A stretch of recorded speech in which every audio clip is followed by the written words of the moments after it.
1. Chapter 1, that is the door to a new world. It is an unremarkable town located on the edge of the permanently neutral magical kingdom of Fiori. Originally, this town should have remained inconspicuous. However, it is well known in the magic world because a Magister's Guild was established here. Although it's a bad reputation. In X778, the sky was clear. In the small town, in front of the notorious Magister Guild in the magic world, a petite guest with striking long crimson hair came. The guest was wearing a neat knight's costume, which made the beautiful appearance she inherited from her mother look even more heroic. "Is this the fairy tale guild?" the little fellow murmured and looked up. I saw the big words fairy tale written on the door plate of the clock tower in front of me, which exuded an ancient atmosphere. The whole building seemed to be old, with traces of patching everywhere on the walls, and even the stone steps leading to the guild gate were covered with moss. Only the door in front of the little guy is brand new, and it seems to be replaced frequently. This made the little girl curious. She murmured in her heart and gently pushed open the door in front of her with infinite longing. Then, what comes into view?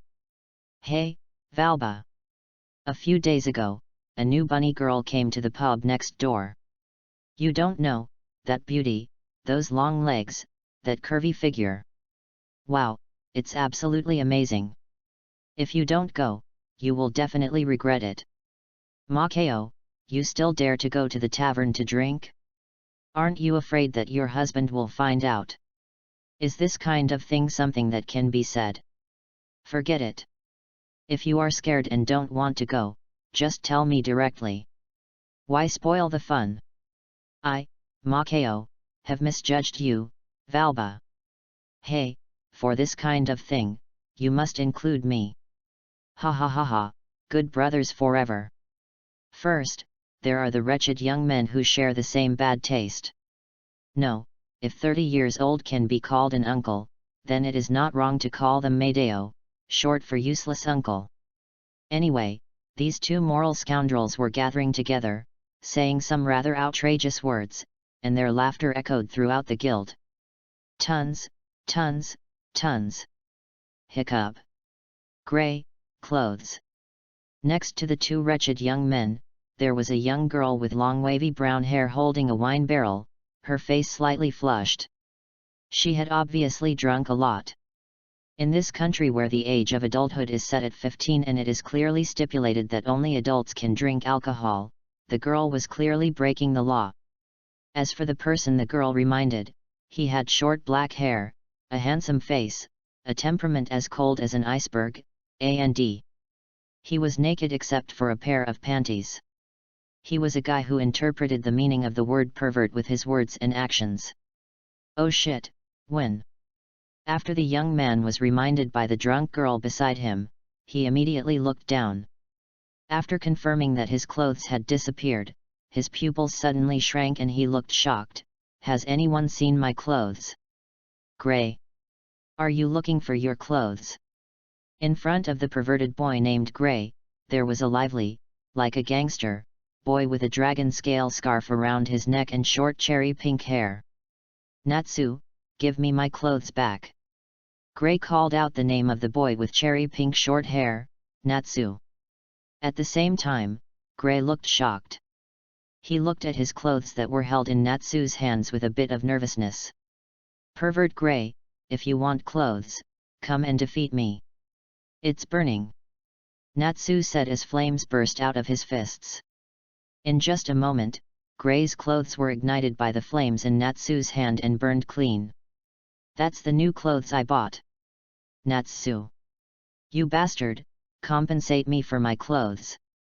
Grey looked at the clothes he had bought with the money he had saved with his frugal life, and saw them all burned to ashes by Natsu. Anger surged in his chest. After making sure that the clothes could not be recovered, veins on Grey's forehead bulged at a speed visible to the naked eye. He looked at Natsu and roared, "Okay. Come on. Let me teach you a lesson. Ice shape, ice floor." As Grey spoke, terrifying freezing air gathered towards him. In just a moment, a thin layer of ice crystals covered the floor in front of him. Ha ha ha. Stupid Gray, you've used this trick too many times. I've already thought of a way to deal with it. I will definitely defeat you this time. Facing the sweeping cold air, Natsu laughed loudly, jumped up from the ground, and hit Gray with blazing flames wrapped around his hands. Well done. Look at this move of mine. Ice shape, ice hammer. Gray did not sit still and wait for death. He formed ice-shaped magic seals with his hands and instantly created a huge ice hammer, which he hit towards Natsu, who fell from the sky. Boom!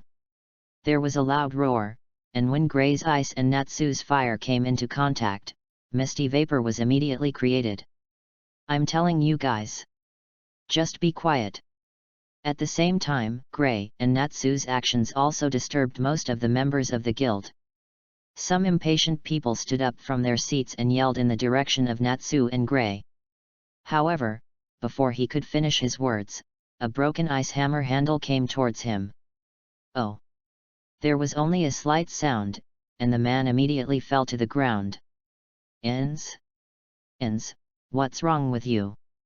At that moment, the fairy tale member who was drinking with Ins immediately stood up and ran towards the unconscious Ins in 2 steps. Unfortunately, the man seemed to have drunk too much and did not notice the thin layer of ice on the floor. He slipped and crashed into another table. Suddenly, the nearby table, along with the wine, was overturned.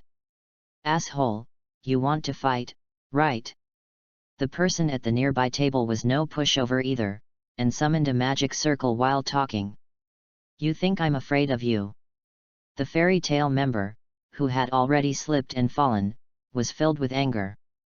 He steadied himself and stood up, waving his hand and releasing a magic circle. Hey! On the other side, the bartender who was serving wine also didn't notice the thin ice under his feet and slipped and fell to the ground. The 7 or 8 wine glasses he was holding in his hands were thrown out and landed on the heads of people nearby. Not a drop of wine was wasted, and all of it was used to wash people's heads. Plop! Plop! Plop! Then, there was a series of sounds of people slipping on the thin ice under their feet. Shit! You wanna fight, hey? Who is afraid of whom? When the magicians in the guild climbed up from the ground one by one, the flames of anger had spread throughout the entire guild. At once, everyone picked up the nearest objects to them, including tables, chairs, cats, dogs, and the magicians who were watching the show nearby, and swung them out. In an instant, the entire guild became filled with smoke and chaos.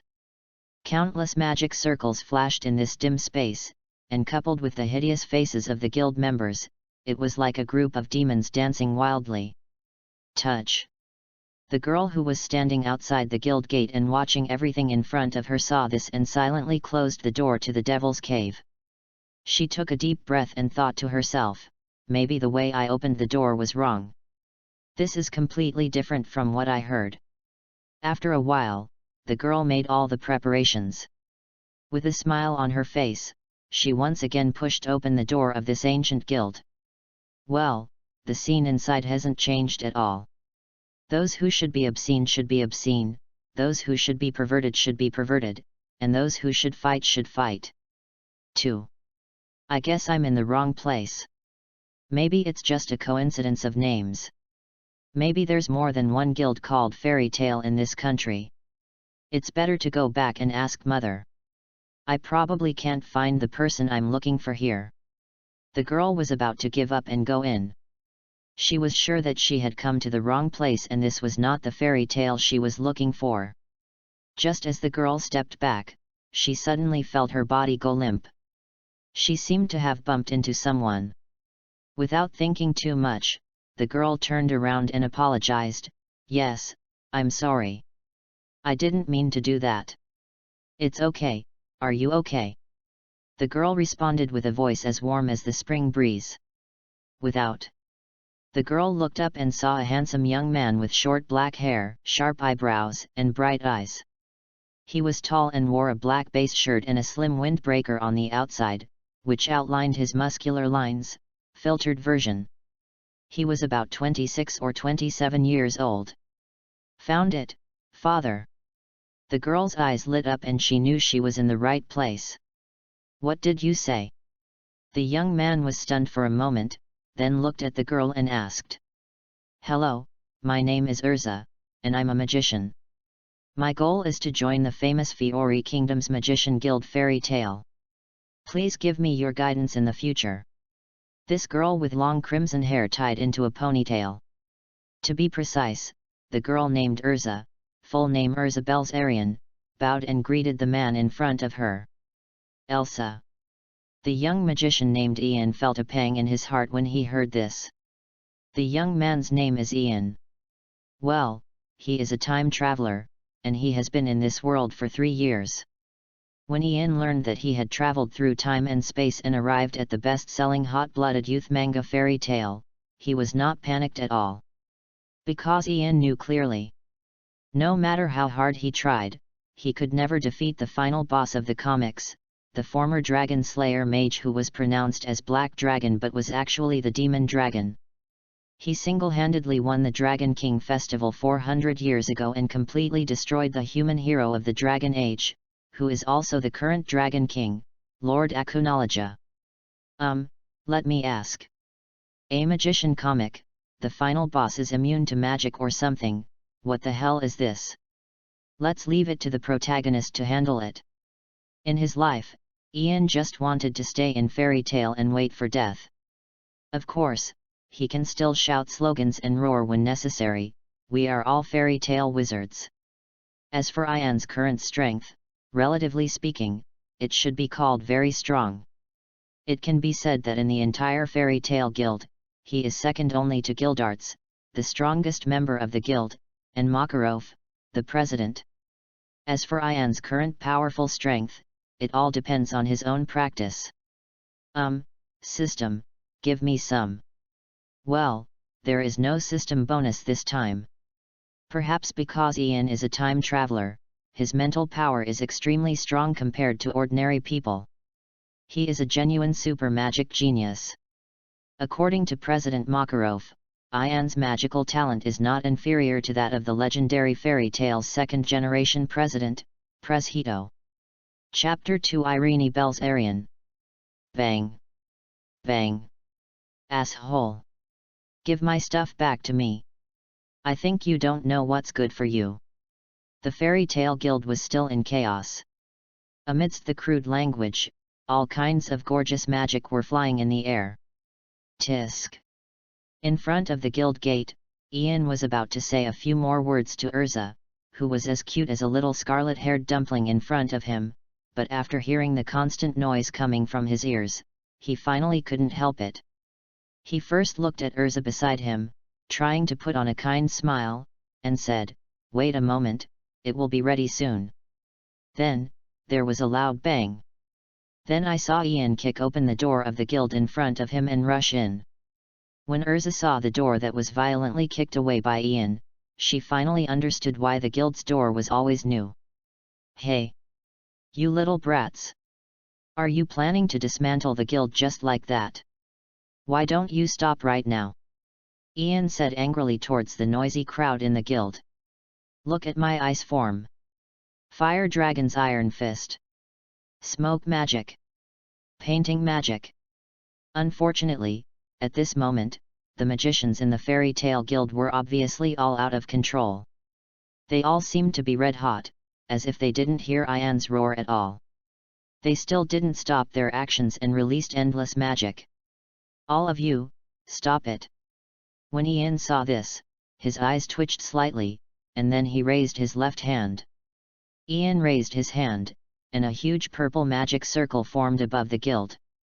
Next second, all the people who were fighting in the fairy tale guild felt their shoulders sink, and before they could think about it, a tremendous gravity poured down from the magic circle above, pressing them firmly to the ground one by one. "Forward. It's so heavy. I can't move my body. Is this gravity magic?" So, Ian is back. When these red-hot magicians of the Fairy Tale Guild were pressed down hard by Ian's signature gravity magic and rubbed closely against the ground, they finally calmed down and put away their magic circles. Ugh! In response, Ian sighed and put away his magic. Ian, is work going well? After Ian put away his magic, the guild's signature girl, who was usually in charge of logistics, walked up to Ian with a smile on her face and asked about his work situation. Work is going well. Although a few people escaped, it's not a big deal. Ian paused and asked, is the president not here? He actually allowed these guys to destroy the guild. The president is going to attend the annual. The presidents of the Magisters Guild under the Magic Council have gathered. To this, the girl immediately replied. That's right. Ian rubbed his temple and thought to himself that it was no wonder that the guild was in such a mess, but no one was in charge. When the president went to the meeting and Guildarts was out on a long mission and missing, it was like giving these guys in the guild a break, allowing them to do whatever they wanted in the guild. Ian, fight me. Just when Ian wanted to say something, Natsu, who had a dragon scale scarf wrapped around his neck and short cherry pink hair, put it down at some point. Gray, who was being entangled by him, rushed to Ian and shouted. Forget it today. I'm already very tired. Maybe next time. Ian looked at Natsu in front of him and spoke without interest. To be honest, sometimes Ian really envied this kid Natsu, who was so energetic every day. Oh. Natsu is challenging Ian again. I wonder how long Natsu can last in Ian's hands this time. In the guild, after being forced to stop fighting by Ian, the guild members instantly let go of their previous grudges. They were still fighting to the death in the last second, and the next second they started drinking again as if nothing had happened. After seeing Natsu's extremely determined figure standing in front of Ian, they all laughed. Ian, here I come. The next second, Natsu seemed to not understand what Ian said. He shouted loudly, and a raging flame burst out of his body. He waved his immature fist and rushed towards Ian, shouting loudly, Fire Dragon's Iron Fist. When your fists are half as strong as your roar, come and challenge me again. Seeing this, Ian blocked Natsu's flaming fist with one hand. Then, he raised the arm that was holding Natsu's fist towards the sky. Suddenly, under the upward force exerted by Ian, Natsu's body was pulled and flew into the sky. Buzz. 3. Boom. For a moment, everyone only heard a loud roar. Natsu was knocked away by the lateral gravity released by the purple magic circle in the sky, smashing through the glass of the second-floor window of the guild and falling into the canal in the distance. Ha ha ha ha. As expected, this guy Natsu was killed instantly again. It really made me laugh to death. There's nothing we can do. The gap in strength is too big. After all, Ian is the only S-class magician in our guild. I'm just saying that Natsu is a little too self-important. For a moment, the fairy tale guild was filled with laughter. Call. Ian finally breathed a sigh of relief after driving the annoying Natsu away. A bottle of water. Ian came to the guild bar and asked for a glass of water. Okay.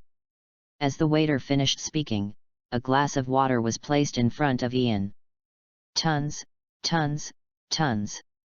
I can finally take a break. Ian was sitting at the bar. After he gulped down a bottle of water, something suddenly occurred to him. Oh yeah, and ERZA too. Ian quickly came to the gate of the guild and invited ERZA, who had been standing outside the gate obediently as he had said, into the guild. Ian, who is this person? It's quite cute. Why are you a girl wearing armor? The drunken members of the guild asked in confusion after seeing Ian invite a cute scarlet-haired girl in from the gate. This is ERZA, the new member of our guild. Ian answered everyone's questions truthfully, and took ERZA all the way to the bar, and took out the magic seal of the fairy tale guild from the box that the president had placed everywhere. Well, next to the magic seal, there was a half bottle of whiskey left by the president. We really should find someone to manage the seals. Ian muttered quietly, holding the seal and coming to ERZA, and whispered, ERZA, put this seal on it, and you will be a member of the fairy tale guild. Ah! ERZA heard this, looked at Ian and nodded with a smile. She has been waiting for this day for a long time. It is good. Seeing this, Ian nodded slightly. As he spoke, Ian stamped the Fairy Tale Guild seal on ERZA's fair arm, which looked like a fairy flying freely in the sky. At this point, ERZA Belzarian officially joined the Magicians Guild Fairy Tale. At the same time, in the Western continent, the Albarez Empire. One who looks 90% like ERZA. If I have to say it, it is the woman who is the adult queen version of ERZA. She is lying on the sofa, holding a crystal ball in front of her, quietly looking at Ian and others in the picture. Finally found you. Haha, you are not dead after all. After I eliminate all the obstacles that stand between us, you and I can be reunited as a family. The woman's name was Irene Belzarian. She is the founder of dragon-slaying magic 400 years ago and ERZA's mother. She is known as the mother of dragon-slaying magic, the queen of dragons, the wise dragon, and the scarlet despair. It is the only and strongest empire in the Western continent, created by the legendary black magician Zeref specifically to fulfill his dream. It is the highest-ranking cadre in Albareth and one of the 12 guardians of the Holy Shield. At the same time, they are also one of the strongest duos in the empire. It can be said that even if the remaining 10 shields besides the double walls are added together, they are still no match for it. This is the person who can be said to be the top combat force in the Western continent, and even in the whole world. There are no more than 10 people in this era who are comparable to or stronger than her. She is like a queen in the Western continent. At this moment, she is looking at the crystal ball and chuckling. Lord Irene, what happened? SHH, don't ask. Those who talk too much will die. In Irene's bedroom. The 2 little cuties who were responsible for taking care of Irene, Heina Lunaxi and Juliet Sang, were now lowering their heads and muttering to themselves.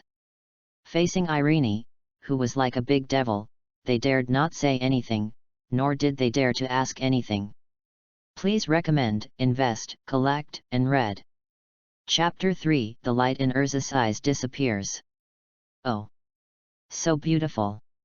Inside the guild, ERZA looked at the seal on her arm with her eyes shining. She muttered softly, a smile of joy and happiness on her face. The impression of the Fairy Tale Guild is that of a fairy flying freely among the flowers, just like her. Oh, ERZA! Ian was sitting at the bar, drinking ice water and wondering whether he should go to the second floor of the guild to take an S-level mission to kill time. He turned slightly when he heard the voice. He looked at ERZA, who had been quietly beside him since she joined the Fairy Tale Guild, admiring the magic tattoo on her arm that symbolized her identity as a member of the Magician Guild Fairy Tale. She seemed to have thought of something, so she asked, "Do you have a place to live now?" Address. ERZA blinked her big eyes, with a hint of confusion in her eyes. Ah, really not. Ian didn't know why, but he always felt that ERZA in front of him was a little silly and cute. This seemed a little different from his impression of the little girl in the original book who had experienced countless hardships and was therefore extremely strong. However, Ian didn't think much about it. Maybe ERZA was just this cute when she first came to the guild. As for ERZA's experience, Ian didn't ask much. Ian has no habit of asking other people about their suffering. In Ian's opinion, what's the difference between that and opening up someone's past scars? Now that you have joined Fairy Tale, don't dwell on the past, but look to the future. This is what President Makarov taught Ian. So the next question is ERZA's accommodation. Since President Makarov is not here, he, as the only 2 S-class mages in the guild, naturally has to take responsibility. Ian looked at ERZA and smiled. Currently, our guild has prepared dormitories specifically for the female magicians in the guild. Each of these dormitories is equipped with 24-hour hot water supply, and the supporting facilities are similar to those of high-end hotels. The price is also reasonable. Compared with the market, it is a very good choice. Of course, you can also choose to rent a house in the town. Whether you choose to live in the guild's dormitory or not, the guild won't say anything. Just be careful not to be cheated by the unscrupulous shops on the market. If you are ever in danger or blackmailed, seek help from the guild immediately. Of course, the townspeople in Magnolia are all very kind, especially to the members of our fairy tale guild. They might give you a discount because you are a member of the guild. Ian didn't know why, but when he looked at the soft and cute ERZA, he couldn't help feeling worried, so he said a few more words. Forward. ERZA looked a little hesitant when she heard this, as if she had something to hide. No money. Ian looked at ERZA and guessed something. So, Ian first rubbed ERZA's little head with a smile, and then continued with understanding, if you are short of money right now, why not live in my house first? When you make money, you can move out. Anyway, my house is quite big, and there are many empty rooms. It's not a big deal to free up one for you. Living with father. ERZA's eyes suddenly lit up when she heard that. When ERZA heard Ian asking her if she was short of money, her hand immediately reached for the space pocket on her waist, which contained the gold coins and luggage prepared for her by Irene. But when ERZA heard that she could live with Ian, she decisively let go. She held the gold coin tightly in her fair little hand and put on a weak and helpless posture, trying to be picked up by Ian and taken home. ERZA blinked her big eyes, looked at Ian pitifully, and nodded repeatedly, saying, "Well, I'll leave it to you then. When I make money, I will definitely pay you back the rent." Ha ha ha, don't worry. Ian, who didn't know at the moment that he had fallen into the trap of the child and played right into ERZA's hands, couldn't help laughing when he saw ERZA's obedient and sensible appearance. He thought that it would be great if all the children in the guild were so obedient. By the way, you haven't prepared daily necessities yet, right? I mean bed sheets and pillowcases and stuff like that. Ian seemed to be in a good mood. He looked at ERZA and continued asking. No. 4. ERZA heard this and spoke weakly. Then I'll take you to buy it. By the way, I'll take you to have a good look at this town where you're about to start your new life. Ian looked at the excited ERZA and smiled. It is good. ERZA's heart was pounding, her soft body was trembling slightly, she now didn't know what words to use to describe her excitement at the moment. So, next.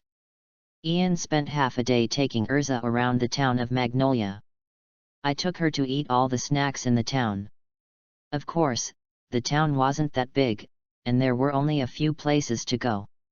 At the same time, Ian bought several sets of clothes that were suitable for ERZA, as well as some bedding and some daily necessities.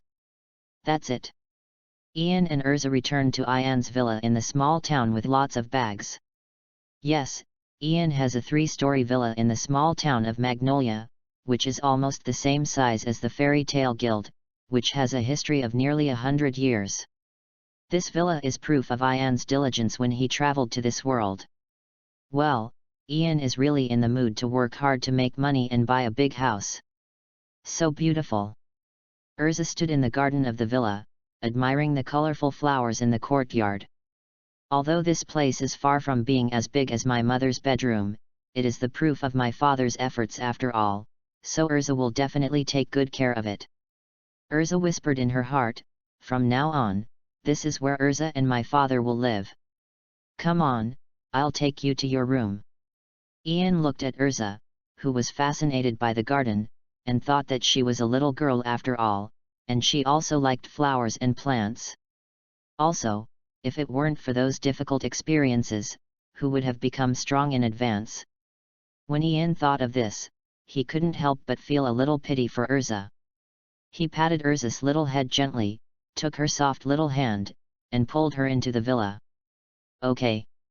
ERZA nodded slightly, and she was secretly happy in her heart, I can finally live with my father.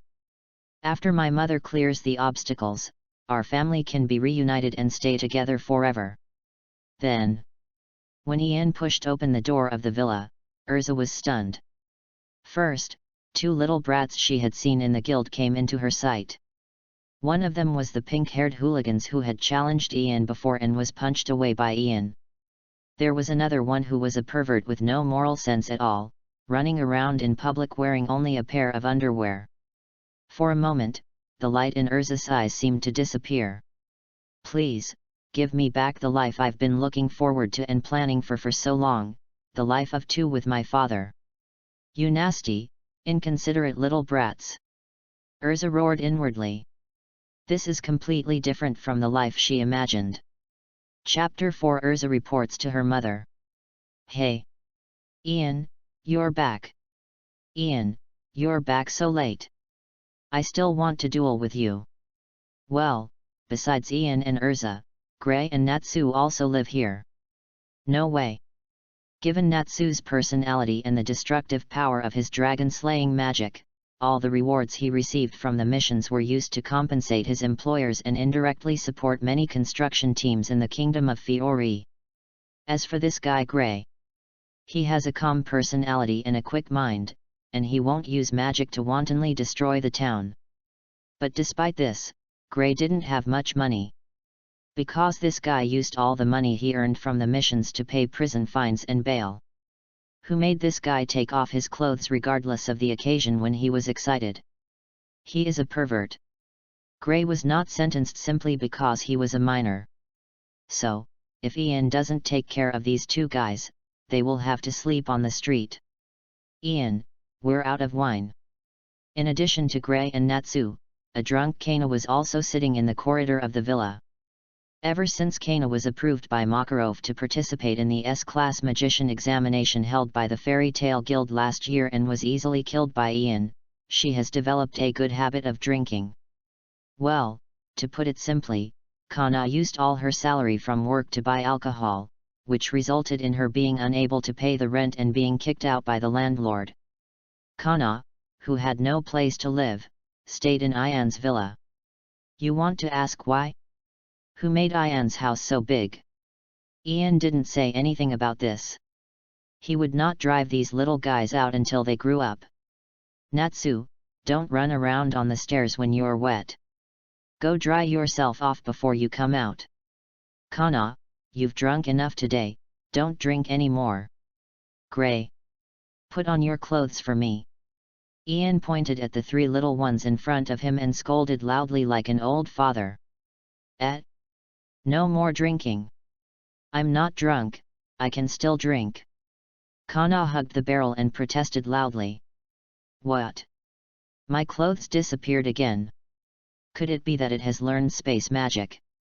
Gray was horrified as he looked at his clothes which had disappeared again. You took it off yourself, idiot. Natsu covered his mouth and laughed at Gray wantonly. Ugh. In response, Ian sighed, walked to Gray, Natsu and Kana, and punched the heads of the three troublesome creatures. Boom! Boom! Boom! Then, the three of them calmed down. I'll give you 5 minutes to throw away the bottle, wipe off the water on your body, put on your clothes, and gather in the restaurant. If you exceed the time limit, there will be no dinner tonight. Ian said solemnly to Gray, Natsu and Kana. Quick! As Ian finished speaking, the three little ones dared not delay any longer. They knew that Ian was serious and they had to hurry up for dinner. So, 5 minutes later, in the dining room, Gray, Natsu, and Kana were already seated neatly, ready to eat. Ding! Seeing this, Ian simply snapped his fingers, and countless delicacies were placed on the long table. Before we start eating, I'd like to introduce you to a new partner. This is ERZA. She will be living here with you from today. I hope you can get along well in the future. Ian introduced ERZA, who was sitting next to Natsu and the others, and had just joined the guild this morning and was also staying at the Problem Children's Villa. Hello everyone, my name is ERZA, and from today on I am also a member of the Fairy Tale Guild and will live with you all. I hope you will take good care of me in the future. ERZA introduced herself to everyone with a polite smile. My name is Natsu. My name is Gray, please give me your guidance in the future. Kana. In contrast, the introductions given by Natsu and others were simple and clear. There is nothing but a name. Let's eat. Ian didn't expect the drunk Kana and the frivolous Natsu to introduce themselves normally. Gray was the only one who looked normal. If he didn't take off his shirt while holding a knife and fork, it would be even better. Let's eat. When Ian finished speaking, Natsu had already started. He picked up a whole roasted chicken and started tearing it into pieces like a hungry dragon. After simply eating a few pieces of fruit, Kana snatched Ian's wine and started drinking from the bottle. Gray was still normal, and it would be better if he ignored the shirt he had taken off. 5. ERZA was speechless for a while. She silently finished the food in front of her. An hour later, everyone finished their meal. Kana fell asleep while holding the bottle of wine in the middle of the meal. After eating, Natsu fell asleep with his round belly. As for ERZA, she remained calm. After finishing the meal, she took the napkin in her hand and gently wiped her pink lips, showing her elegance. After the meal, Gray had already started clearing the table for everyone. It's his turn to wash the dishes today. Well, although, he is the one who washes the dishes every day. Gray is such a good boy. It would be even better if we ignore his naked upper body and his lower body covered only with boxer briefs. In just 1 hour of dining time, Gray took off his clothes and threw them aside. Ugh! Ian was helpless when he saw this. He first sent the sleeping Kana and Natsu to their respective rooms and covered them with blankets. Then, he went to the kitchen and used water magic to help Gray clean the dishes. Then he returned and decorated the room for ERZA. Today is a bit rushed, so let's just make do with it for now. When we have some free time, we can make serious arrangements. Ian looked at ERZA and spoke softly. Yeah. ERZA is already very happy to have a room like this.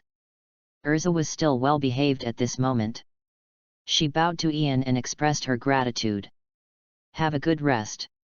You are exhausted too. Ian looked at the well-behaved ERZA, and his heart warmed. He just patted ERZA's shoulder gently and left the room, leaving ERZA alone so that she can have a good rest. Those annoying guys are so annoying. After Ian left the room, the weakness on ERZA's face suddenly disappeared. ERZA was seen sitting casually on the soft mattress in the room, with her legs crossed and eyes narrowed, like a queen from nowhere, whispering in her heart, "Father, it's hard enough to face these ignorant little brats every day. Let me help Father and discipline these bad kids." If Ian returned to the room and saw the scene before him, he would definitely exclaim, "That's right, that's right. This is the fairy queen ERZA that I have in mind. By the way, I haven't reported my work to Mother yet," ERZA said as she pulled out a crystal ball from her magic pocket. As a beautiful figure appeared in the crystal ball, ERZA smiled and said, "Mother, Father is fine today." Chapter 5 Ian, what? Tell me now, wasn't I dreaming? The other side. After Ian returned to his room, he fell on the bed. Taking care of the children was really tiring. However, if Ian didn't step forward, these children would be too pitiful. Who made it so difficult to find a child with both parents in the entire fairy tale guild? Yes, behind the seemingly cheerful appearance of the fairy tale guild, there are heinous knives. The kind that cuts a household registration booklet with one blow.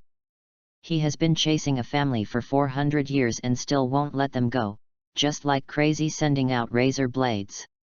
After reading it, Mr. Yuhua wrote 10 more copies of To Live Overnight. At least, the life stories of the 4 children in Ian's villa right now are quite typical. Natsu's parents died 400 years ago. His only. To be precise, they should be the only 3 relatives.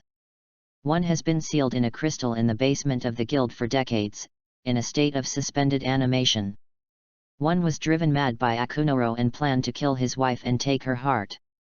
There is another one who is distressed because his parents are not in harmony and because of Anshin's curse, he cannot recognize his parents. His parents are still alive but he does not receive love and lives like an orphan. Gray's parents and master all died on Deliera, and now he is an orphan. Kana. It's better not to mention Kana's father. Guess who supports the construction teams of the Kingdom of Fiori and even the entire Ishgar continent? Kana really recognized Gildarts. Not to mention asking Gildarts to support her, it was good enough that she didn't have to pay Gildarts to pay off his debts. As for ERZA, ERZA's life has been tragic since her mother entrusted her life to the wrong person 400 years ago. Ugh! If only there weren't so many tragedies. Ian lay on the bed, reviewing the fairy tale guild and the background stories of these poor children. He couldn't help but put his hands to cover his eyes. When people get older, they tend to become sentimental. Ding! The dream simulator has been loaded. Host, please start the simulation. Just as Ian was lying on the bed and falling asleep, a mechanical voice suddenly sounded in his mind. What? Am I dreaming or? Ian was stunned, and he was somewhat skeptical of the voice he had just heard. Dream simulator, the host can travel back to the timeline before countless tragedies happened, and adjust the results, so that everything will develop in a good direction, breaking the nightmare that has troubled others for a lifetime. After successful adjustment, you will get certain reward feedback. The quality of the reward will depend on the result of the host's adjustment of the timeline. The system seemed to sense the doubts in Ian's heart and explained this. At this moment Ian understood, he finally awakened his cheat. I'm already an S-class mage, and I was ready to lay down in this world, but you came to cheat? When I first crossed over, I was alone in the other world, confused and helpless. Where were you? Ian yelled at his system. Ding dong, testing in progress.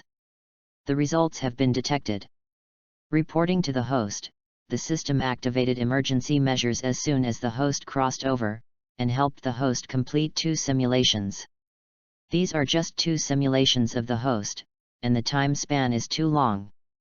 During the simulation, all the energy of the system has been exhausted, causing the system to fall into a deep sleep before issuing subsequent rewards. The system energy has now been replenished and simulation rewards can be issued at any time. Ian's system continued to answer. 2 simulations have been conducted. Which 2 simulations? While Ian was feeling confused, the alarm bells in his heart were ringing. He suddenly had an ominous premonition, as if something sad was about to happen. Ding! Retrieving data. The host simulated for the first time, traveling back 400 years, killing and using illusion magic to replace the general of the neighboring country who was supposed to marry Irene Belzarian. In the final battle, Burning Life used gravity magic and illusion magic to control all enemy dragons for 1 minute and 50 seconds, holding on until Acknowledge arrived, reducing the casualties on Irene's side. The host simulated the second time, and also traveled back to 400 years ago. You helped a group of young dragons escape from Acnolukia's pursuit and sent them to the northern continent. During this time, you did this, that to the moon dragon Selene. The system quickly answered Ian's question. No. Isn't that a dream? I have done it all. Now tell me, are all the things I did true? Ian remembered that, just as the system said, he had indeed performed 2 simulations. First simulation. Ian thought his cheat had finally arrived. In the timeline of 400 years ago, he took advantage of the plot, carefully planned his strategy, and finally sacrificed himself to help Irene change her tragic fate, which won him excellent evaluation. However, the reward that the system promised did not arrive. As for the second simulation, because the system's reward has not arrived, Ian thought he had time travel stress disorder and was crazy about using cheats. In fact, there were no cheats at all, and everything he had done before was just a dream. Considering that he could be bullied by a group of dragon cubs in his dream, Ian was a little more unrestrained during the second simulation. Well, for example, using the secret technique of dragon control to severely humiliate these dragon cubs. After completing the second simulation, the system was offline. Ian gradually forgot about this matter, spent 3 wonderful years in Fairy Tale, and adapted to life here. If what the system says is true. 6. Then I must hurry up and become stronger. Once the 5 dragons living in the northern continent learn of my existence, I'll be completely finished. I can't say about the other dragons, but that bastard Ignia the flame dragon will definitely come to trouble me. Ian's eyes were very confused. After traveling to the world of Fairy Tale, he felt a sense of crisis for the first time. Because of the second simulation, Ian really thought it was a dream. He offended 5.5 of the 5 divine dragons that were currently wreaking havoc in the northern continent at one time. Well, as we all know, there are 5 divine dragons in total. The 5 dragons, the fire dragon Ignia, the water dragon Melkobia, the wood dragon Alderon, the gold dragon Verns, and the earth dragon Draculamag, wanted to eat him alive. As for the moon dragon Selene, he could only say that a hero never brags about his past achievements, and that he was indeed a little young and frivolous at that time. Those are all debts, so let's not mention them. Simulation. System, listen, simulate it for me right now. Also, remember to send me all the rewards you owe me, as soon as possible. Between life and death, Ian put aside his confusion and turned on his dream simulator. In order to change the tragedies that had happened to the members of the Fairy Tale Guild, and to prevent his own future from becoming a tragedy, Ian must simulate at this moment. By the way, since the timeline that Irene entrusted to the wrong person has been completely changed by me, her story is developing in a happy direction. Then whose daughter will ERZA be? Before Ian began to simulate his dream, he suddenly seemed to have thought of something, and his face turned pale. Could it be that ERZA is? Chapter 6, Gerard must go away and be promoted to the holy 10th level. If nothing unexpected happens, ERZA should be my daughter, right? Ian concluded with a happy look on his face. To be honest, I'm not fully prepared for being a father for the first time. But when I thought about having a daughter, I suddenly felt a little excited. It's just that when I think about ERZA growing up and having a love life, I, as an old father, feel extremely angry. When Ian thought of this, his face suddenly changed. When he thought about the future timeline, his precious daughter might be taken away by a ghost fire, he could no longer bear it. Fortunately, I am not an old-fashioned person who doesn't know how to adapt. As an old man, I will not interfere too much in my daughter's future views on love. It's just that ERZA is my daughter, so when she falls in love with someone else, she must abide by the 3 no principles. First of all, it's absolutely not okay for someone to have a large, meaningless tattoo on his face. Because he's obviously stupid. Secondly, guys with naturally blue hair are not acceptable. Because guys with blue hair look like thugs. Third, guys with the name Jalal are definitely not allowed. Because I don't like it. When I hear this name, I feel disgusted. In just a few minutes, Ian prepared himself mentally and did his homework. Now, if he faces Gerard in this world again, he can strike back with a powerful punch without any psychological burden. Although the Jalal in this world has no connection with ERZA, whose life trajectory was changed by Ian, and the other party is most likely still an innocent and pure boy, Ian can still act without mercy. Well, Ian's iron fist is still very hard, enough to break the legs of all the will-o'-the-wisps. To be honest, Ian originally thought that Jalal was. In addition to feeling indifferent, I still have a trace of sympathy. After all, this little fool Gerard was played with by others in the first half of his life, and he did a lot of wrong things as a result, which made him live in atonement for the rest of his life. But since ERZA is his, Ian's daughter, he can only say sorry to Jalal. This blue-haired guy named Gerald. To be exact, all blue-haired people named Gerard. Don't even think about getting close to his precious daughter. It's best not to appear in his sight. Otherwise, he would beat me every time he saw me. Don't ask why. The old father's anger is always so unreasonable. At the same time, the world of ERZA. AQ. A boy with blue hair, tattoos on his face, and the letters Jalal in his name couldn't help but sneeze. Prince, are you okay? You've been working too hard these days, you should take a rest. Beside the blue-haired boy, a black cat that followed him closely looked a little excited when he saw this. There was worry flashing in his eyes, and he spoke in human language. Panselai, don't worry, I'm fine. I just suddenly felt a tightness in my heart. I have a feeling that my trip to the world of Eslanden will be extremely difficult. Gerard frowned, his eyes full of worry. He didn't know why, but he suddenly felt a chill in his heart. The king must have discovered something. Looks like I have to act early. I must stop the king's plot. Gerard thought silently about this. In Gerard's opinion, it must be his father, who was blinded by ambition, who discovered his whereabouts and secrets. Well, no matter how resourceful Jalal in the world of ERZA was, even as a teenager, he fought against the entire kingdom on his own. But he could not imagine that all the malice that frightened him came from a stranger he had never met before in a different world he was about to go to. As for the man who had given Gerald the greatest malice, he silently opened his simulator at this moment. Reward withdrawal. Ian first extracted from the system the rewards for his first 2 successful simulations that the system had failed to pay out on time. Rewards are being distributed.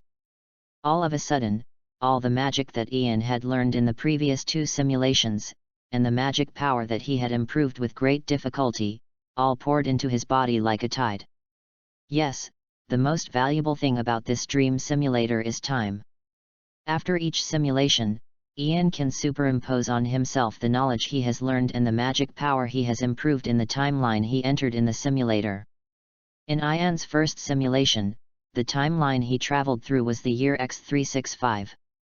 The place he traveled through was the Dragon Kingdom where Irene was.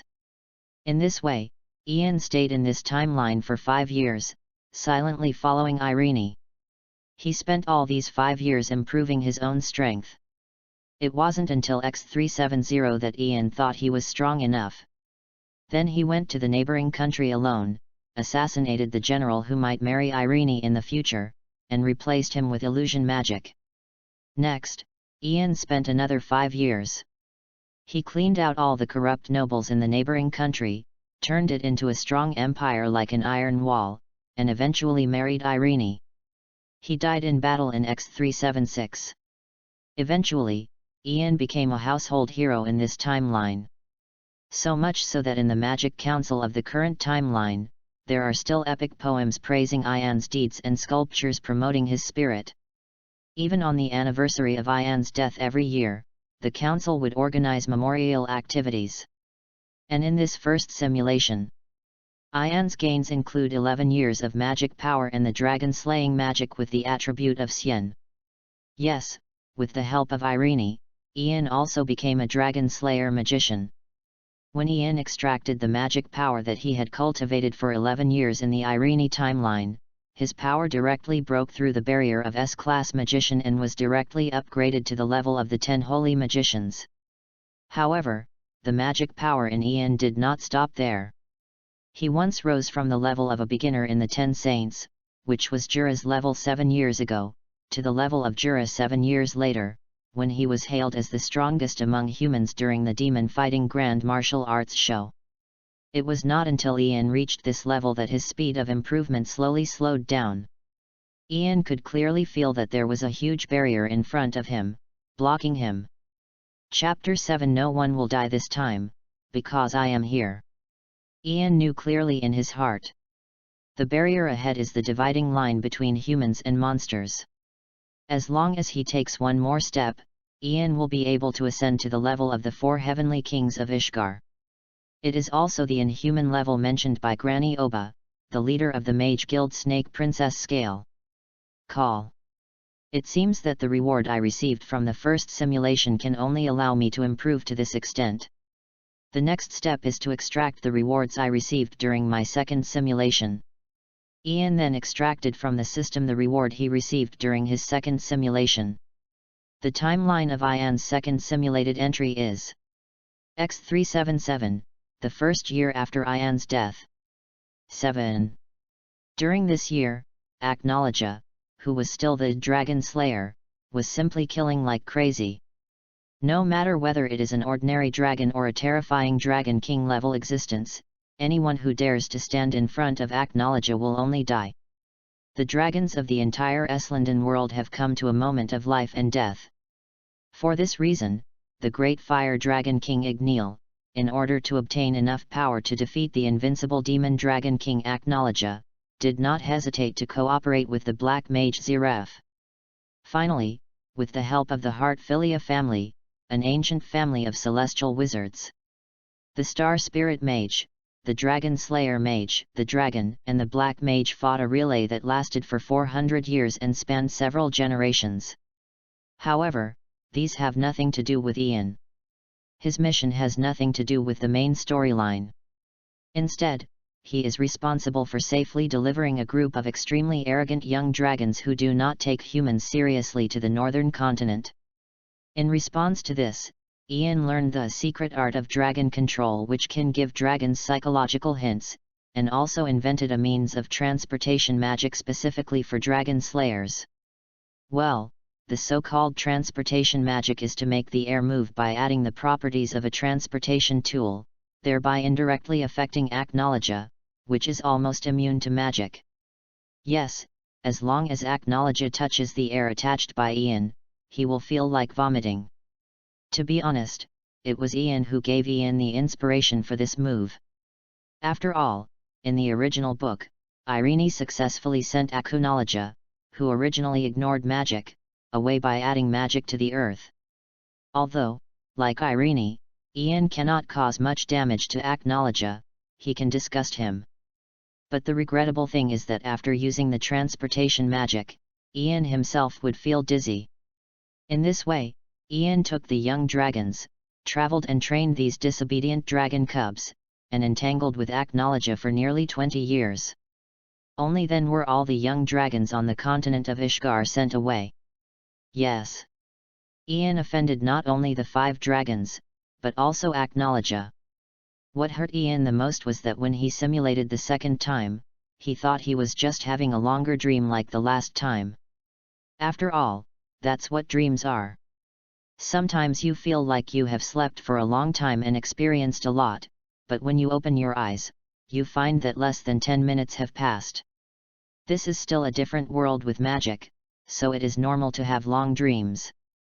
Therefore, Ian always sees people in their true appearance. I have to say, he was careless. Extract.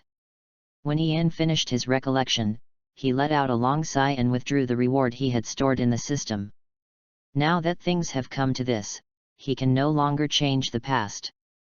I can only curse the system for being a rip-off while constantly working hard to become stronger. Until those potential enemies can no longer harm him. Boom. All at once, all the magic power that Ian had accumulated over the past 20 years and the magic he had learned in the 5 Dragons timeline rushed into his body. In an instant, the barrier in Ian's body that distinguished between human and non-human was immediately broken by this powerful magic. Judging from the magic power in Ian's body now, he is no less powerful than the last 3 of the 4 heavenly kings of Ishgar. That is, the founder of the Fairy Tale Guild, Volodchinkan, and others. Of course, Ian is still slightly inferior to the god Serena in the original book, who was originally ranked first among the 10 holy magisters, but eventually betrayed the Ishgar continent, turned to the western continent, that is, the arms of Zeref, and successfully joined the 12 holy shields. But at this time, Serena still doesn't know which village he is squatting in. In other words, Ian has now reached the highest level of the Ishgar continent. But it's still not enough. Compared with the real strong ones, he is far from enough.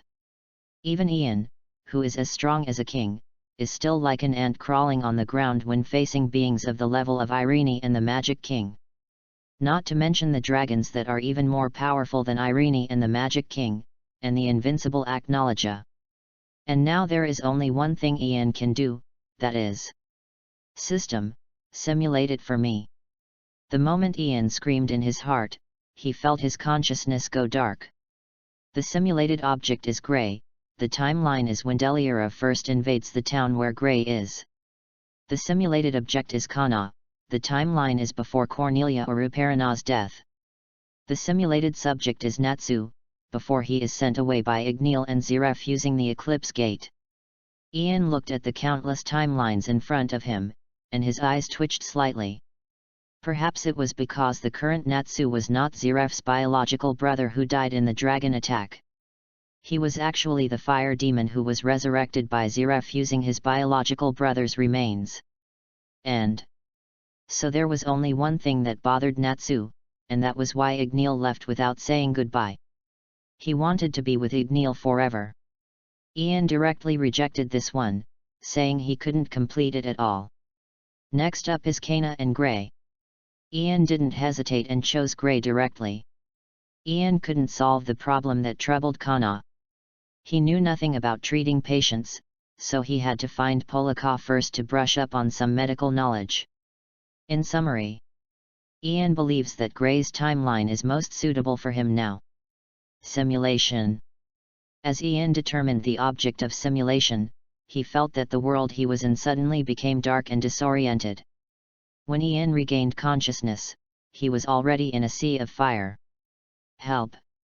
Someone please save me!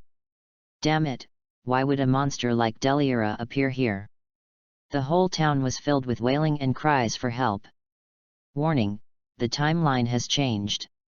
Host, please leave immediately, otherwise the timeline will develop in an extreme direction. Gray is very likely to die. Depend on. Ian cursed angrily and disappeared in the burning town. In this place that was ravaged by demons and turned into countless ruins. A little boy is looking terrified, and in front of him are his parents trapped under the rubble, unable to move. Gray, run! Don't ever look back. As you can see, although it's a pity, my Hwa and I are no longer able to leave. But you still have a chance to escape from here. Gray, carry the hopes of your mother and me, and live well. Yin's legs, which were pressed under the beam, had long been numb. He stood in front of my Hwa, and his arms, which were pierced by nails, were no longer able to swing. He lowered his body and looked at his wife, who had fainted due to the impact and was protected by him, with infatuation in his eyes. In fact, Yin had the chance to escape. He was one of the first people to discover that Deliera had invaded the town. However, he rushed back without hesitation in order to save his wife who was still in the house. Unfortunately, he never had the chance to leave. Yin never regretted dying with my Hwa. If there is anything in this world that worries Yin, it must be his young son.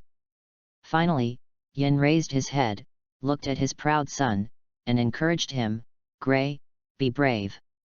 You have grown up, and it's time to make a choice. Run, and live with the expectations of me and your mother. After all, sometimes running away requires more courage than death. Father. Mother. Gray's voice was hoarse, his eyes were already red, and tears were dripping from them drop by drop. Roar. Not far away, the demon's roar was getting closer. Gray, run. Yin was under the house, roaring continuously. Asshole. Gray raised his head and looked at the demon in the distance with eyes full of disgust and hatred. He wanted revenge, he wanted to survive, and sooner or later, he would kill the culprit who destroyed the town, the demon Deliera. Gray's heart was about to be filled with hatred. Before the catastrophe that eventually happened and made him regret his whole life. A figure like an evil ghost appeared in front of Gray at some point. Yes, Deliera. Do not want. Yin roared, he didn't know where the strength came from, his originally numb body was once again filled with strength, he seemed to be able to break free from the 1,000-pound rebel. As for Gray, his pupils shrank slightly. Perhaps, it would be nice to die here. At least that person won't be killed. Who is that person? Do not. At Yin's roar, Deliera swung his fist. 8. I see. In Gray's opinion, shouldn't he have died at the hands of Deliera when he first invaded the town? Instead of going his own way and killing his own master, you are you. But it doesn't matter, Gray, you won't die here, your parents won't die here, the townspeople won't die here, and you won't die here either. Because this time, I'm here. At this critical moment, a tall figure appeared in front of Silver, who was struggling to escape from the ruins to save Gray. He picked up Gray on the ground with one hand and waved towards the ferocious-looking Deliera with the other hand. Roar! Deliera was in a trance. He did not notice when the human in front of him came to him. Just as he was wondering, the human spoke. Hey! Devil! Who allowed you to attack my people? Before Deliera could think more, the tremendous gravity was released from the human's hand that was waving at him. Boom! Just heard a roar. Deliera, who was wreaking havoc on the town, had already flown uncontrollably into the sky under this powerful force. Boom! As Deliera took off, there seemed to be lightning flashing in the sky. Crash! The next second, heavy rain fell from the sky, extinguishing the burning town. It seemed as if even the heavens were wailing for this town. Chapter 8: Stars Fall. Deliera is shattered. In the town, the raging fire was extinguished by the overwhelming rain. The thick smoke and flames extinguished by the heavy rain gave the townspeople who had suffered so much a chance to breathe. The townspeople began to spontaneously put their hands together, kneel down on the street, and pray silently to the sky, thinking that the gods in the sky had finally responded to them. The other side. You are. Young Gray looked at the tall figure that suddenly appeared in front of him and knocked Deliera away, with deep shock in his eyes. He still couldn't believe what he had just seen. The invincible Deliera was actually beaten away. God! After a few seconds, young Gray finally reacted. He seemed to have mistaken the person next to him for a god in the sky. After all, in the eyes of young Gray, if there is anyone in this world who can so easily beat up Deliera, a demon, maybe it can only be the gods in the sky. God? No, I am not a god. Hearing this, the man chuckled at first, then gently put Gray down. In front of Gray and Silver, he rolled up his long sleeves, revealing a magic seal on his right arm that looked like a fairy flying freely in the sky, and whispered, "If you insist, I should be a fairy. Because I am the magician of the Fairy Tale Guild." Fairy Tale? Mage. After hearing the name of Fairy Tale, Gray's tense nerves finally relaxed. He didn't know why, but he felt that the name Fairy Tale made him feel very reassured. For a moment, Gray was in a trance, and his eyelids became heavier. Today's experience was still too hard for a young child. However, before Gray's consciousness completely dissipated, he firmly remembered the name Fairy Tale. "I'm sorry. I made you worry about the safety of our family. It should be my responsibility to protect my wife and children." Yin burst out with amazing potential in desperate situation and successfully escaped from the ruins with his wife. He held his wife Mai Hua in one hand and the unconscious Gray in the other. His brows were furrowed and there was some regret in his eyes. If only he was strong enough, Gray and Mai Hua would not be hurt. In Yin's opinion, no matter what the reason, if his wife and children were injured, it was a husband's dereliction of duty. This was the first time in Yin's life that he began to desire something other than his family. He hoped that he could obtain enough strength to protect his family in any situation. "You've done a great job. Leave it to me next." The man, Ian, turned around and smiled at Yin, who was condemning himself. As an ordinary person, Yin had done a good job. Next, it was up to him as a magician to do his job. That monster. After hearing what Ian said, Yin seemed to have thought of something. His pupils shrank slightly, and there was a hint of unwillingness in his eyes. "Yes, unfortunately, the monster was not defeated by me just like that. After all, he is the great devil in the book of the Dark Mage Zeref. He won't die so easily. Let me add some more details to him." The moment Ian finished speaking, he had already taken off into the air and was flying towards the demon. Roar! In the sky, Deliara, who was held in the air by Ian's gravity magic and unable to move, had already become impatient. When he saw Ian flying towards him, a hint of joy flashed across his ferocious face. He opened his bloody mouth, gathered dazzling magic light, and sprayed it towards Ian. The devil's excitement! Seeing this, Ian looked at him with a bit of disdain and said softly, "President Makarov taught me the highest defense magic, the 3 pillars of God."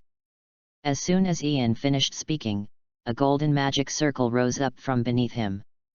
3 divine pillars flashing with mysterious runes appeared out of thin air around Ian and wrapped him up tightly. Boom!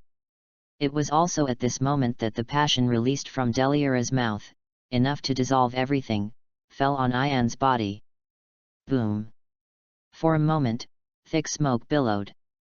Roar! Seeing this, Deliara screamed excitedly. In his eyes, Ian, who was caught in the excitement he released, was already dead. He might have been blown to ashes by the powerful magic energy he released. Unfortunately, Deliara was disappointed. After the smoke and dust cleared, what was revealed was Ian, who was tightly wrapped in the defensive power released by the 3 pillars of God, and was unharmed. Even Deliara's excitement was not enough to destroy the mysterious magic pillar that was wrapped around Ian. Poor and weak. Die under the light rain of the 7 stars. The moment Ian spoke, 7 golden magic circles suddenly lit up in the sky. Roar! Deliara felt threatened and looked up. He looked at the magic circle shining above his head with confusion in his eyes. Even he didn't know when Ian placed the magic circle in the sky. Boom! Unfortunately, the 7 stars' judgment would not give Deliara any chance to react. The rain of light was continuous, just like my second uncle's Yasakani no Megatama, which directly knocked Deliara down from the sky and smashed him hard into the snow-capped mountains at the edge of the town below. The rain of light continued, and the terrifying energy melted the entire snow mountain. The stars that kept shining in the sky illuminated the entire town behind them. This is... For a moment, the residents of the town were all shocked. They looked at the roaring magic in the distance in confusion, but they knew in their hearts that there seemed to be some powerful existence fighting with Deliara. Everyone, evacuate quickly. Leave the town and go to a safe place. The Fairy Tale Guild's magician is here to save us. Just as the townspeople hesitated, a man carrying Maihua on his shoulders and holding Gray's silver in his hand rushed towards them, shouting loudly. Yes. Run, run quickly. After the townspeople reacted, they stopped praying to the sky without any hesitation. Instead, they ran as fast as they could, using the starlight released by the 7-star sword. The most important thing now was to save their lives. The other side. Roar! After Deliara took a hit from the 7-star sword, although his body was in tatters, he was still in high spirits. He raised his head and roared at Ian in the sky. So hard! Ian frowned upon seeing this. He now finally understood why you, who was at the Holy 10 level, couldn't deal with the guy in front of him. Although Deliara's destructive power was mediocre, it was strong enough and had strong resistance to conventional magic. In Ian's opinion, with the strength shown by Deliara at this moment, even if he was placed in the Gate of Hades in the future, he would be the highest level Cotter, perhaps second only to the king of the underworld Maldur Gil. It's time for a big one. Ian frowned and used telekinesis to connect with Silver in the distance. Silver, can you hear me? Yin, who was just putting his wife and children in a safe place, was startled by a voice echoing in his mind before he had time to rest. You, who are you? Yin was shocked and asked the identity of the owner of the voice in his mind. I'm the magician of the Fairy Tale Guild. Ian answered truthfully. It turns out to be you. Yin excitedly asked about the situation on Ian's side. To be honest, it's a bit troublesome. Ian in the sky shook his head helplessly. Trouble. 9. Could it be that even you can't solve Deliera? Yin couldn't believe it. If even Ian couldn't defeat Deliera, they didn't know who else could help them. No. It's still easy to get rid of him. But next I will use a very dangerous magic, which will destroy Deliera and the entire snow mountain, and it may also affect the town. So I need you to answer me truthfully. Have all the residents in the town been evacuated? Ian was also helpless. At his level. To be precise, as long as one reaches the Holy 10 level, a wave of the hand is enough to destroy the world and an entire town in an instant. This is also the main reason why the Magic Council strictly prohibits infighting among the powerful people at the level of the 10 Holy Magisters. Please give me 10 minutes. Yin frowned when he heard this, and he assured Ian. It is good. Ian nodded and continued to suppress Deliera with gravity magic. Roar. Deliera would naturally not surrender docilely. He continued to gather energy in his mouth and shot it towards Ian in the sky, but unfortunately, it was intercepted by the 3 pillars of God. Everyone, please count the number of people. Have they all escaped? Regardless of his injuries, Yin continued running in the mud and spread Ian's words to the surrounding townspeople. It's too dark, light a torch. The townspeople looked anxious. The more they tried to count the number of people, the more confused they became. It's raining too hard to light it. Then light the magic crystal quickly. Don't be stingy at a time like this. It is good. The rain was so heavy and fast that the crowd could not see the road, let alone the people. In order to count them clearly, they used precious magic crystals as a light source. Tom's family is here, Jenny's family is here, John's family from the blacksmith shop is here. Why don't I see old Jack? Old Jack has fainted. Got it, keep counting. Facing the invasion of the demon Deliera. Although this time, Deliera only invaded the outskirts of the town and was successfully intercepted by Ian, the excitement he released into the town still caused considerable casualties. Compared to the town that was completely reduced to ashes in the original novel, it is already much better. 10, 9, 8, 7. Time passed minute by minute. 10 minutes passed in a flash. When Yin was sure that all the residents in the town had run out, he looked excited and shouted loudly to the sky, Master Magician, you can take action now. There is no one left in the town. Receive. In the distance, Ian, who was still fighting with Deliera, no longer suppressed his strength after hearing Yin's words, and fully mobilized the magic power in his body. Boom! Deliera, who was originally arrogant in front of Ian, suddenly changed his ferocious face after feeling the ocean-like magic power in Ian's body, with a hint of surprise and disbelief in his eyes. Is this power already not weaker than that of Pluto Maldergil? Human! How is it possible that you have such great power? This was the first and last time Deliera spoke. Because. Call. With a gust of wind, the heavy rain that swept across the town was blown away. The moon and stars appeared again, illuminating the earth. But the next second, the sky and the earth became dim, the moon no longer shone, the stars no longer sparkled, and the earth emitted faint mournful cries. Then, there came one dark and rolling cloud after another. A huge crack appeared in the middle of the cloud. It seemed that something horrible was coming from the sky and was about to come out of the crack and sweep across the earth. True celestial magic star collapse. As for Ian in the sky, his expression was as indifferent as a god.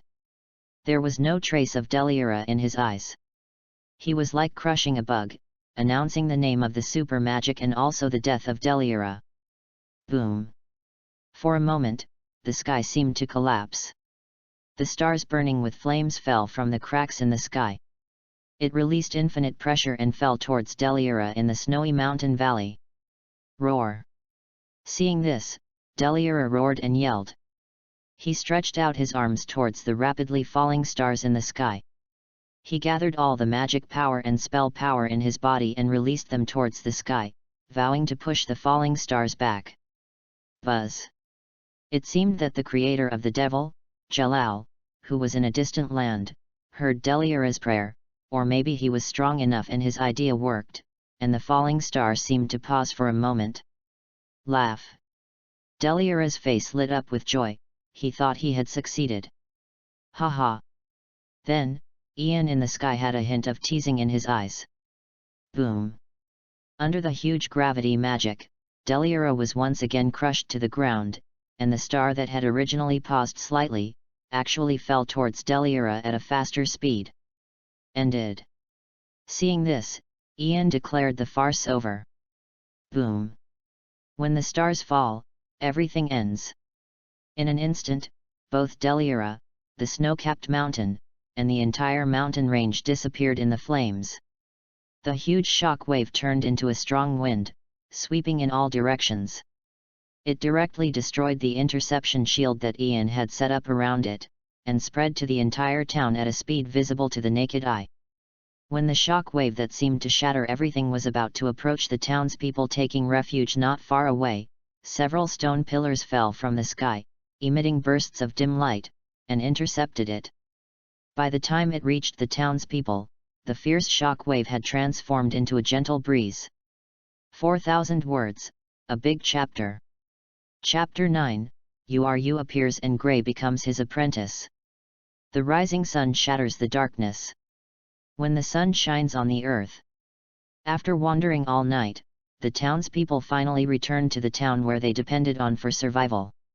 However, when the townspeople saw the scene clearly, their eyes widened. They couldn't believe it and said, "Hey! Are we really in the right place? Is the town we live in really here?" Well, what caught everyone's eyes was only a wasteland. Their beloved town now looked like the leaf village that had been plowed over by the bitter and vengeful Mr. Tendo Payne, who loved to carry rice. All the buildings had disappeared without a trace. That's still good.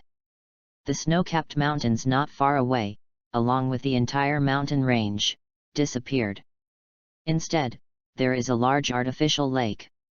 The depression of this artificial lake was created by the star collapse. The water in the lake is the old snow on the snow-capped mountains melted by the 7-star sword rain, so fortunately it is all fresh water. If they release some fish fry this year, by next year, perhaps their town will be able to make a living by relying on the endless lake water in front of them, which is comparable to an inland sea. Well, the hunter was forced to change his job to fisherman. I never thought that after living in the eastern inland for my entire life, I would have the opportunity to see the legendary sea. This is truly a great honor. This is also my good fortune. The mayor stroked his long beard, his eyes exceptionally calm. The mayor is indeed a man who has seen the world. He was not scared at all. The townspeople looked at the calm mayor, as if they had found their backbone, and praised him one after another. Yo-ho! Today's dream is quite interesting. In my dreams, I can't see the faces of those people clearly. Today I finally saw clearly that they were all the townspeople. Haha, this is extremely interesting. After hearing the voices of the townspeople, the mayor subconsciously turned his head and looked. After seeing the panicked faces of the townspeople, he smiled softly. As he said that, the mayor picked up the cane in his hand and smashed it on his head, shouting, "If this is a nightmare, please let me wake up. Give us our village back. Bastard. Oh no. The mayor has been frightened to death. The old man actually thinks that he is still dreaming." As soon as the mayor finished speaking, the townspeople surrounded him in panic. They held him down and snatched the cane from his hand, explaining, "Mayor, we are not dreaming. This is the town where we used to live. As for the sea, it used to be a snowy mountain. I remember that when I was a kid, you took me to the mountains to hunt rabbits. Have you forgotten everything?" "Of course I remember." 10. The mayor started to cry as he spoke. Seeing the town he had built for many years suddenly destroyed, couldn't he just go a little crazy? But fortunately, everyone is still alive. As long as people are still alive, everything is fine. Anyway, thank you very much for helping us defeat Deliura. Without you, let alone saving this town, I'm afraid that everyone in our town will be buried in the sea of fire." The mayor was a sensible man, so after he clearly realized that this was not an illusion or a dream, he brought the townspeople to Ian, who had just crushed Deliara to ashes, and bowed to Ian to express his gratitude. "It doesn't matter, it's just a little effort." Ian heard this, smiled and shook his head. "I heard from Yin that you are the guild's magician, right? I, an old man, still understand the rules of the magician.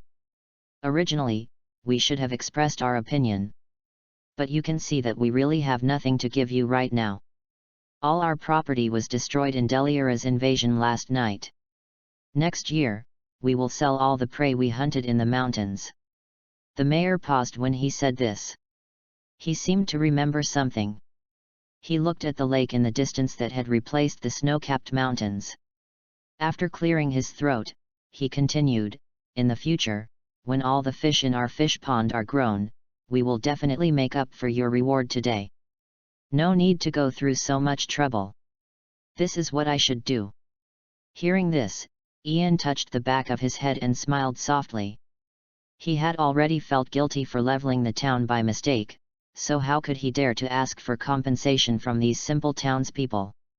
If he had traveled through time a few minutes earlier, perhaps he could have intercepted Deliara outside the town. It was really a pity. "May I ask your name? We may also have a chance to repay you." However, the mayor was still very persistent. He said that the town could be rebuilt if it was destroyed, but people only have one life, and once they died, they could never come back. "My name is Yi." Upon hearing this, Ian was planning to directly give his name. But when he saw the endless wasteland in front of him, he cleared his throat and temporarily changed his name.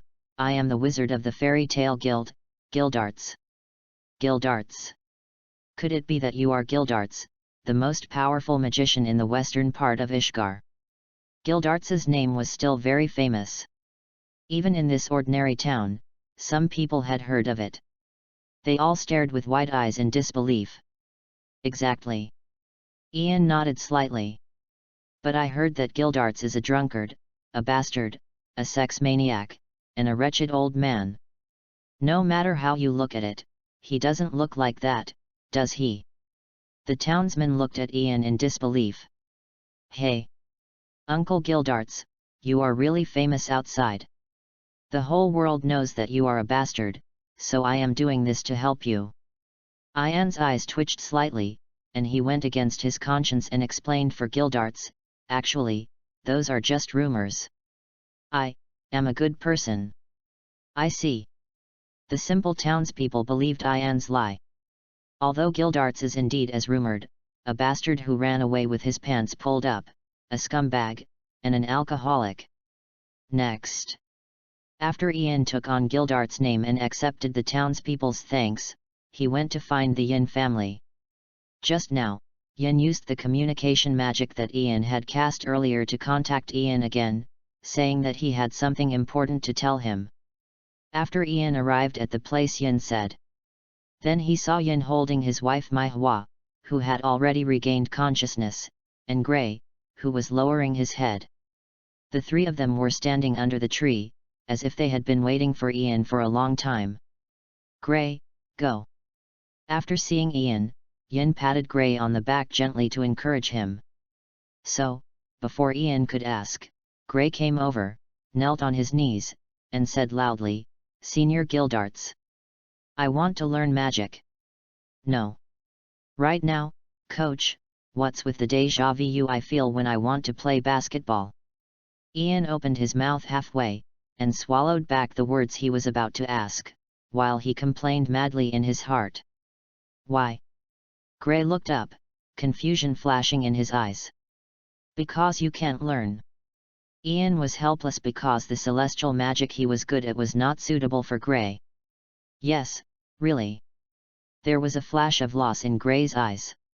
He lowered his head, not knowing what he was thinking. "Even though you can't learn my magic.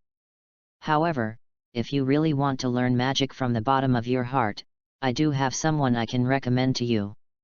She is a good teacher, and she has the magic that is most suitable for you in this world.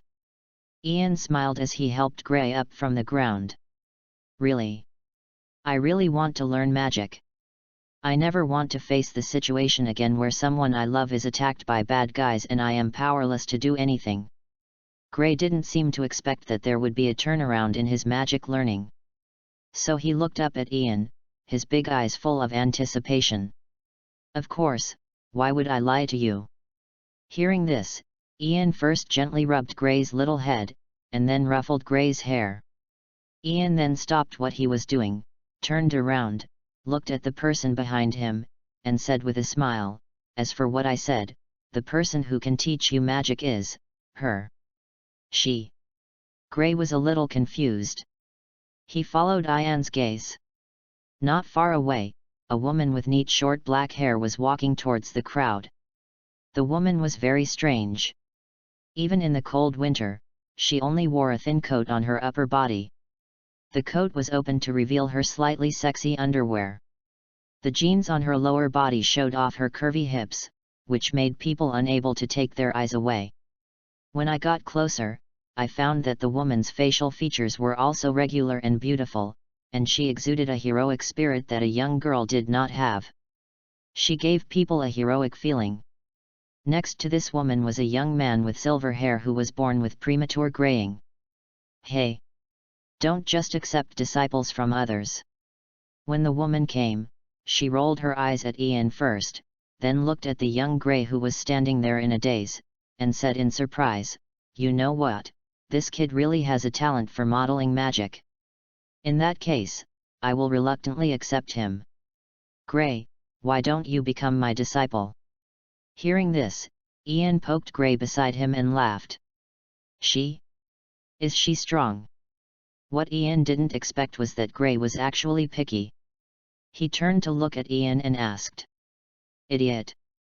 Of course she's stronger.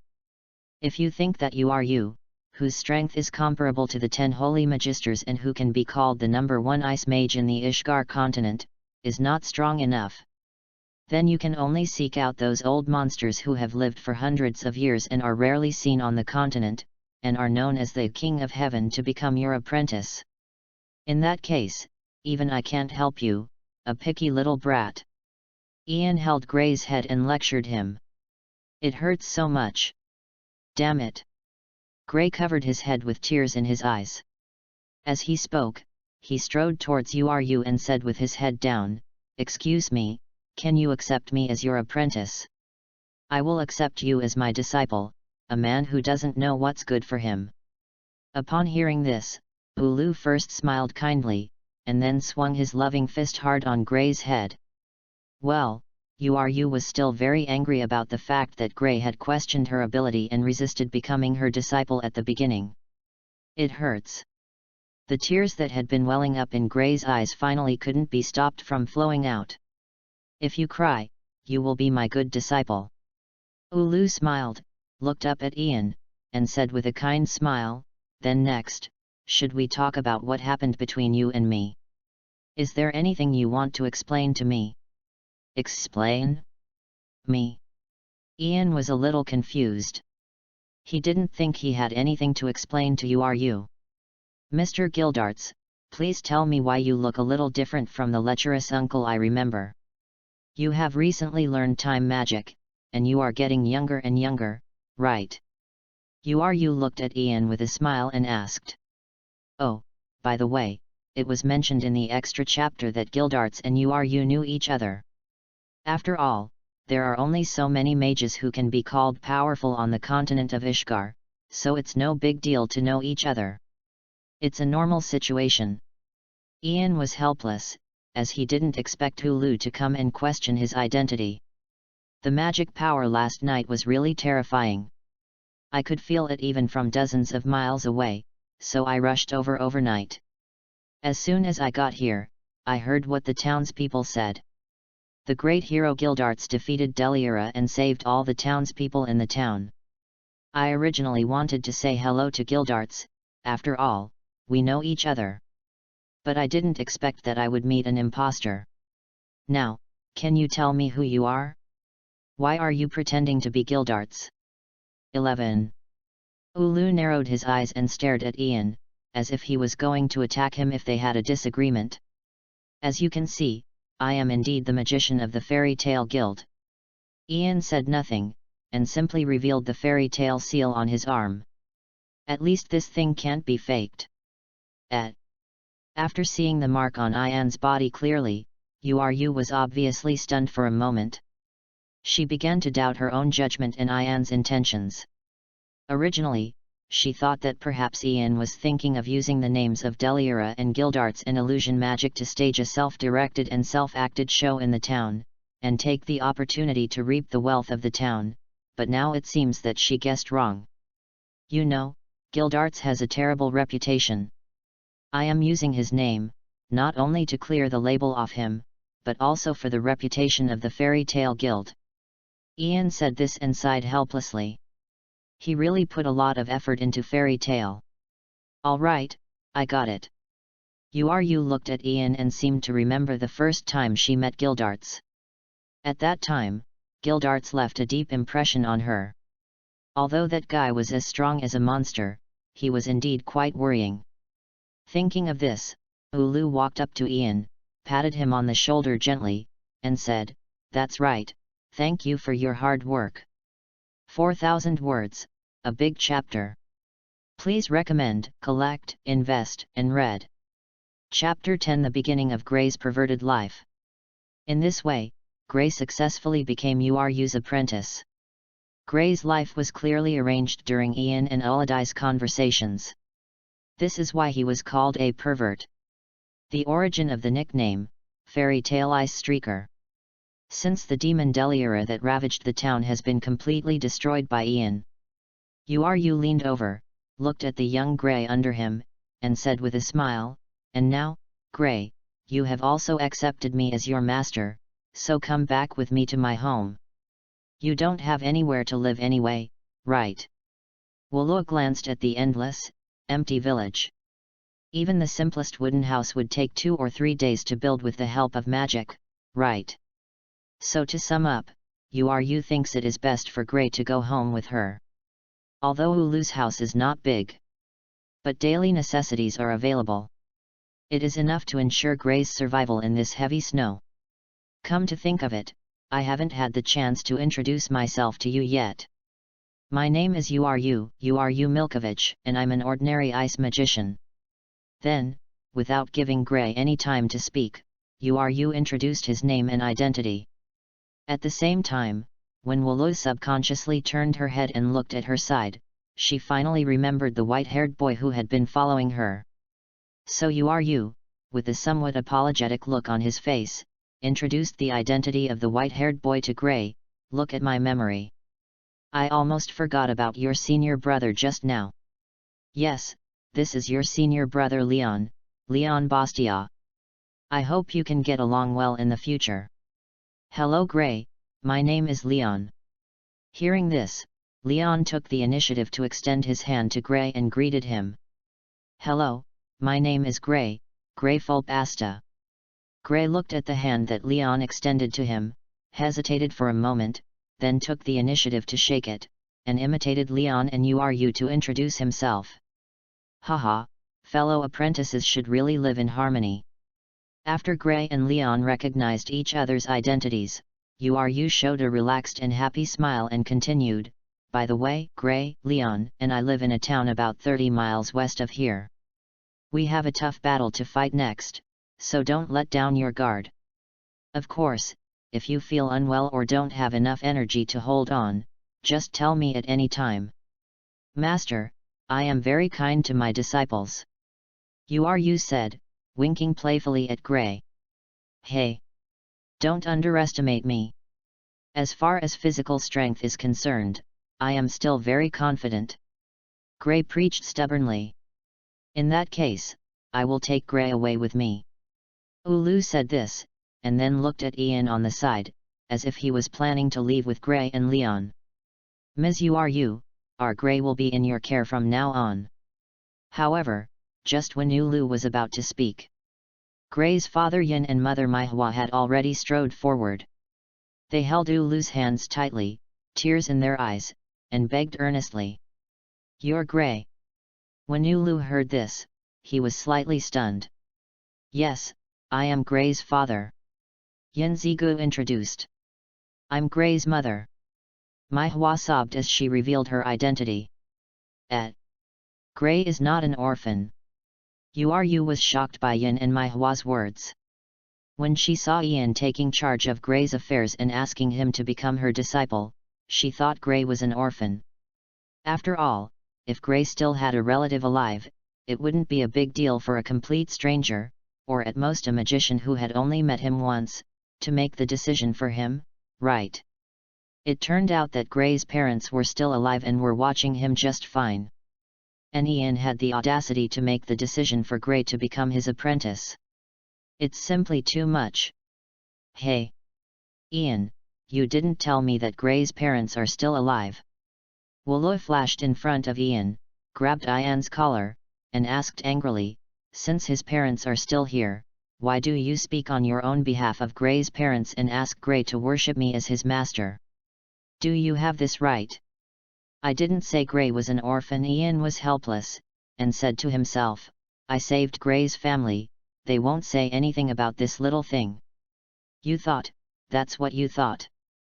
I'm really impressed by you mages from the Fairy Tale Guild. It's either you or Guildarts. They are all so strong, but they don't have any common sense. You all need to have a little sense of boundaries." Yu said, forcing a smile on her face. She walked towards Yin and Mai Hua in a self-proclaimed friendly manner, and after asking them about their well-being, she said softly, "That is, what do you think about Gray's decision to become my disciple and to separate from his family to go to the town where I live to practice magic? Everything is up to Ian." Hearing this, Yin replied with a smile. "Mr. Ian is our savior. It's right to listen to him.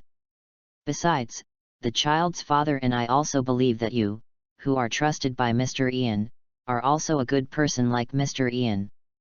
So we are all relieved to leave Gray to you. Mai Hua also trusts Ian immensely. See what I said? I'm in charge. It's totally fine." Hearing this, Ian walked to Ulu's side and smiled. "Shut up, I'm really convinced." When Yu said this, she sighed helplessly. She really surrendered to the magicians of the Fairy Tale Guild. "Gray, go say goodbye to your parents. Don't let them worry." Yu patted Gray on the shoulder and motioned for Gray to say his final goodbyes to his parents. "It is good." Upon hearing this, Gray immediately walked towards Yin and Mai Hua behind him and bowed, saying, "Father, Mother. I will follow Teacher Yu and study magic hard. One day, I will become a powerful magician like Ian, defeat all enemies who dare to attack you, and protect you. Go, go." Seeing this, Yin waved his hand awkwardly at Gray, indicating that Gray should quickly return to Yu's side and not keep him waiting anxiously. "I believe you can do it." Mai Hua patted Gray's shoulder gently. She was deeply moved by Gray's words. Her son just said that he would work hard to practice magic so that he could protect them in the future. Gray, he has really grown up. Okay. After saying goodbye to his father and mother, Yin and Mai Hua, Gray immediately returned to Wulu and said softly, "Teacher Wulu, I have already talked to my parents and we can leave now." "In that case, let's set off now," Ulu preached weakly. Yu swore that she really didn't want to get involved with the mages of the Fairy Tale Guild like Ian and Guildarts. Unfortunately, this world is always different from what we want. Although, I don't want to ruin the good atmosphere between you. Just when Yu was about to leave with Gray and Leon, and vowed never to have anything to do with the magician of the Fairy Tale Guild again in this life. 12. Ian seemed to have discovered something. He walked over to Ulu and the others and said, "But before we leave here, we still have to get rid of a certain little tail. After all, he has been observing us for so long, so he has to pay a fee. Don't you agree?" "No, wait a minute. What do you mean, before we leave?" "Hey! Ian, tell me clearly, what exactly do we mean by this? Ulu frowned. She keenly discovered that there was a big problem in Ian's words. For example, who exactly does this we that Ian mentioned include? Could it be that Ian is also planning to leave with them? She had no intention of taking Ian to her own town. Chapter 11 Ian, McGill, do you know that you're president and calls me Ian brother in private? Come out. Or are you waiting to be invited out? Ian looked towards the woods in the distance and said coldly. Could it be that there are enemies there? Ulu reacted immediately after seeing this. She clenched her right fist and smashed it into the palm of her left hand, then performed ice-shaping magic and kept alert to her surroundings. As expected of a fairy tale wizard, you actually discovered my existence. Just when Ulu looked nervous, a tall evil ghost, holding a monk's staff, wearing an ancient cassock, exuding a terrifying aura and with an extremely hideous face, walked out of the woods and came to Ian and Ulu. You, who are you? When Ulu saw this, his pupils suddenly shrank. Hello, fellow humans. Please allow me to introduce myself. My name is Black Priest Keith, and I am a member of the 9 Ghost Gates of Hades. Of course, you may not have heard of my name. All you need to know is that we, the Gate of Hades, are all demons from the book of the great dark mage Zeref. The monk introduced himself. The demon in the book of Zeref. What's your relationship with Deliara? Wu Lu was stunned at first, then she realized something. She looked at the abbot and asked loudly. Haha, originally Lord Deliara was also appointed by that lord as a member of the 9 Ghosts, the highest level cadre of Hades Gate. Unfortunately, Lord Deliara has been completely wiped out by you humans, and not even his body is left behind. The monk sighed helplessly. What exactly is your conspiracy? Ulu continued to ask the abbot questions, hoping to extract more information about the gate to the underworld from him. Conspiracy? You said conspiracy? Haha. The monk sneered. He seemed to have heard something funny. A hint of mockery flashed in his eyes. He said coldly, our existence itself is the biggest conspiracy. Boom. Before the monk could say anything, the tremendous force of gravity had already pressed down on his body. Forehead. The monk was careless and didn't have time to dodge, so he was knocked to the ground by Ian's gravity. Why waste so much time talking to him? Just send him to see Deliara. Ian raised his fingers slightly, and the gravity applied to the monk became stronger and stronger. Humans. The gate of Hades will not let you go. Lord Mardogil, the king of hell, will avenge me. The monk looked at Ian and roared. He was unwilling to be destroyed like this. Dark paradise, confined space. As Ian raised his hand, the horrible gravity instantly twisted into a huge hole in front of him. The gravity in the center of the hole was so huge that even light and shadow would be attracted by it and eventually crushed by it. Not good. Seeing this, you immediately released an ice wall to help Gray and others block the aftermath of Ian's magic. Ah. No. As for the monk who failed to finish his words, his spells were not good at fighting. After being targeted for destruction by the dark paradise released by Ian, he didn't even have the ability to resist. He was sucked directly into the dark hole by the huge attraction and disappeared without a trace. It was as if this monk had never come to this world. So strong. This overwhelming power is beyond the reach of even me now. When the overwhelming gravity disappeared and you lifted the ice wall, she first admired Ian's strength, then looked at Ian and asked, "You killed him right away?" "We haven't asked him clearly what he wanted to do." "Not really. I just destroyed his body. His demon soul, along with his good brother Deliara, have been imprisoned in the dark paradise, imprisoned space. So don't worry, it's okay. Ian has always been a good boy who knows how to save money. How could he destroy the good nutrients of the monk and Deliara? These were all made by Mr. Jelf with great effort back then. These excellent demon souls. Of course, it is reserved for Myra Jane, who is about to join the guild. Gray and Leon, this is the first lesson I'm going to teach you. Don't be merciful when you meet a demon. Your mercy will only hurt yourself. Ian looked at Gray and Leon and spoke softly. Any living creature that is attacked will feel pain, fear, or reveal its weaknesses. But demons don't feel that way, demons don't feel pain. Undead Storm, etc., these are Jay's early works. Natsu, hey. At last. After the deaths of both Monk and Deliera, the Grey incident finally came to an end. However, Ian discovered that his simulation was not over. So after saying goodbye to Yin and Maihua, he followed Uru, Gray, and Leon and embarked on a new journey. Don't follow me. Ulu was speechless about this. I am Gray's guardian. Gray's parents personally entrusted this responsibility to me. Ian shrugged his shoulders and followed Gray to Uru's house to eat and drink in the name of Gray's guardian. Maihua, it's time for us to go on a spontaneous trip. After watching Gray and the others leave, Yin looked at his wife Maihua beside him and said softly, "My dear, I'll do as you say." Maihua lay in Yin's arms and spoke shyly.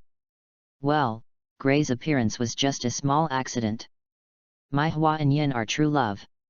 At the same time, Yin watched Gray leave, thinking to himself, Gray, as a father, how could I put all the pressure on you?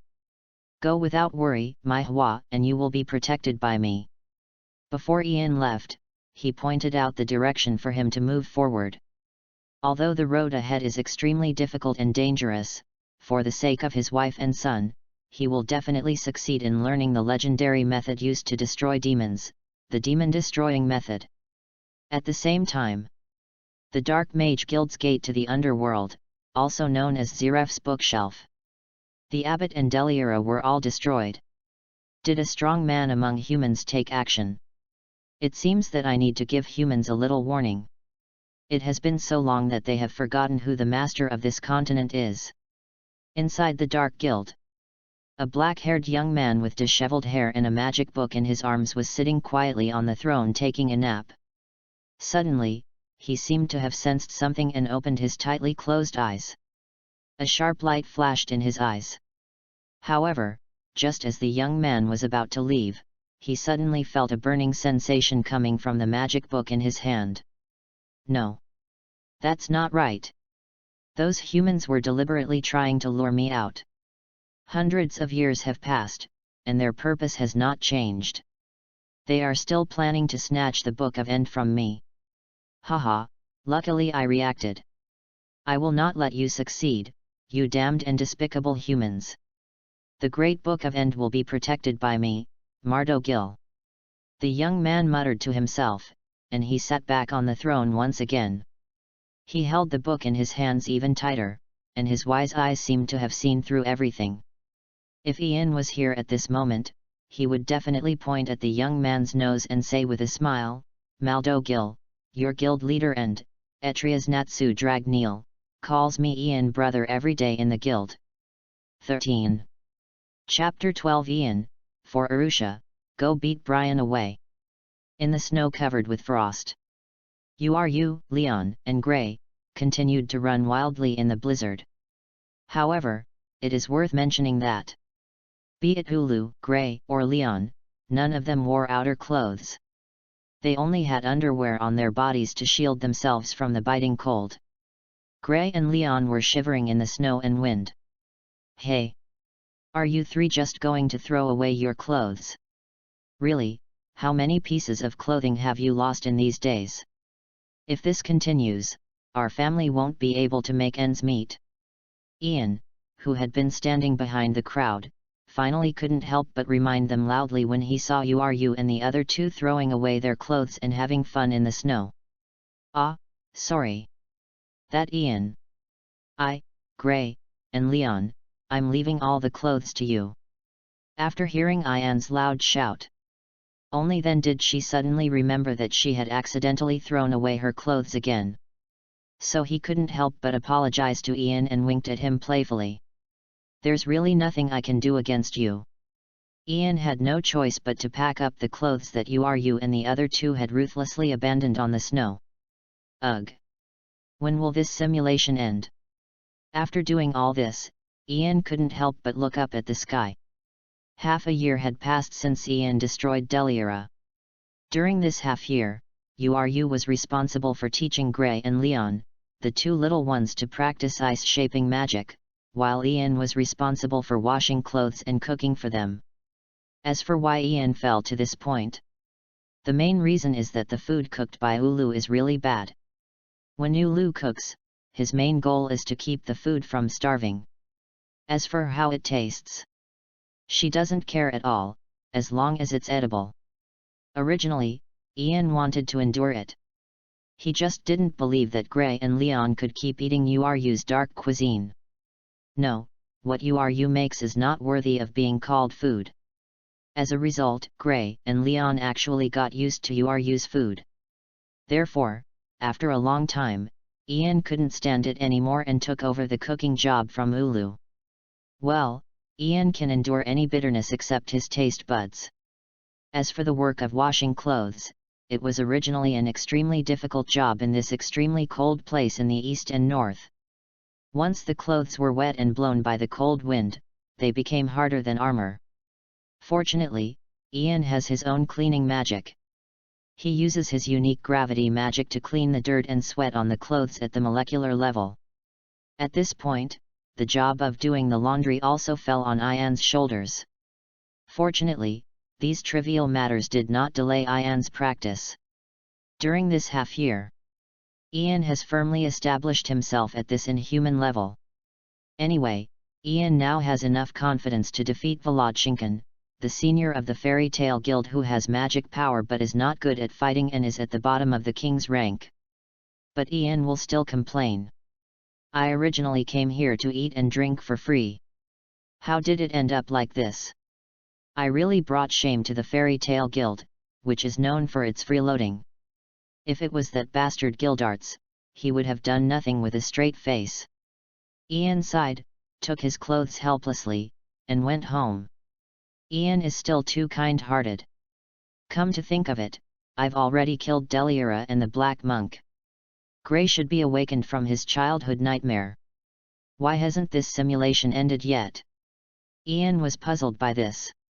According to his guess, the simulation of Gray should have ended when he dealt with Deliera and the Black Monk, right? Could it be that Gray is still unwilling to accept something? Humph! He is such a greedy kid who wants everything. The other side. Haha! Uru seemed to be keeping an eye on Ian's movements. After Uru was sure that Ian had left, she chuckled first, and then said to her two apprentices, Gray and Leon, Ian has finally gone home. Remember what I told you before? Today seems to be Ian's birthday. To thank Ian for washing and cooking for us in the past 6 months, how about we go to the city today, buy him some fruits and cream, and bake him a birthday cake by ourselves? Yes, during the 6 months of getting along, Ian inadvertently revealed his birthday. Ian just said it casually at the time, but he didn't expect that Ulu would remember it. It can be said that the speaker is unintentional, but the listener is intentional. Oh! Upon hearing this, Gray and Leon waved their fists, eager to try. It's not that these two brats are very grateful, they are just celebrating that they can finally take a break today. By the way, they are very interested in making cakes. After all, they are children. Once there is no hatred and pressure in their hearts, they will be more likely to be curious and interested in everything in this world, anything they have never tried. Ever since Uru, Gray, and Leon dug out from the snow pile under their feet the things they had hidden a few days ago for the surprise they gave to Ian today. After putting on the clothes they claimed to Ian had accidentally lost during their training, they set off towards the town. Surely, as usual, some fruit. By the way, bring some more pineapples and mangoes. These are what Ian likes. Ulu came to the fruit stand she often visited, greeted the proprietress familiarly, and bought some of the fruits they usually ate and those that Ian liked. Those two children. I remember their names were Gray and Leon, right? They are all good kids. Most importantly, they are all handsome guys. When they grow up, they will definitely charm thousands of girls. That's great, you. I envy you for having two handsome boys to accompany you. After Shirley prepared the fruits, cream, and other condiments needed for the cake for you, she looked behind you at Gray and Leon who were playing together, and teased softly. Like it? I'll give it to you. Do you want it? Upon hearing this, Ulu spoke without any concern. No. I have no interest in these two handsome boys in your family. I don't have time either. I'll wait for them to grow up. After all, I have waited so long for them to grow up, and I am old and ugly now. Well, if you are willing to give up your love, you, why not give me that handsome boy in your family? To be honest, I fell in love with him the first day he came to the city. That face, those abs, and that temperament. Tisk tisk tisk. When Shirley said this, she looked like a crazy fan. Shirley! Don't drip your saliva into the fruit I paid for. Upon seeing this, Ulu snatched the wrapped fruit from Shirley's arms. Speaking of which, you are not young anymore, don't you really want to consider living with that handsome guy? If you don't consider it, remember to let me know. I've been waiting for him. I think his name is Ian, right? Shirley continued to ask you for information about Ian. I want you to take care of it. Upon hearing this, Ulu left angrily with the fruit in his arms. When you took Gray and Leon to the bakery to make a birthday cake for Ian, she kept muttering vaguely, is Ian really that handsome? Why can't I see that? If Ian was next to Ulu at this moment, he would definitely point at Ulu's eyes and laugh out loud, haha. You actually think I'm not handsome enough? It seems that you really should go see an ophthalmologist, dear Miss Ulu. I'm the face of the Fairy Tale Guild. Every year in magazines, I'm ranked first on the list of the most desirable wizards. People call me the friend of women and the killer of girls. But Ian didn't have the time at the moment. Because he finally found 14. The reason why this simulation about Gray never ended. Finally, I'm finally back. Mom, you will miss me, right? And many more. So, who is that person? In the woods not too far from Ulu's cabin. A cute girl who looks somewhat similar to you. At this moment, I am standing here blankly. She stared intently at the wooden house in the distance and was surprised to find that the little home that she and her mother loved so much had changed owners in the past few days. And that person is a hateful man.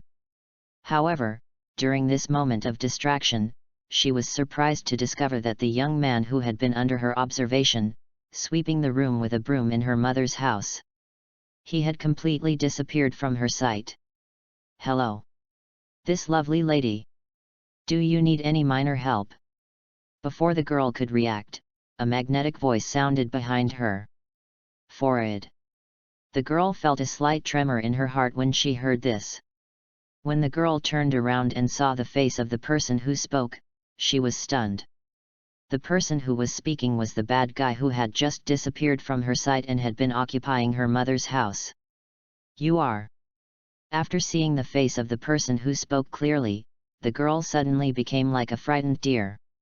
She looked extremely nervous and ready to run away at any time. Hee. The young man, Ian, looked at the girl in front of him with a smile and patience. He tried to look gentle and said softly, "Don't be afraid. I'm not a bad person." Nonsense. You are the big bad guy.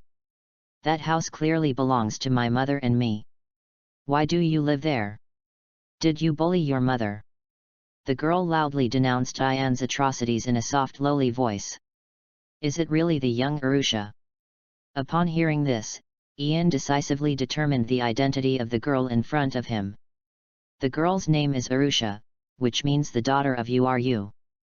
Directly translated, it means Zulu's tears, so it is also commonly known as Sister Tear.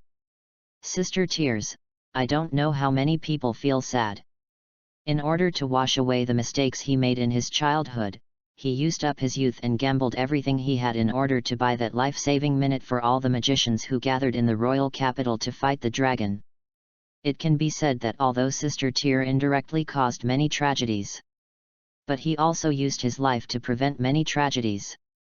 Combined with Yuryu's sacrifice, it can be said that this mother and daughter sacrificed themselves for Gray's life, which is really hard to accept. But it doesn't matter. Since Ian is here, there is nothing to feel upset about. So, Ian looked at the young Arusha and thought about teasing him. Ian frowned slightly, pretending to be serious, looking at Arusha in front of him and asked, "So, you are Arusha? Yuryu's daughter. Do you know my mother?" Arusha's eyes widened when he heard that. Of course. Ian first admitted that he was indeed familiar with Ulu. Then, he flicked Arusha's white forehead and said angrily, "Tell me. Why did you run away from home? Don't you know how worried your mother is about you? Is mother worried? Mother, don't you want me anymore?" Upon hearing this, Arusha couldn't help but burst into tears. Ian naturally couldn't let Arusha misunderstand Yuryu's good intentions. He continued to play the role of the red cop and said angrily, "Do you know how much effort Uryu has made to treat your magic syndrome? How much thought has been put into it? I don't know how much Uryu paid to get Brian, the director of the Magic Development Bureau, to accept you? Why did you escape from the Magic Development Bureau a year ago? Uryu mistakenly thought you were dead." Ian pressed Arusha. "A year ago? Escape?" Arusha looked bewildered. She blinked her big eyes, looked at Ian with grievance, and said weakly, "Uncle, are you mistaken? I just escaped from the Magic Development Bureau last week. Don't call me uncle. Call me brother." Ian first corrected Arusha's address to him. Cough cough. Immediately afterwards, Ian coughed lightly, pretending to be clueless, and continued, "But, as early as a year ago, Uryu did go to the Magic Development Bureau to look for you. Brian, who was the director of the Magic Development Bureau at the time, told your mother in person that you were dead." Boom! As Ian finished speaking, extremely violent magic power gushed out from Arusha's body. With the help of the Magic Development Bureau, Arusha's small body already possessed magic power that was no weaker than that of an S-level magician in an ordinary guild. These powerful magic powers are completely a burden to Arusha right now. No wonder Uryu is so anxious. He's lying to my mother. That damn guy, he's lying to my mother. He lied to me, too. He said my mother didn't want me anymore. I'm going back to settle accounts with him." Arusha roared. She now wished she could rush back to the Magic Development Bureau and kill that old thief Brian with her own hands. "I see.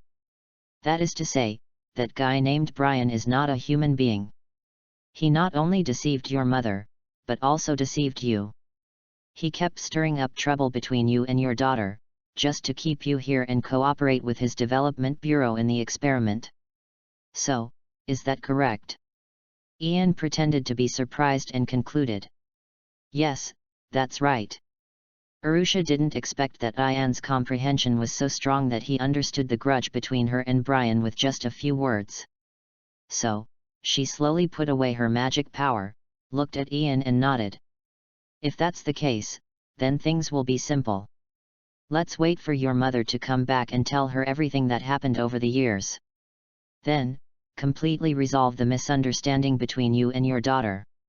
Finally, we beat the hell out of Brian," Ian said as he reached out and gently rubbed Arusha's little head.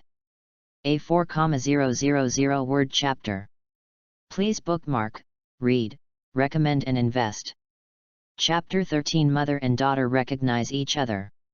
Inside the cozy wooden house, Ian, wearing an apron, kept going back and forth between the kitchen and the dining room. He served plate after plate of sumptuous dishes to the table. Today is a great day for a family reunion, so he has to show off his skills. Actually, Ulu's wooden house was not very big. It only had one living room, and the bathroom and kitchen were also a bit small. If this wooden house was only occupied by Uru and his daughter Arusha, it would be just right. Even with Gray and Leon, who have not grown up yet, it would not be too crowded. After all, they are all children. However, it was different when Ian was included. Ian was already a handsome guy, and his age was not much different from Ulu. Although he didn't mind sleeping with Ulu and others at night. But when I think about the chain reaction that will happen later. Well, Ian couldn't stand being too crowded when he was sleeping at night. Don't think too much, the friendship between Ian and Ulu is pure. Therefore, Ian expanded Uru's wooden house overnight. He not only renovated the dining room, kitchen, and bathroom, but also expanded Uru's room and built 4 more guest rooms. In this way, Gray, Leon, and Ian all have their own rooms. In addition, there is a guest room as a backup in case there are guests coming. But now, this spare guest room has a brand new function. 15. After Ian finished cooking a table of delicious meals, he untied his apron and took Arusha's soft hand, who had always been well behaved and sensible and helped him, into the small but cozy guest room that he had cleaned using gravity magic. He gently rubbed Arusha's little head and said softly, "See? No matter when, you will always live in Arusha's heart. This will always be your home, and there will always be your room." Whoa! When Arusha heard this, her eyes naturally turned red, and one drop after another, crystal clear tears flowed from her eyes and dripped onto the floor of the wooden house. Mom! The longing in Arusha's heart burst out uncontrollably at this moment. She wished she could throw herself into Uru's arms right now and enjoy his warm chest. Don't worry, Uru and the others have gone to training and will probably be back soon. Speaking of which, Wolo has accepted 2 junior brothers for you. I will introduce them to you later. Ian continued to rub Arusha's little head and spoke softly. Arusha nodded slightly and turned slightly to create some distance between herself and Ian, so that Ian's big hands could not touch her head. If Ian continued to rub it, her head would be rubbed bald. Next, time passed by minute. About half an hour later, there was a sudden noise at the door of the wooden house. Of course, it was the 3 Uru people who baked the cake and came back. After Gray and Leon opened the door of the wooden house, Ulu walked into the living room with a freshly baked cake in her hand, smiling.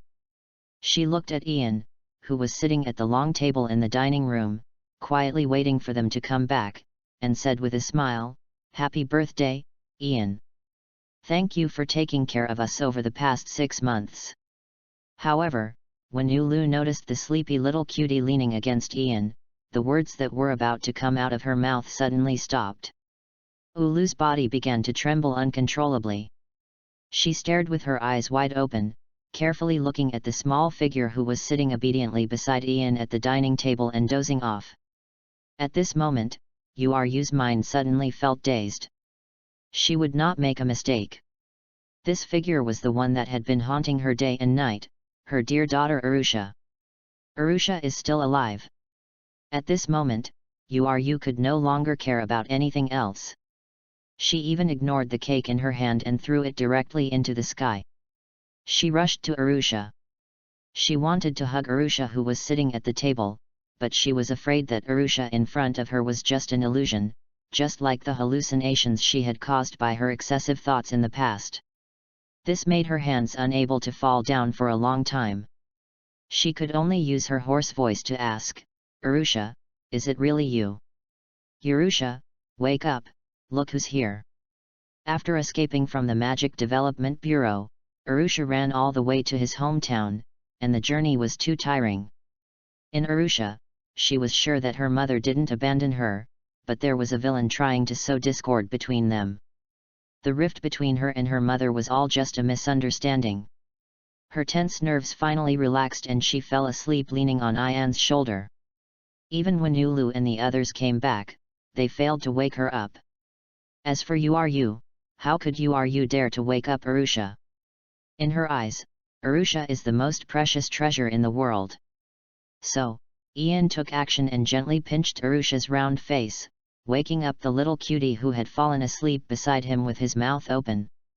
Okay. Arusha woke up and rubbed her sleepy eyes. After she successfully saw who was coming, she rushed into Uru's arms without hesitation and cried loudly, "Mom! I'm back! Woo! Arusha missed you so much! Arusha, my daughter! Mom misses you too! It's Mom who is sorry for you! Mom shouldn't have left you alone at the Magic Development Bureau." When Arusha's little hands tightly hugged Uru's waist, Uru finally realized that the daughter in front of him was not an illusion, but a real person. She used all her strength to hug her daughter in her arms, telling her how much she missed her daughter over the years. "Anyway, let's eat first. We eat and talk." Ian held a square box in his arms, looking at the miserable mother and daughter in front of him, and sighed helplessly. What he was holding in his arms at the moment was naturally the cake that Ulu baked for him.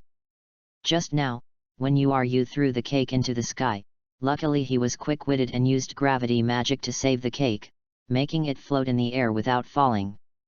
This avoids the situation where the cake is smashed to pieces. Okay. After hearing what Ian said, everyone sat down and started to eat the delicious food on the table. "Arusha, try this. This is delicious. This is Ian's specialty. This dish is also delicious." After sitting down, Uru kept using chopsticks, knife and fork to serve food to her daughter Arusha. Uru's love for Arusha seemed to be overflowing, as if she wanted to make up for all the debts she had owed to her daughter over the years. "Mom! No, I can use chopsticks and a knife and fork." Arusha blushed and gently pushed her overly enthusiastic mother. "My Arusha doesn't want me anymore. She's starting to distance herself from me. Woohoo!" When Ulu saw this, he immediately looked sad. No. Arusha loves mother the most. Arusha didn't expect her mother's heart to be so fragile, and she quickly leaned into Uru's arms. "My Arusha is the best and most sensible one." In the last second, Uru, who was still wiping her tears, looked at Arusha who had fallen into the trap with a bit of cunning in her eyes. She was very happy in her heart. She hugged Arusha's delicate face and kissed her hard several times. As expected, her daughter was the cutest. "Ah! I've been fooled."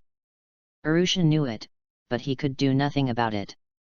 Anyway, after a meal, the rift between Arusha and Uru has been bridged.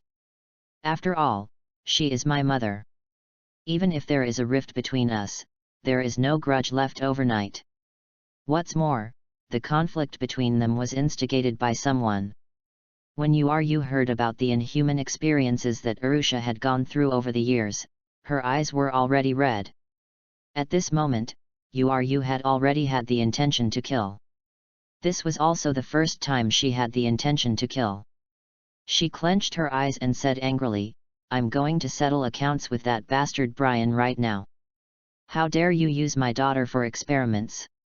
Do you really think that I, Uru, am easy to bully?" First update. And Chapter 14. I'm here to beat you up. How can I be left out of revenge? Ian smiled. Of course he was involved in the beating of Brian. "Ian, today is your birthday. I feel bad that I couldn't let you celebrate the holiday peacefully. How dare I let you get involved in my personal grudge? Besides, Brian is the director of the Magic Development Bureau, which is affiliated with the Magic Council. He has a very strong background and will cause trouble for you and the guild behind you." Ulu frowned, looking at Ian with eyes full of apology. I thought we had become friends after spending half a year together. Friends should help each other. If you are so polite to me, then I will assume that I have misjudged you and I will leave here now." Ian said this, pretending to be sad, and was about to pack up and leave. "No. That's not what I meant." Seeing this, Ulu looked a little excited. She stood up from her seat and subconsciously grabbed Ian's hand. "Oh. Teacher Uru held Brother Ian's hand. They actually held hands. It seems that it's just as Aunt Shirley said, there's something going on between Mr. Uru and Brother Ian. Leon looked at Ulu, who was very emotional and held Ian's hand to prevent Ian from leaving, with the corners of his mouth rising continuously as he snickered. What? As for Gray, he was eating hard and had no idea what was going on. Perhaps Gray didn't care what was going on. Really? As for Arusha, she acted like she had solved a case. She said that it was absolutely right for her to call Ian uncle, and maybe she could change that name soon. Ah! I'm really impressed. Wulu never thought that he would be teased by a group of children whose hair had not even grown out yet. So much so that even the big-hearted Ulu was not mentally prepared. She blushed for a moment, and finally angrily let go of Ian's hand and yelled, "Forget it. If you want to come, let's go together. Don't blame me for not reminding you. Who do you think I am? We, the magicians of the Fairy Tale Guild, are never afraid of trouble." As a member of Fairy Tale, Ian never takes the word trouble seriously. Haha, this guy Ulu is surprisingly innocent. At the same time, Ian looked at Ulu, who turned and left, chuckled, and suddenly cold sweat broke out on his forehead. No. That's not right. I forgot again, I'm not dreaming. I almost made the mistake again. By then, I'm afraid it will really become an accident. 16. Ian felt that his flirting personality must be because he was too familiar with guildarts, and he was infected by that damn scumbag. Having said that, Ian is pure love. If you dare to let Irene down, you will be blown to ashes by a burst of divine stars. Who did you learn these words from, kid? Why learn something else? Why do you have to learn from that unborn blue cat, Harpy? Ian said as he hit Leon hard on the head. Do not understand at all. Leon was hit by Ian's loving fist, and his eyes were filled with tears. He looked confused, as if he didn't understand what Ian meant at all. You don't need to understand. Anyway, everyone, get ready and beat that bastard Brian up. Ian shouted loudly. Oh. This time, Gray responded. When the kid heard that he could knock others away, he immediately became excited. He could be said to be a natural Fairy Tale member. The other side. Magic Development Bureau.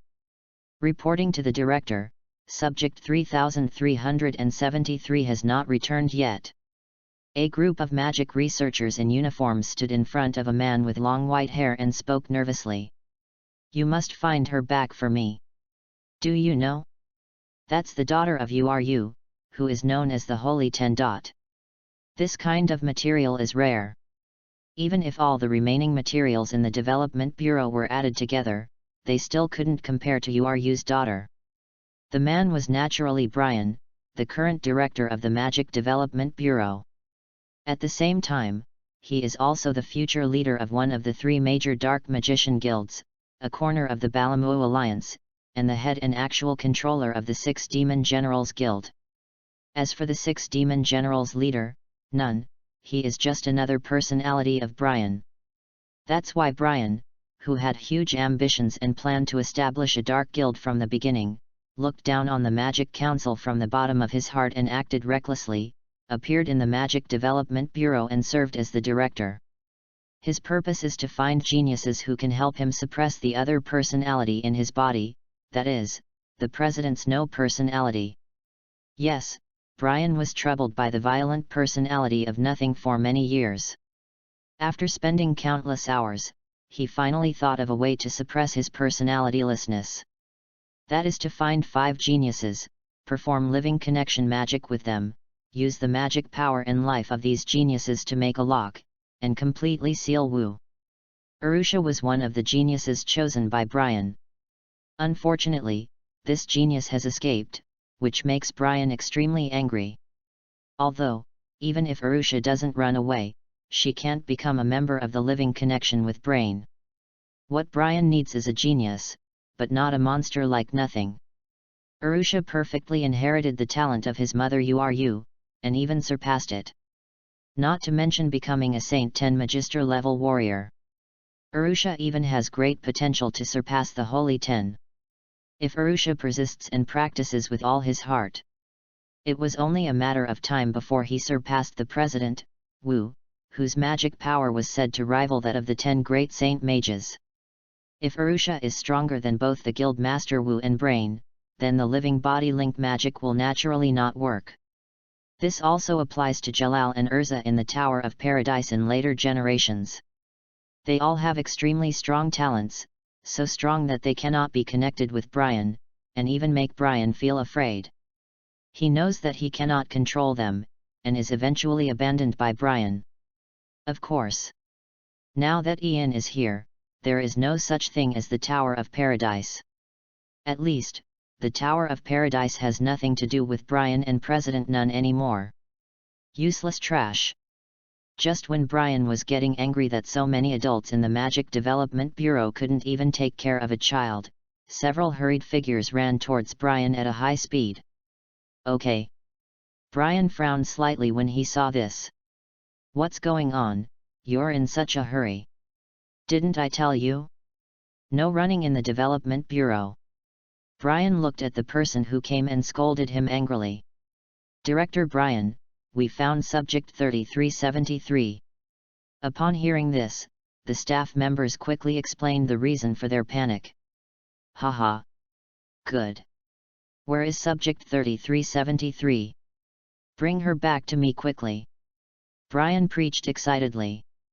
Well, although subject 3373 has returned, she has also returned with the Holy 10 level Ice Mage Uru. The staff was a little embarrassed, but they continued to preach. What? Take me over there and have a look. Brian's face suddenly changed and he spoke in panic. Boom. In one of Brian's rare moments of panic, accompanied by a deafening explosion, a figure surrounded by powerful magic suddenly fell from the sky and came in front of everyone. You? You are. Brian looked at the person who came and his heart tightened. The last time he faced such an oppressive strong man was when he was communicating with the legendary second-generation president of the Fairy Tale Guild. Hit your man.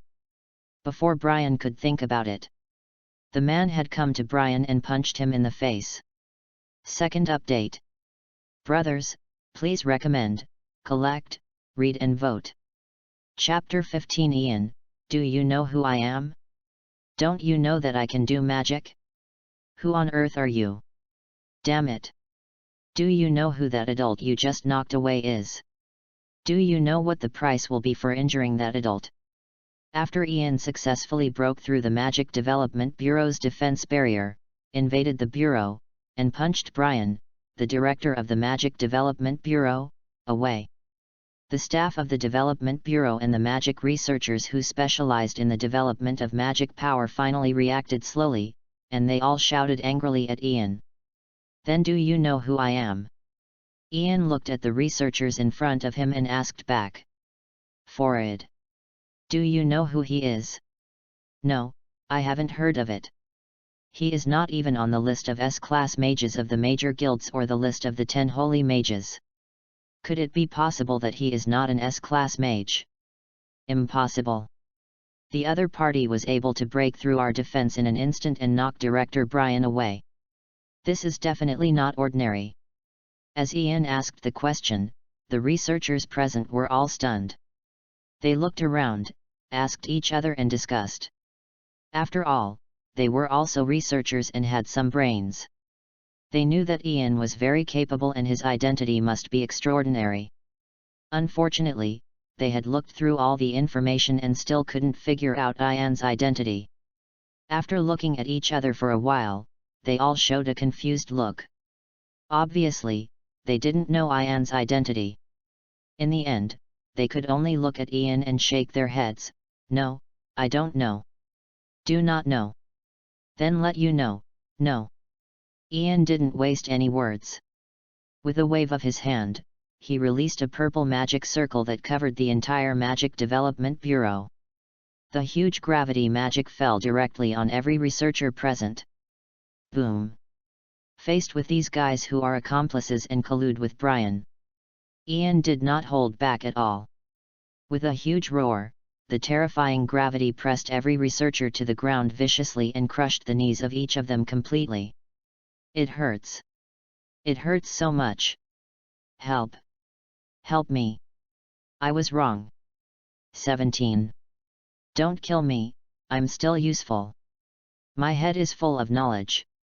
These researchers were overwhelmed by Ian's gravity, their internal organs kept tumbling inside their bodies, and large mouthfuls of blood were coughed out of their mouths. I didn't kill you because I didn't want to cause trouble for you and Arusha. Ian looked at the group of scum in front of him and he really wanted to kill them all. Unfortunately, if he kills all these bastards before the Magic Council confirms the evil deeds of the Magic Development Bureau, it will probably cause a lot of trouble. Although Ian was not afraid of trouble, he had to endure it in order not to involve you and Arusha, mother and daughter, and young Gray and Leon.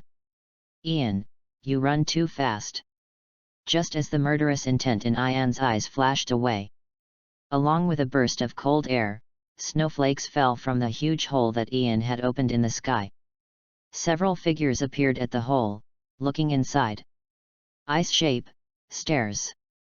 Then, accompanied by a faint blue magic circle, an ice staircase with a rose pattern suddenly formed in mid-air, connecting to Ian's side. The next second, Arusha, Gray, and Leon, walked through the ice stairs and quickly came to Ian's side. Haha! I originally wanted to solve all the problems here before you arrived. It seems that my actions are still a little slow, and I am still not decisive enough when doing things. I have to pay attention next time. Ian looked at Ulu and the others and smiled. Really? This is clearly my family affair, but I'm asking you to solve it all. What's going on? Upon hearing this, Ulu complained to Ian. Hey, sooner or later we'll all be one family. It means that sooner or later he will trick you and the others into joining the Fairy Tale Guild. Ian patted Ulu's shoulder familiarly and smiled. Hey? Who is your family now? Ulu's face turned red and she knocked Ian's hand off her shoulder. Haha, I told you, there is indeed something going on between them. Yes. I believe you. My daughter has sharp eyes. Leon and Arusha looked at each other and laughed secretly. What? Gray still looked confused and took off his shirt. Where's that Brian? Ulu took a deep breath, adjusted his mentality, then looked at Ian and asked. He's there. I hit him head on, and I'm afraid he has fainted now. Ian pointed at Brian lying in the rubble in the distance and said softly. These researchers. Then, Ulu looked at the researchers lying on the ground around him, with a hint of inquiry in his eyes. These researchers are all insiders of the Magic Enhancement Plan. As a result, they not only chose to help Brian conceal the truth about the Magic Development Bureau and failed to report it to the Magic Council in a timely manner, but also assisted Brian in conducting experiments on children. I didn't kill them all here. Instead, I destroyed their magic source and beat them half to death. I took into account that the Magic Council is still unaware of the shady dealings behind the Magic Development Bureau. Ian looked at Uru and explained. No. I mean you were too gentle. Just keep them alive. I think their limbs and everything else can be broken. Upon hearing this, Ulu shook his head slightly at Ian. She said Ian had completely misunderstood her. She didn't blame Ian for being too harsh, but she disliked Ian for being too gentle. As Ulu waved her hands, one transparent blade after another made of ice, emitting a terrifying cold air, condensed and took shape around her. Please spare our lives. Upon seeing this, these researchers prayed. Go and beg for mercy from those children you tortured. As Uru spoke, the ice blade in his hand kept firing, instantly cutting off the limbs of the researchers from the Magic Development Bureau, and while severing these limbs, he used ice to stop their bleeding. While Ulu is cruel, he also has a hint of kindness. What? For a moment, the entire Magic Development Bureau was filled with screams. Forward. Seeing this, Ian couldn't help but shudder. So, don't mess with those single mothers, especially don't touch their precious children. When they get angry, they can really take your life. Just for the mother. Boom. At this time, Brian, who was lying in the ruins, suddenly burst out with terrifying magic power. Then, Brian's body seemed to be unconscious, quietly floating in the air. Ha ha ha. It's unblocked. The seal on me has finally disappeared. That idiot Brian was actually beaten down? How pitiful. Forget it, let me make peace with the enemy. As waves of powerful magic were released from Brian's body, he suddenly opened his eyes. Unlike the wise Brian before. At this moment, Brian's eyes turned bloodshot, like a demon from hell, with endless madness in his eyes, as if he had become a different person. Let me take a good look at who is the guy who defeated Brian. Brian, who seemed to have lost his personality, said this and landed gently on the ground from the air. He looked into the distance. When he saw Uru and Ian standing opposite him, he suddenly fell silent. First update, more. Chapter 16 Uru, I'm waiting for the magic CD, what are you waiting for? Waiting to die. Is this the opponent that noob Brian is worth provoking? Brian is a piece of trash who can't even pass the S-Class Mage examination held by the scumbags of the Light Mage Guild. How on earth did I end up with such a powerful monster as my enemy? Brian. Don't call yourself the leader anymore. Change your name to Pig Brain from now on. You're always causing trouble for me. I just yawned and you brought me an enemy of this level. Do you really want me to die? When Wu saw Uru and Ian in the distance quietly waiting for him to transform, he was completely numb. Uru is fine. Although Uru is a Holy 10 level mage, he is not bad either, he is also a Holy 10 level mage. Even if they fought with Ulu, they would be evenly matched. Without fighting hard, neither could do anything to the other. But what on earth is going on with that little ghost standing next to Ulu? The first time he saw the person opposite him, he was shocked. The opponent's unintentional, wanton, and passionate magic power. Just standing there motionless gave him a tremendous sense of oppression. Suddenly, he thought that the old monster Hades, Presheto, the second-generation president of the Fairy Tale Guild, came to settle accounts with him. How to fight? Wu frowned, beads of sweat appeared on his forehead. I have no intention of becoming an enemy of you two. You are all powerful magicians. You should be able to sense that although Brian and I are one, we are actually two people. Brian is actually our common enemy. To be honest, the reason why he sneaked into the Magic Development Bureau and became the director is that he searched for children with magical talents to conduct magic experiments. In fact, it was to completely ban me and make me sleep forever. That despicable guy is simply shameful. Now that I'm out of trouble, I will naturally take the time to completely destroy Brian's personality and make him unable to stand up again.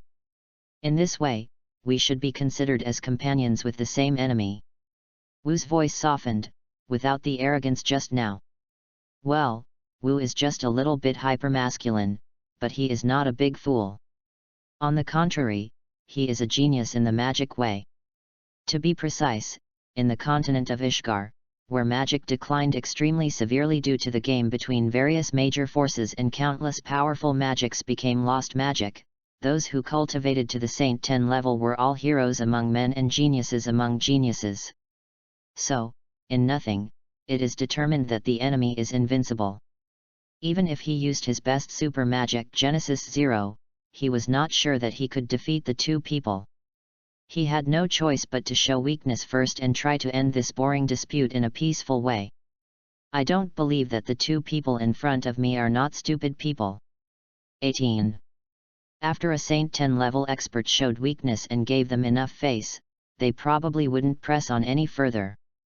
Unfortunately, Wu overestimated his own strength and underestimated Yu and Ian's determination.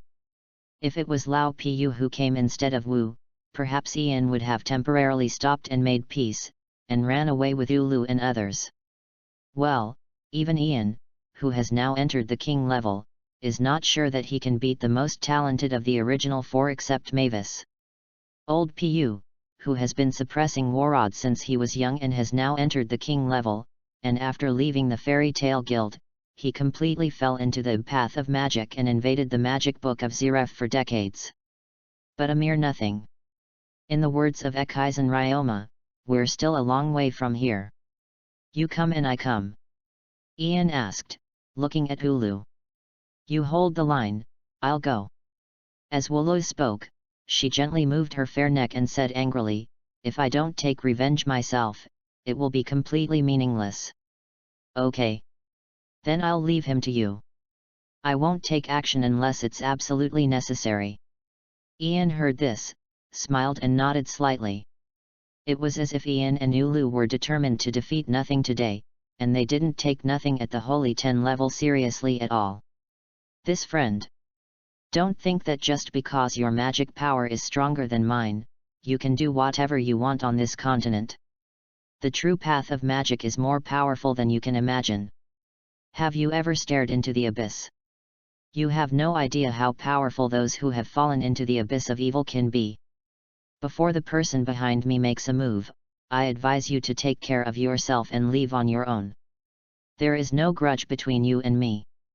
I will deal with that bastard Brian, so you two won't have to worry about it. You are still young, don't make the same mistake over and over again. The veins on Wu's forehead were tense. He didn't know how long it had been since he felt despised. It had been so long that he almost forgot the feeling that made him angry from the bottom of his heart. But Wu did not dare to get angry because the other party had the capital to look down on him. Therefore, Wu can only place his hopes on the person behind him. Although Wu really doesn't want to use that person's name. Although in his eyes, he and that adult were in a cooperative relationship, the other party probably just treated him as a chess piece. But speaking of it, in the eyes of that adult, perhaps there is no one. He regards everything that can be used as a pawn to achieve his goals, including himself. What? Ian was a little speechless. It sounded like he was the villain when he said nothing. Wu, you talk so much. Ian looked at nothing and taunted. You. Wu had sweat on his forehead. He wanted to scold Ian, but he didn't dare to. The person who has fallen into the abyss of the devil, are you talking about President Presheto? No, now we should call him Hades. Ian said this, looking at Wu with a hint of teasing in his eyes. What? Nothing hadn't expected Ian to know so much about his background. Perhaps you don't understand. Presheto is the second-generation president of our Fairy Tale Guild. Even if you invite him out, he will still be on my side. Ian was going to let Wu die knowing full well, so he rolled up his sleeves, revealing the Fairy Tale Guild emblem on his upper arm. But Ian was not wrong.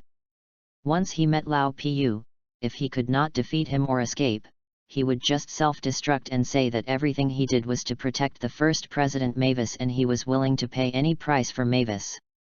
By then, Presheto, the old Lolita control and the ultimate twisted first-generation fan, would probably show a teachable look and whisper, it seems that Makarov's guild is not without wise people. The future of the Fairy Tale Guild is in your hands. Cough cough. What? Wu looked at the mark on Ian's arm, his pupils shrank suddenly, and his mouth opened wide. You are the wizard of the Fairy Tale Guild. Wu couldn't believe it, he loudly revealed Ian's identity. Boom. At the moment when Wu was panicking, tremendous gravity came down from above, catching Wu off guard. Ice shape, infinite rose world. On the other side, you, who had been gathering magic power since Wu spoke to Ian, directly released his strongest magic, other than absolute freezing. Boom! The horrifying rose world directly enveloped nothingness, and the temperature dropped instantly, seeming to freeze nothingness's blood vessels. I'm waiting for the magic power to gather. What are you waiting for? Waiting for death. Ulu looked at Wu, who was caught off guard. Half of his body was pierced, and he was frozen in place, with a hint of teasing in his eyes. As he spoke, the ice rose suddenly shrank, and the ice thorns immediately pierced through Wu's entire body. Second update. A&D. Chapter 17 Fairy Tale, You had my childhood, but you may not still be alive. Hateful. Blood was gushing out of Wu's mouth. He could feel his life slipping away. He absolutely could not die here. Wu instantly mobilized all the magic power in his body, gathered it at his fingertips, and shouted loudly, Genesis ZE. Dark Paradise. Unfortunately, Ian was one step faster than Wu after all. The Dark Paradise he released suddenly appeared behind Wu and sucked Wu in. You're lying. You said you wouldn't do anything. Wu was hit by 2 holy 10-level magics in a row. Not only did he fail to use his ultimate move, but even his own magic power was exhausted. At the end of his life, he looked at Ian and roared, You shameless liar! Despicable and shameless, magicians of light! Idiot, as a dark mage, you actually trust the enemy. There was disdain in Ian's eyes. His principle was that if they could attack together, they would definitely attack together, and if they could use the majority to bully the minority, they would never fight alone. Boom! Without waiting for nothing to react, his magic and personality were completely sealed into the Dark Paradise. What? Only Brian, an ordinary person, was left, falling heavily to the ground. In fact, at this last moment, they achieved the separation they had long dreamed of. We need this guy to go to the council to stand trial. We can't kill him for now. Ian looked at Ulu and said softly. With such a big incident, someone has to take the blame, and no one is more suitable than Brian. Besides, this is Brian's fault. Is this guy really dead? Oh, it's okay, he just fainted. It's just that my source of magic power is completely wasted. I can only be an ordinary person for the rest of my life. But it doesn't matter. He won't live long anyway. After killing Wu, Ian walked over to Brian and kicked his corpse. After making sure that he was just unconscious and not really dead, he breathed a sigh of relief. Did you see that? This is the price of falling into darkness. Then, Ian turned around, looked at Gray and Leon behind him, and taught them loudly, if you don't learn well in the future, you will also pay the corresponding price. So you must follow your master you, study magic well, and improve every day. Gray and Leon stood there. They didn't know why, but they always felt that Ian was the magician who had fallen into darkness. First of all, Ian doesn't keep his word and has no integrity at all. Secondly, even though Ian had a clear advantage, he still chose to stab his opponent in the back. I can defeat you in a head-on attack, that's because I'm very strong. Shooting someone from behind shows that I am as steady as an old dog and I know how to use tricks in war. Of course, Gray and Leon only dared to think about it in their hearts. They didn't dare to say anything in front of Ian. The next step is to rescue all the children who were captured for experiments in the Magic Development Bureau. Ian said this, looked at Ulu, and asked, Ulu, have you notified the Magic Council? I've already notified them, they're on their way. You nodded repeatedly. Long before they came to the Magic Development Bureau to cause trouble for Brian, you had already reported the matter to the council. The council said they would convene the council members and hold a council meeting to discuss the matter. Wolo couldn't wait that long, so he left a message, we have gone to the Magic Development Bureau to help you arrest people. Just remember to send the detention team over. What? Upon hearing this, the head of the Magic Council opened his mouth in astonishment. Unfortunately, before he could say anything, you and Ian came to the Magic Development Bureau to fight. Tens of minutes later. 19. With the help of and others, all the children imprisoned in the Magic Development Bureau have been released. URU placed them outside the Development Bureau. As for the researchers and the director Brian, they were all frozen in place by URU, waiting for the detention team of the Magic Council to come. After doing all this, Ian brought URU, Arusha, Gray, and Leon back to the Development Bureau and came to the huge magic developer. Is this what they use to harm people? Ulu looked at the instrument in front of him and immediately raised his right hand, and was about to completely destroy the entire instrument while speaking. URU, calm down. Just as URU was about to take action, Ian stopped URU. He looked at the instrument in front of him and said softly, although this thing is a bit violent, it is indeed effective in developing magic power. You two little guys, are you interested in trying it? Ian asked with a smile as he looked at Gray and Leon. Ian. After hearing what Ian said, URU was very angry. She felt that Ian was gambling with Gray and Leon's future. Does Sister Arusha have to endure this torture every day? Gray and Leon looked at each other, then looked at Ian and asked. Yes. Ian nodded slightly and answered seriously. Then we should give it a try too. Gray and Leon looked at each other and immediately made a decision. Ian. Ulu called Ian again. Don't worry, I have my own sense of discretion. Ian patted URU's shoulder gently and comforted him. Alas. In the end, Ulu couldn't convince Ian, Gray, and Leon, and nodded in agreement reluctantly. Boom. Then, under Ian's gravity magic, the wires were wrapped around Gray and Leon in an orderly manner. Well, to protect the two little guys, Ian decided to let them both come together and drive at the lowest gear. Come on. Ian said as he directly pulled the trigger on the door. Zit-zi-zi. Accompanied by a sharp sound of electric current. What? It hurts. Gray and Leon cried miserably. Aha! When Ian saw this, he suddenly felt like he had found a treasure. This thing can definitely bring back fairy tale. Help tough kids like Natsu to train their magic power. In addition, it can also educate those blind mages of the Dark Guild. It can also educate those naughty kids in the guild. It really kills 3 birds with 1 stone. It's a perfect magic device. Whoever invented this thing is a genius.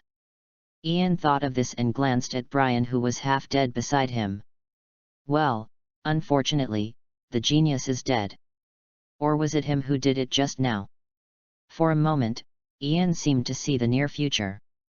A group of people from the Dark Magician Guild shouted angrily at Fairy Tale bastards, you bastards who bathe in the light, you don't understand our feelings at all. If you had our childhood, you might not be half as kind as us. In response, Fairy Tale said, you had our childhood, but you may not be alive. Third update. Brothers, it's Monday, please vote. Chapter 18. Ian, I'll be waiting for you in the future. After Ian made his decision, he no longer hesitated. After Ian let Gray and Leon experience the power of this magic developer, Ian used his gravity magic to rescue Gray and Leon from the developer. 1. It doesn't hurt at all. Gray and Leon were both naked from the waist up, trying to endure the pain. If you look closely, you will naturally find that there are crystal tears constantly rolling in their eye sockets. Puff. Arusha looked at the 2 younger brothers who were pretending to be strong and couldn't help but chuckle. Sister Arusha, have you always suffered this kind of pain before? You are so amazing. Gray and Leon looked at each other and expressed their admiration for Arusha. You guys are amazing too. Children who don't cry are all very strong. Arusha still has a high emotional intelligence, and she comforted Gray and Leon. It was obvious that Arusha really regarded Gray and Leon as his own brothers. Then you 2 little brats are overthinking it. I want to protect the lives of you 2 little brats. I have only activated the lowest level of power of this magic developer. And what Arusha endures every day. But it's the stimulation of the magic developer overload level. With your current physical fitness and strength, you can't withstand that level of magic development. But Ian is not as easy to talk to as Arusha. He came here this time to pour cold water on Leon and Gray, these two brats. To save these two brats from yelling all day long, they have already learned all of URU's magic and can now stand on their own. Ian must make these two brats clearly realize the gap in strength between them and the real geniuses among their peers. This will stimulate them and make them chase after him. Although Gray and Leon are geniuses in ice-shaping magic. Is the gap really that big? Gray and Leon looked a little dazed when they heard this. It was the first time they realized how weak they were. Because they have always lived in the small town of URU, they have never met any peers who are stronger than them. Therefore, they used to be often complacent. As for this complacency, it was finally extinguished by Ian today. I see. At this moment, URU, who had been standing beside everyone and taking in everything. She finally understood Ian's good intentions, and she couldn't help but feel grateful to him. Ian not only used the magic developer in front of him to make Gray and Leon understand the gap between them and Arusha. At the same time, Ian also implanted a psychological suggestion in Arusha. Arusha believed that the reason she was imprisoned in the Magic Development Bureau and suffered from the magic developer was not because she did something wrong, but because she was good enough. Only excellent people can bear the stimulation of the developer. People like Gray and Leon don't have the ability to be developed. Arusha is the best of them all. And he overcame the hardships with his own strength. It can be said. Ian used a very clever way of saying. The demon that had been bothering Arusha was resolved. Haha, now that I've tried it. Then let me destroy this magic developer. After URU understood Ian's good intentions, she chuckled first, then raised her hands, ready to destroy the magic developer once again. Please wait for a moment. Then, Ulu was stopped by Ian again. 20. What else? Ulu looked at Ian and asked in confusion. Leave this magic developer to me. Ian turned his head to look at Ulu and spoke seriously. What do you want to do with it? Ulu was puzzled and asked. Haha, do you even need to ask? Of course I'll take it back and help my fellow guild members develop their magic power. I consider all my fellow members of the Fairy Tale Guild as my own family. With such a good thing happening, how can I not think about my family? Ian said, giving Ulu a thumbs up and speaking with a smile. This guy is serious. He really wants to use this magic developer to develop magic for his companions. Are you a devil from hell? Do you really regard your fellow guild members as your family, rather than your enemies? After hearing what Ian said, Ulu felt his brain twitch slightly, and his whole body was in a mess in the wind. At the same time, Ulu began to doubt Ian's previous good intentions. After all, Ian thought carefully and really came up with a way to kill two birds with one stone by using the magic developer. Let Gray and Leon face the reality, and let Arusha break the demon in his heart. Or, Ian was just simply using Gray and Leon as guinea pigs for his experiments. Do you want to test the effectiveness of this magic developer? It's hard to say. It's hard to say at all. At this moment, Ulu didn't dare to think too much. If she thought about it any longer, the image of Ian in her mind would collapse. Then I'll take this away, everyone. That's it. URU, like a walking corpse, followed Ian and others and left the Magic Development Bureau again. Buzz. When everyone stood in the desert outside the Development Bureau, Ian suddenly put his hands together and mobilized the tremendous magic power in his body. The next second, a huge magic circle appeared above the Magic Development Bureau. The sky seemed to be torn apart at this moment. A pitch-black hole suddenly formed between heaven and earth. Boom! Accompanied by bursts of roaring sounds. The entire Magic Development Bureau, this behemoth that can carry tens of thousands of people. Ian immediately took him into his own dark paradise space. Call. Fortunately, my magic power has made a qualitative breakthrough now. I couldn't have done this before I received the simulation reward. After Ian absorbed the Magic Development Bureau, which covers an area of more than 10 hectares and can accommodate tens of thousands of people, into his own dark space, a hint of fatigue flashed across his face. He rolled up his sleeves and gently wiped the sweat from his forehead. Just now. It consumed at least 2% of his magic power. This is really a huge expense. I have to adjust my state quickly and replenish the lost magic power. Isn't this a bit exaggerated? After Ian packed up the entire Magic Development Bureau and took it away, everyone looked at the huge sand pit in front of them, which seemed to have no end, and couldn't help but sigh. When can we have magic power as powerful as Brother Ian's? Gray and Leon's hearts were pounding, and there was excitement in their eyes. No exaggeration or slander, you are all geniuses. In another 40 or 50 years, I will eventually reach my current level. Ian smiled, hit Gray and Leon on the head, and spoke arrogantly. Of course, this is assuming Gray and Leon don't cheat. If you use cheats, it's hard to say. It may take more than 10 years at the slowest and several years at the fastest.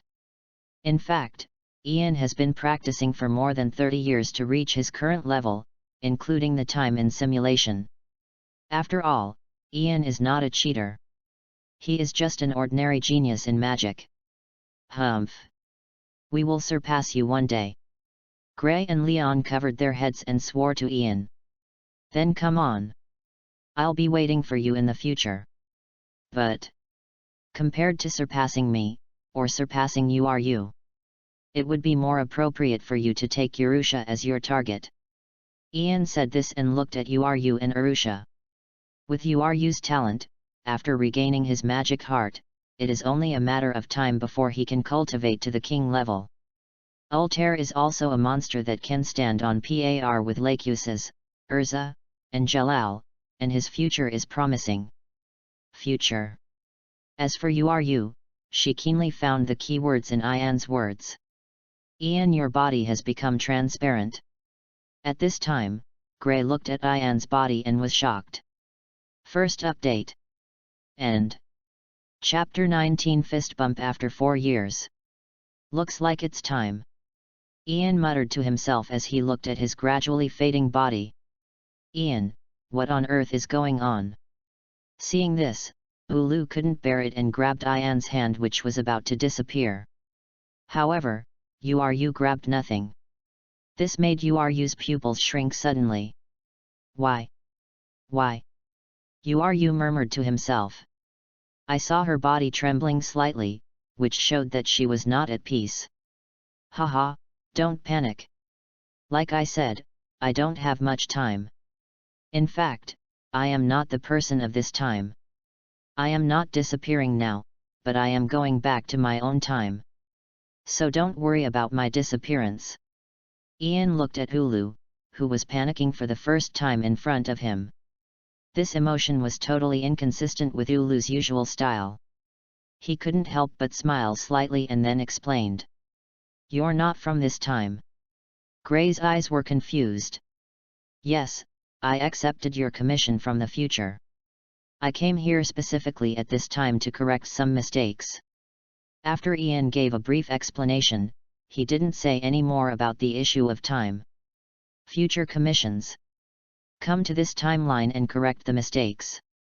So Uncle Ian, you mean, in the original timeline?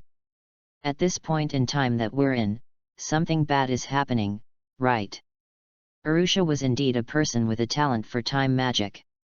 She bit her fingers gently, her brain working at full speed, and she was able to analyze a large amount of information based on just a few words from Ian. As Urusha finished speaking, everyone present fell silent. 21. What is a bad thing? Gray thought of Deliera. If Ian hadn't come, would his town, its villagers, and his parents have all died there? Leon thought of Uru. Before Ian arrived, Leon's lifelong goal was to surpass Uru. For him, the so-called bad thing is probably that he will never have the possibility of surpassing Uru in this lifetime. And under what circumstances would he lose any chance of surpassing URU? There are only two situations. First, he died. Leon could accept this situation. The second one is that Ulu is dead. Leon couldn't accept this situation at all. URU thought of his daughter, Gray, and Leon. Young Arusha looked at his mother URU. She had an inexplicable premonition in her heart. If it weren't for Ian, she would have completely misunderstood her mother. Thus, you will do something that you will regret for the rest of your life. Ugh. At this moment, Ian couldn't help but admire Arusha's talent in time magic. Ian sighed and said firmly, "You don't need to think about what kind of tragedy happened in the original timeline. Because I will eliminate every nightmare of yours." When Ian was traveling through time, he often asked himself, "What is the meaning of coming to this world? When you don't have the strength, just let it go and muddle through. It's okay." But after gaining power, Ian absolutely could not sit idly by and watch tragedy happen. What timeline, what plot breakdown? Ian doesn't care at all. He wants to use his own hands to destroy the fairy tale guild, everyone's nightmare. As for what exactly happened in the original world? How many tragedies have been borne by Gray and others? Gray and the others don't need to know. These tragedies and responsibilities are borne by Ian. As Ian finished speaking, Gray and the others' hearts suddenly trembled. They felt their noses sore and tears as big as beans burst out from their eyes uncontrollably. Next, listen carefully. Arusha's physical magic power problem has not been completely resolved yet. For Arusha's health, and also to not bury Arusha's talent, you must go to the Magician's Guild Fairy Tale and find President Makarov. Let him recommend you to see a man named Vlad Sinkin. Ian didn't waste any time, he looked at Ulu and gave instructions. Are you talking about Senior Vlad, who is ranked among the top 10 holy magicians and has the title of Ishgar King? When you heard Vlad's name, his heart trembled. Yes. In fact, he is the founder and senior of our fairy tale guild. He absolutely cannot sit back and watch the problems of the guild members and not do anything. Ian directly revealed the secret that Vlad had hidden for many years. What? URU was stunned for a moment. She didn't expect that fairy tale actually had such a background. Before URU learned that fairy tale was related to Vlad, the impression fairy tale gave her was that it was a guild that was extremely capable of causing trouble. Especially the guy named Gildarts, who offended both the light magic world and the dark magic world on the Ishgar continent. So that guy is known in the industry as the strongest magician west of the continent. But he never got the title of 10 Holy Magisters awarded by the Magic Council. It's not that Gildarts is not strong enough, it's simply that Gildarts is morally corrupt. By the way, this is also the general impression of fairy tale. Haha. Ian just smiled softly. You may not believe it. The two strongest dark magician guilds on the continent of Ishgar, Devil's Heart and Hades Gate, also have a close relationship with fairy tale. The Devil's Heart president is the second-generation president of fairy tale. As for the president of Hades Gate, in the future, fairy tale will be picked up by their current president. So it's no wonder that the outside world thinks that fairy tale is an undercover agent planted by the dark mages in the light mages guild. Cough cough. I will join fairy tale in X775, which is 1 year from now. You don't need to pay attention to me, because that me may not know you. It will probably be in X778, 4 years from now, before I can fully remember you. So, let's meet at the fairy tale guild in 4 years. Ian said this and raised his illusory right hand. He clenched his right fist and lightly bumped it with everyone in the air. Although, Ian's body has dissipated. But his mental fist collided forcefully with the raised hands of Gray and others. Ah! Let's meet at the fairy tale guild in 4 years. Ulu and the others looked at Ian, who disappeared in the wind. Their eyes were red from crying and they shouted loudly. Simulation ends. After Ian completely disappeared from the sight of URU and the others, his world suddenly became dark. As Ian's consciousness gradually returned, a system prompt sounded in his mind. Rewards have been automatically issued. The system superimposed all the magic power that Ian cultivated in the simulated timeline on Ian in the current time period. Besides, Ian found himself in the Grey timeline, and the souls of Deliera, the Black Monk, and President Nothing whom he had killed, as well as the entire Magic Development Bureau, were all lying quietly in the dark space. It looks like the simulation is really over. Ian opened his eyes and saw the ceiling of his villa. Ian didn't know why, but he suddenly felt thirsty. After hesitating for a while recalling the contents of his simulated timeline, Ian pushed open the bedroom door and walked towards the dining room. When Ian walked into the restaurant, his expression was stunned. I saw that in the restaurant, besides Ian, there were already other people. That person was Gray, who was preparing breakfast for everyone. When Ian saw Gray, he subconsciously raised his hand and wanted to say hello to him. But the moment Ian raised his hand, he seemed to have thought of something, and for a moment he looked a little hesitant. After all, for Ian, from the end of the simulation to now, it was just a moment. But for Gray and others, it was 4 years of real hard work. Okay. Just when Ian hesitated, Gray seemed to notice Ian not far away. He slowly turned his head and looked at Ian's slightly hesitant expression. A hint of realization flashed in his eyes. He silently walked up to Ian and raised his clenched fist. What? Ian looked at Gray's actions and paused. What we didn't do 4 years ago, should we do now? Gray looked at Ian and smiled brightly. The moment Ian looked at him and hesitated, he knew that the Ian he was familiar with was back. It's time to do it. Ian smiled and raised his hand. Snapped. 4 years have passed. The fists of the two finally collided. Welcome back, Ian. Gray smiled and tears fell. He had been waiting for this day for 4 years. He has waited too long. 22. It was so long that Gray was a little scared of Ian, the man who saved them all. Because time has changed, it will never come back. I'm back. Ian smiled and patted Gray's little head. Although, Ian didn't want to break this sensationalism. But, seeing as Gray missed him so much, when he has free time, he will make good use of the magic developer to develop Gray's potential. Gray, to be honest, Ian, I regret it. You'd better not come back. In this chapter, the main plot is finalized. Actually, my original design was that the protagonist can use time magic to change the tragedy of the past by accepting commissions from people in the future. But when I thought that only Baiji's level could travel through time at will, I changed it to a simulator. But the main plot remains unchanged, changing all the tragedies so that everyone can smile happily, and playing the ultimate big happy ending. Happy and Natsu's names are connected, anyway, I hope you like it. I will try my best to write it well. By the way, don't worry about the time bug, I will make it round.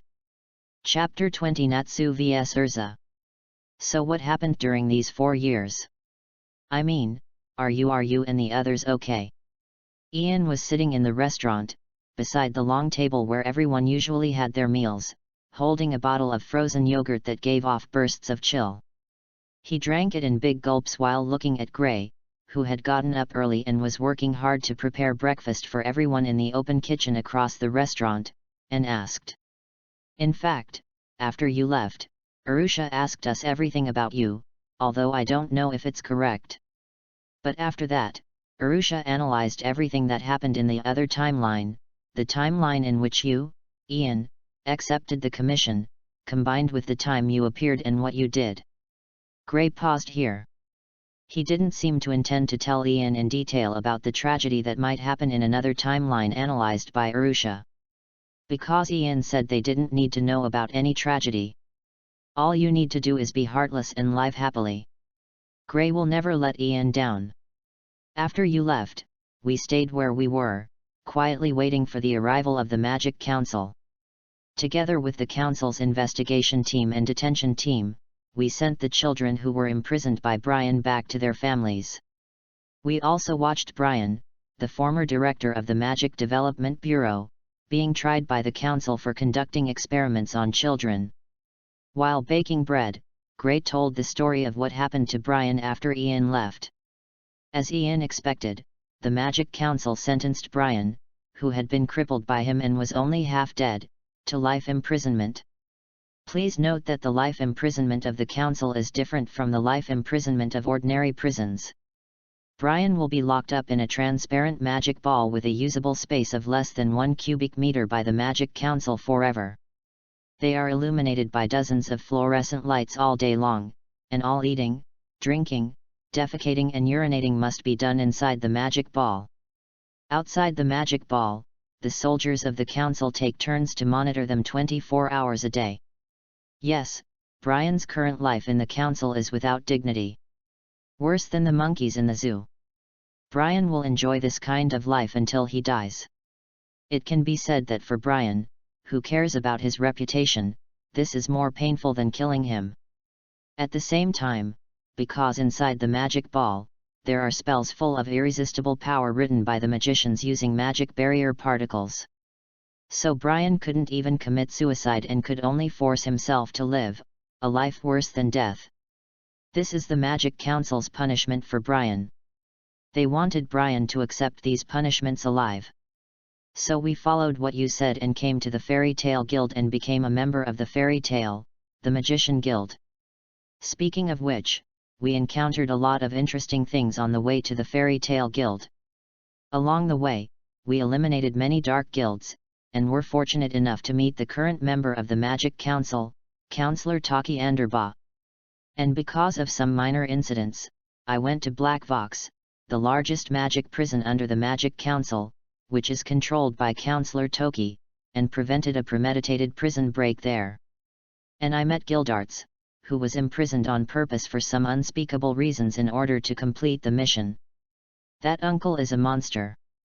He is almost as strong as Ian. I mean, he is as strong as the Ian who killed Deliera in my memory. When Gray said this, there was a hint of lingering fear in his expression. Gildarts is strong, but he went too far. In order to prevent the enemy from escaping, he destroyed half of the prison. Well, since the prisons have been destroyed, there is no escape. Very reasonable. He meant it in the logical way of the Fairy Tale Guild. Of course, Gildarts also destroyed all the invading enemies, that's it. Haha. That's Gildarts' style indeed. Ian couldn't help but smile when he heard this. Honestly, Ian already had images in his mind at this moment. Gildarts was a guy who was able to perfectly destroy the monsters that invaded the village while on a mission. He was hailed as a hero by the villagers, and was so excited that he lost his composure and eventually lost his sight. He accidentally fell and used the crushing magic, tearing the entire village into pieces. In the end, he was regarded as a bad guy by the villagers and was driven out of the village. After that, I followed Ultair's instructions and stayed in the Fairy Tale Guild, waiting for your arrival, Ian. As for you, Arusha, and Leon, the three of them followed your instructions and got a letter of recommendation from President Makarov, and then went to train with Senior Vlad.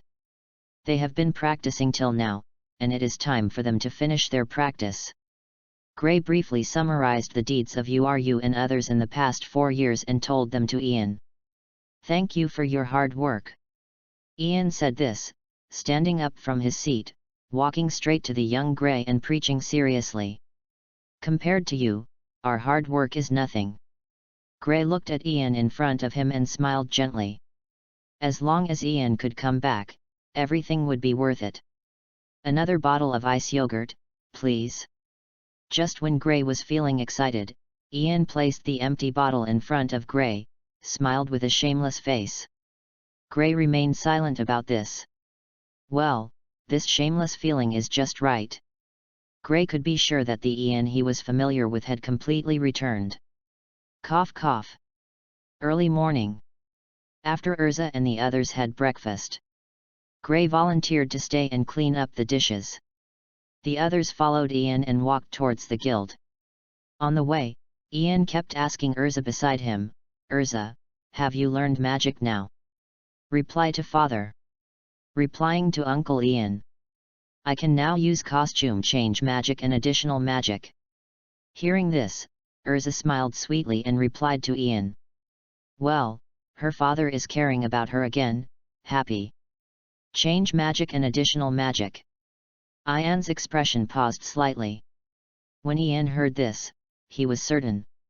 ERZA was raised by Irene since she was a child.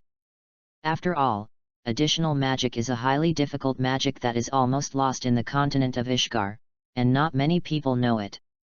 But we still need to confirm to what extent ERZA has mastered the magic of changing clothes and additional magic.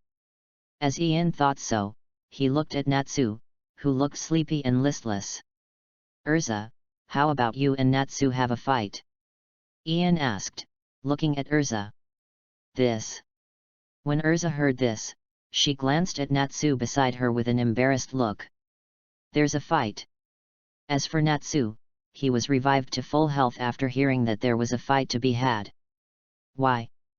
Are you not confident in your own abilities?" Ian asked, looking at ERZA. After all, because of Ian, Natsu's strength is stronger than that of the same period in the original work.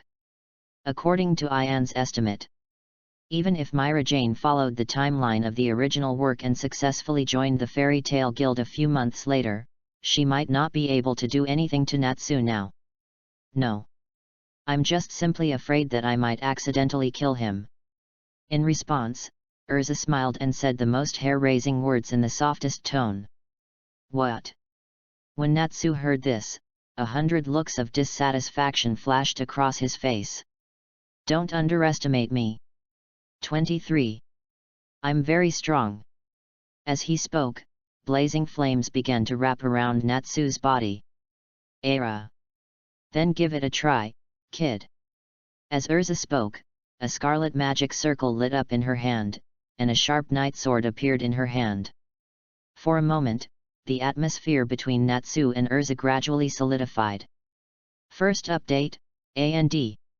In Chapter 21, there is no time to lament Natsu's defeat, as Lachesis appears next. "Hey! Looks like there's a fight outside.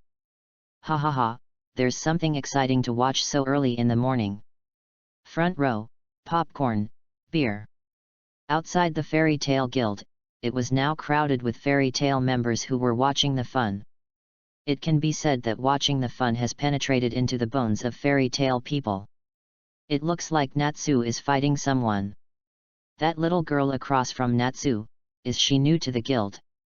I think her name is ERZA or something. Natsu's strength is not weak. The Fairy Tale members all seem to be optimistic about Natsu. After all, although Natsu is young, his and Gray's strength is deeply rooted in everyone's hearts, and is not inferior to the middle-aged magicians in the guild. Young ones. No more nonsense, the market is open, the market is open. Who do you think will win this time? When Makarov was away, Ian, the only S-class magician in the guild, directly became the banker. The evil Ian secretly manipulated the odds, and he always took all the spoils. Nonsense, Natsu will win. I bet 5,000 J on Natsu. Natsu, cheer up and don't lose face. I bet 10,000 J on Natsu. 5,000 J with Natsu. Follow Natsu 3,000 J. Natsu, 10,000 J. As Ian finished speaking, the group of old gamblers in the Fairy Tale Guild could not wait to take out their hidden money, waiting for this chance to turn things around. I bet 100,000 J on ERZA. In response to this, Kana held the tarot cards in her left hand and the Bagua diagram in her right hand. After she had told the hexagrams and they all showed that ERZA would win, she decided to go all in. Well, although Kana borrowed the capital from Ian. Kana, are you really not afraid of losing? It seems that Kana is still too young. Makeo and Wakaba, the two mainstays of the Fairy Tale Guild, shook their heads while smoking cigars after hearing what Kana said. Although Kana is extremely talented and is considered a rising star in the fairy tale guild, she is still too young to be a gambler. Haha, wait and use all the rewards you get from the mission to buy me some wine. Kana sneered, she was just short of money for wine. Speaking of which, as a magician of the prop type, Kana's daily battles are also very expensive. At the same time, the battle between Natsu and ERZA is about to break out. Boom! Outside the guild gate, endless flames suddenly burst out of Natsu's body. The terrifying flames made Makeo, who was also a fire mage, tighten his eyelids slightly. He thought to himself, as expected, he is a dragon slayer mage who has mastered the lost magic that was used by humans in ancient times to fight dragons. Among the magics of the same attribute, the killing magic has the most advantages. This level of fire is difficult to use even if I want to. And Natsu is only in his early teens. His future is really limitless. It seems that he will definitely win. At this moment, Makao was full of confidence, with the corners of his mouth raised, as if he had already seen himself making a fortune. Are you a dragon slayer mage? ERZA looked at the fire released by Natsu with a slightly dazed look on her face, and she asked in confusion. ERZA hadn't paid attention before, but now she finally confirmed the magic used by Natsu. Ah ha ha ha, are you scared? Yes, my dragon-slaying magic was taught to me by my father, Igneel. Ignir is a real fire dragon. Natsu looked at ERZA and spoke confidently. Ignir, the fire dragon king. Ian put his arms around himself, and when he heard Natsu say Igneel's name, he looked at him deeply. Speaking of Igneel, Ian thought of Igneel's biological son, Natsu's nominal brother, the flame dragon Igneel, who was badly bullied by him using the dragon control secret technique. At this moment, Igneel is living quietly in Natsu's body, looking at the world through Natsu's eyes. He is constantly accumulating his strength, waiting for the day of the decisive battle with the Black Dragon King Aknowledja. In Igneel's opinion, by then the outcome will be uncertain as one side will gain strength while the other will lose. Hehe, dragon-slaying magic. What a coincidence. I specialize in dragon-killing magic. ERZA said, with a slight smile on her lips. Change clothes. Flame Emperor's armor. First, ERZA changed her posture under a gorgeous scarlet magic circle. ERZA changed her original single ponytail into a cute twin ponytail, and put on a deep red armor with strong fire resistance. Oh! All of a sudden, the mages of the Fairy Tale Guild cried out in surprise. The power ERZA displayed was beyond all of their expectations. However, this is not over yet. Additional, Dragon Slayer. The flame-wrapped sword in ERZA's hand has the attribute of killing dragons added to it. This is something that only a high-level magician can do. At this moment, the flaming sword in ERZA's hand will become a magical weapon to hunt down all dragons. Flame. Are you also a mage of fire? At this moment, Natsu was unaware of the coming danger. He looked at the flames released from ERZA's armor, grinning, as if preparing for a feast. Fighting fire with fire. It seems that this little girl named ERZA is doomed to fail. Yeah. Natsu is the natural enemy of all fire mages. Everyone in the Fairy Tale Guild, looking at ERZA who also chose to use fire to fight, expressed their disapproval.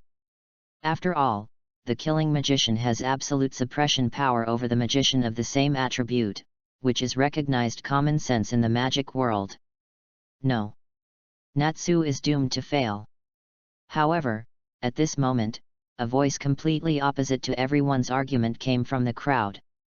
Then, accompanied by some thunder, a golden figure came to the crowd.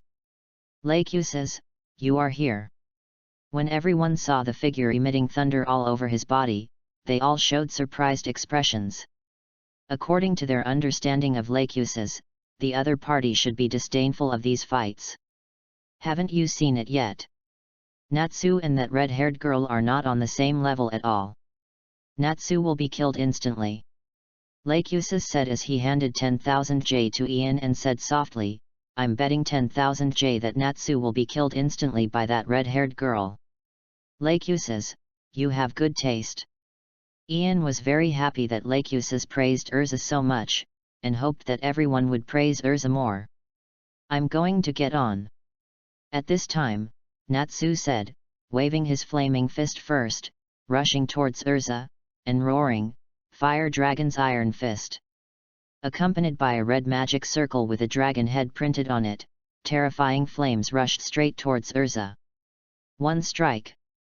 As ERZA spoke, she put the flaming sword in her hand back into the scabbard at her waist, slowly closed her eyes, and the moment Natsu approached her, she pressed down her body, instantly pulled out the flaming sword at her waist, and slashed Natsu's body fiercely. Boom! Everyone saw a flash of red light. 24. Natsu lay on the ground, foaming at the mouth and rolling his eyes. What happens? Natsu seems to have lost the fight. For a moment, everyone present was stunned and spoke in disbelief. Money! My money! What followed was the roar of gamblers going bankrupt. The Fairy Tale Gambling Administration is here to remind you, small gambling is fun, big gambling is harmful to your health. All in, rooftop warning. At the moment when Natsu approached, he changed the blade to the back of the knife and knocked Natsu unconscious with absolute force. Lachesis seemed to have seen the way ERZA won this battle, and murmured to himself, "Well, this game has nothing to do with the flames. Father! Uncle Ian, how am I doing? Am I great?" At this time, ERZA came close to Ian, looking like she was asking for a touch and a reward. "My ERZA is the best in the world. She is the best." Ian ignored the flames on ERZA's body and gave her a big hug. For Ian now, this little flame is of no use at all. "Lachesis is here now, why don't you go up and give it a try?" Then Ian stood up, patted the shoulder of Lachesis who was watching the fight, and spoke with a smile. With Lachesis' current strength, he can be said to be the closest person to an S-class mage in the Fairy Tale Guild. In fact, if he were in another guild, Lachesis would already be an S-class mage. "Right on my mind," Lachesis said as thunder erupted from his body. "Haha! Another dragon!" ERZA was excited after receiving Ian's praise. Feeling Lachesis' fighting spirit at this moment, she turned her head slightly and looked in the direction of Lachesis. Her eyebrows were slightly frowned, and it seemed that in just a short moment, she saw through the magical nature that Lachesis had been hiding. "I'm a professional dragon slayer," ERZA said as she changed back into her usual night outfit. No one knows how to deal with the Dragon Slayer mage better than ERZA. After all, ERZA has a biological mother who is the mother of the Dragon Slayer mage. It can be said to be a professional match. For a moment, ERZA and Lachesis were in a subtle confrontation. Do not know why. I always feel that this guy in front of me is a bit of an eyesore. Then, ERZA and Lachesis frowned almost at the same time. They had a premonition in their hearts.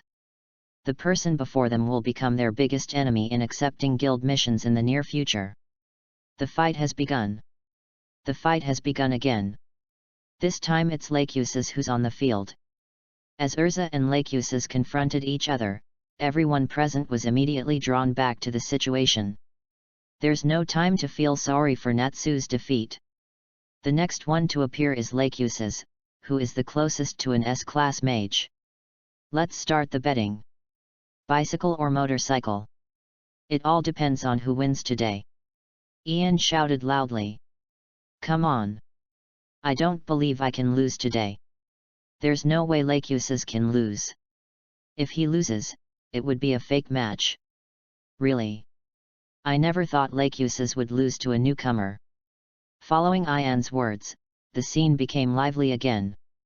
As for Natsu, who was knocked unconscious by ERZA, he lay alone on the ground foaming at the mouth. Thus far, a world where only Natsu was hurt was created. Chapter 22 Lachesis, ERZA, you fight so dirty. I don't want to fight you anymore in my life. Lachesis, come on. I'm counting on you. Lachesis, please don't let us down. The fairy tale members who participated in the betting on this competition looked in the direction of Lachesis and shouted loudly. Humph! You don't need to tell me that. I will never lose. After hearing the movement beside him, Lachesis slowly turned his body, glanced at the fairy tale people behind him who were constantly cheering for him, and snorted with disdain. Although Lachesis said with disdain, the slightly raised corners of his mouth proved that he was in a very good mood at the moment. How to say? It feels great to be trusted by my guild mates. Since you are a lightning mage, then I'll also change into lightning attribute armor. Change your outfit, Thunder Emperor armor. At this moment, a gorgeous blue magic circle rose up under ERZA's feet. I saw that the armor on her body changed again. An armor with blue as the main body, inlaid with golden patterns representing thunder and emitting bursts of roaring armor, has been draped over ERZA's petite body. Oh! That's interesting.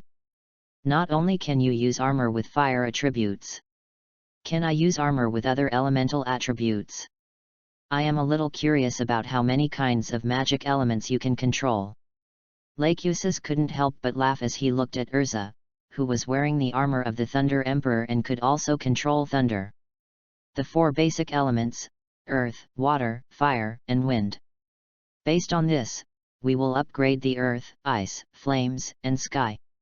There are also some special properties. Thunder, light, darkness, ghosts. Even gods and demons. For every element this world possesses, I will find the corresponding armor. You can try them all. But I'm afraid you haven't forced me to use all the strength of my armor. ERZA looked at Lachesis with confidence. Don't be so full of yourself. Be careful, or you'll cry if you lose. Veins bulged on Lachesis' forehead as he looked at ERZA and roared.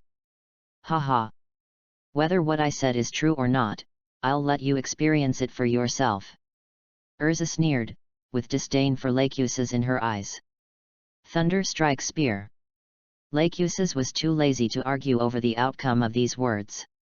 After all, they had to fight, so he took the lead over ERZA and chose to take action. He first put his hands together, then gently pulled, and a golden lightning gun appeared in his hand. Boom! The terrifying thunder caused the surrounding fairy tale people to exclaim, "Wow! Such powerful magic! Lachesis may really have the strength of an S-class magician now." Without waiting for everyone to shout in surprise, "Little devil, give in to my lightning!" Lachesis threw the lightning spear in his hand directly at ERZA. He obviously did not intend to give ERZA any chance to react. Buzz! ERZA faced Lachesis's thunder spear without changing her expression or fear, and there was not a trace of fear in her eyes. She calmly placed the spear in front of her that matched the Thunder Emperor's armor. Suddenly, a blue magic circle lit up around ERZA. 25. Immediately, there was a crackling sound, and blue-green electric light flashed in the air, forming a cage-like shield, protecting ERZA's petite body. Boom! When Lachesis's lightning struck ERZA's body, it was easily dispelled by the lightning shield around her. What? Seeing this scene, Lachesis's eyelids tightened. Legend has it that in ancient times, all the thunder in this world is controlled by a great being. People don't know his name or identity, so they can only call him the Thunder Emperor. Some people say that the Thunder Emperor is a human, a powerful thunder attribute mage. Some people also say that he is a demon from hell and a collection of demonic particles. Some people also say that the Thunder Emperor was originally a god in heaven. What exactly is he? No one really knows. But everyone knows one thing clearly in their hearts. That is, the Thunder Emperor is the master and emperor of all thunder in this world. And my Thunder Emperor armor follows the name of the Thunder Emperor in the legend. From the moment I put on the Thunder Emperor armor, all the thunder in the world will submit to me. As ERZA spoke, she swung the Thunder Emperor's spear in her hand, ready to fight back. The Lord and Emperor of Thunder and Lightning? That's nonsense. Lachesis frowned, and the magic power in his body was released like a torrent. Boom! The terrifying power of thunder made the fairy tale people watching nearby feel a buzzing in their heads and a slight numbness in their bodies. No. Maybe what ERZA said is true. The armor she is wearing is not an ordinary one. It seems that Irene has cast a high-level attachment spell on me. General lightning, or lightning magic below the Holy 10 level, is indeed unable to penetrate the armor's inherent defense and cause any trouble to ERZA. Ian's eyes were sharp as torches. He looked at ERZA's thunder armor, which was covered with golden lines that seemed to be full of life. He murmured in his heart. Anything produced by Irene must be of the highest quality. Lightning strike. Lightning bomb. Violent volt. Raging thunder pressure.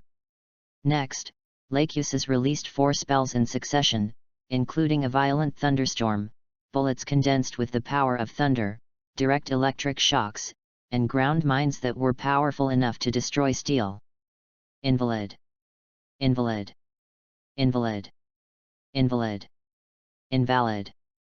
Unfortunately, ERZA only injected magic power into the armor to maintain the defensive magic circle around her Thunder Emperor armor, which was enough to offset all of Lachesis' attacks. Who? After Lachesis had thrown his magic around, he couldn't help but feel a little tired and began to breathe heavily. Do you want to continue? Seeing this, ERZA waved the Thunder Emperor's spear in her hand and asked Lachesis coldly. It's troublesome. I promised Grandpa that I wouldn't use it easily. Lachesis sighed, and at this moment the nature of his magic seemed to have changed. Are you finally going to use it? Your hidden dragon-slaying magic. After feeling the magic power in Lachesis begin to undergo a qualitative change, ERZA spoke with a hint of excitement. Next, I will finish you off in a flash, don't blink. As Lachesis spoke, the muscles in his body suddenly became engorged with blood. In a short moment, Lachesis seemed to have grown taller. On his arms, which were bulging with blue veins, there seemed to be faint prismatic marks that looked like dragon scales. Thunder Dragon Slayer magic. The roar of the Thunder Dragon. As Lachesis spoke, he suddenly opened his bloody mouth, and a golden magic circle slowly formed in front of him. The terrifying power of thunder, carrying the rage of the dragon, was released towards ERZA. Haha! Interesting. This time, ERZA did not choose to stand still and resist.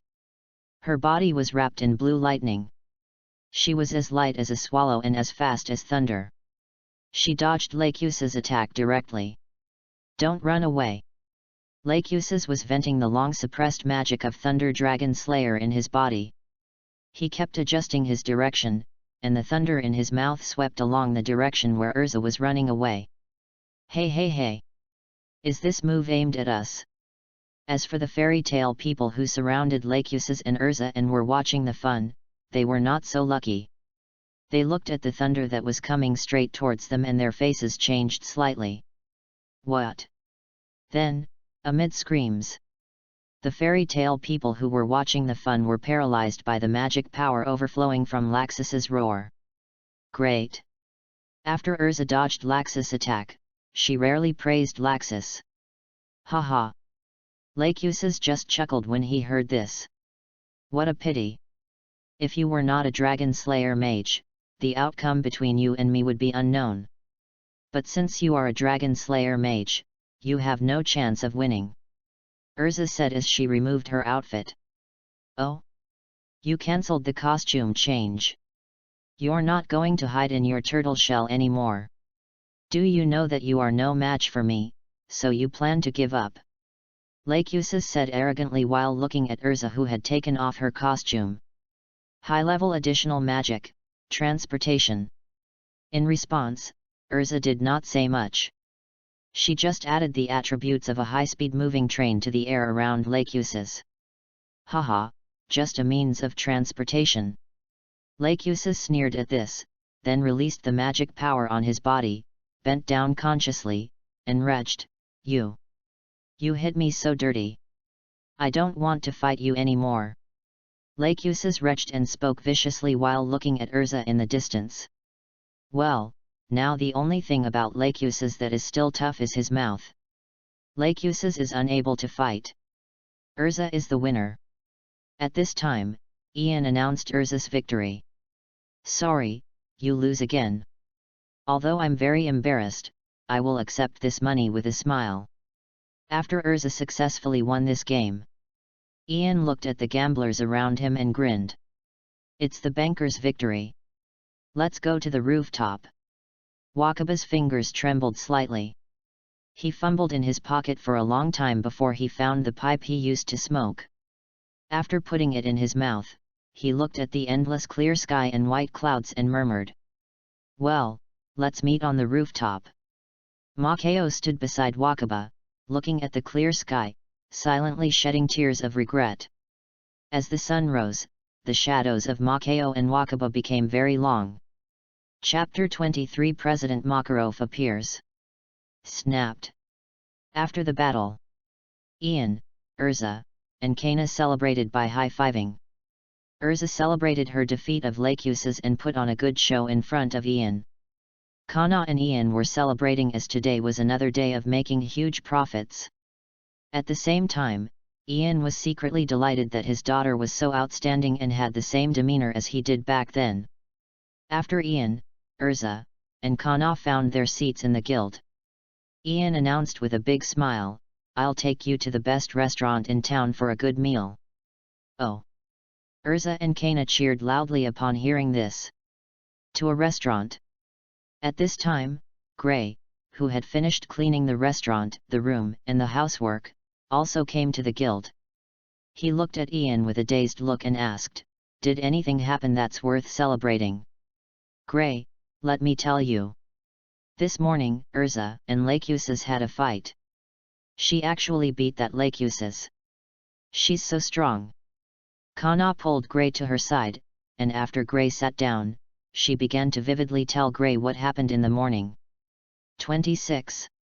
It's a pity that you didn't get to see the exciting battle this morning. After Kana finished speaking, she did not forget to express her pity for Gray. Why do you think Gray comes to the guild so late every day? Gray not only has to prepare breakfast for you, but he is also responsible for cleaning the restaurant and washing the knives, forks, and dishes after you finish your meal. Besides that, I have to clean your rooms and wash your clothes regularly for you lazy people. If you were half as sensible as Gray, I would have less worries." Ian looked at Kana and taught her in a cold voice. Having said that, Gray also cleaned Ian's room. So, Gray is really a sensible and good boy. It would have been better if Gray hadn't gone out this morning wearing only his underwear and walked into the guild without any scruples or hesitation. Yes, Gray, who was sitting next to Kana at this moment, was only wearing a pair of underwear. Speaking of which, Gray, where are your clothes? Kana suddenly remembered something and looked at Gray and asked. Gray subconsciously looked down when he heard this. After discovering his naked body, his face suddenly changed and he said in horror, "Oh no! When I was washing clothes this morning, I took off my clothes and threw them into the washing machine. Just buy one more." In response, Ian spoke generously. "There's nothing we can do about it, because he made so much money today." Noon. Ian took Gray, ERZA, and Kana and went straight to the hotel. After they had a hearty meal, Ian suddenly frowned and muttered to himself, "I always feel like I forgot something. Never mind, it's not important if I can't remember it." Perhaps Ian was used to having 3 children around him. Now that he found that there was no shortage of children, he yawned and prepared to go back to take a nap. At this point, Natsu also completed the achievement of going hungry at noon after being knocked unconscious by ERZA. A world where only Natsu was injured was created again. In the afternoon, when Ian returned to the guild with the children after his nap, he saw Natsu lying on the table, looking like he was about to faint from hunger. Ah! Forgot about Natsu. At this moment, Ian showed a look of sudden realization. "Ian, you're back," Just when Ian was about to ask ERZA and the others to take Natsu to the town to fill their stomachs, an old voice suddenly sounded in Ian's ears. Oh! Ian looked up and saw a huge shadow emitting a strong sense of oppression appearing in the guild and greeting Ian in a muffled voice. Okay, so big. Is this an enemy? What a strong sense of oppression. His strength is no less than that of the captain of my mother's mobile team. Seeing this, ERZA broke out in a cold sweat on her forehead and subconsciously drew the night sword at her waist. ERZA, calm down. This guy is not an enemy. He is my benefactor. He is also the president of our wizard guild, Fairy Tale. He is also one of the 10 strongest magicians on the Ishgar continent selected by the Magic Council, Senior Makarov, who has the title of the 10 Holy Magicians. Just call him Grandpa. After Ian held down ERZA's hand as she was about to swing the knife, he introduced Lao Ma's identity with a smile. Not an enemy. Is it the president, Grandpa? ERZA heard this and put away her weapon. Old man, stop scaring the newbies and change back to normal. After calming ERZA down, Ian looked up at President Makarov and spoke helplessly. Haha. I heard that the new member who joined the guild this time is very powerful and actually defeated that arrogant brat Lakusis. So I just wanted to tease you out of curiosity. As Makarov spoke, his body slowly shrank and eventually turned into a shriveled old man wearing a funny circus clown costume. Hey! Please give me more advice in the future. Makarov stood in front of ERZA, smiled kindly, and waved. Good, so small. ERZA looked at the little old man in front of her, who was even shorter than her, and opened her mouth in surprise. She simply could not connect the old man in front of her, who was even shorter than her, with the huge monster as big as a hill just now. Where's Lakusis? Ian looked around at this time and asked Makarov. Lakusis was yelling angrily. You asked him to work hard on practicing Dragon Slayer magic, but you didn't tell him that Dragon Slayer magic has a huge flaw, such as making vehicles dizzy. I took on a dozen A-level missions while going out to practice. Makarov put his hands behind his back and looked at Ian as he explained. Is it? Ian heard this and gently scratched the ends of his hair. In fact, the magic he invented, which was specifically designed to target Dragon Slayer magicians, was not invulnerable. At least the invincible Acknowledger had figured out a way to crack it. Originally, Ian was going to tell Lakusis about this method. It seems that I can only look for another opportunity now, which is really a pity. Ian. Just when Ian felt sorry for Lakusis' impatience, Makarov looked at Ian and said seriously, I have something very important to discuss with you. Come with me. What's the matter? Ian narrowed his eyes. His intuition told him that when Lao Ma came to him alone, it was definitely not a good thing. Anyway, you'll know when you come here. Makarov didn't say anything and pulled Ian towards the guild basement. Could it be? President Makarov is going to entrust the guild's top secret, the fairy's heart, to me? How can I be so worthy? Although Ian already knew what Fairy Tale's top secret was, he was still very happy to be trusted by Makarov, and the corners of his mouth rose slightly.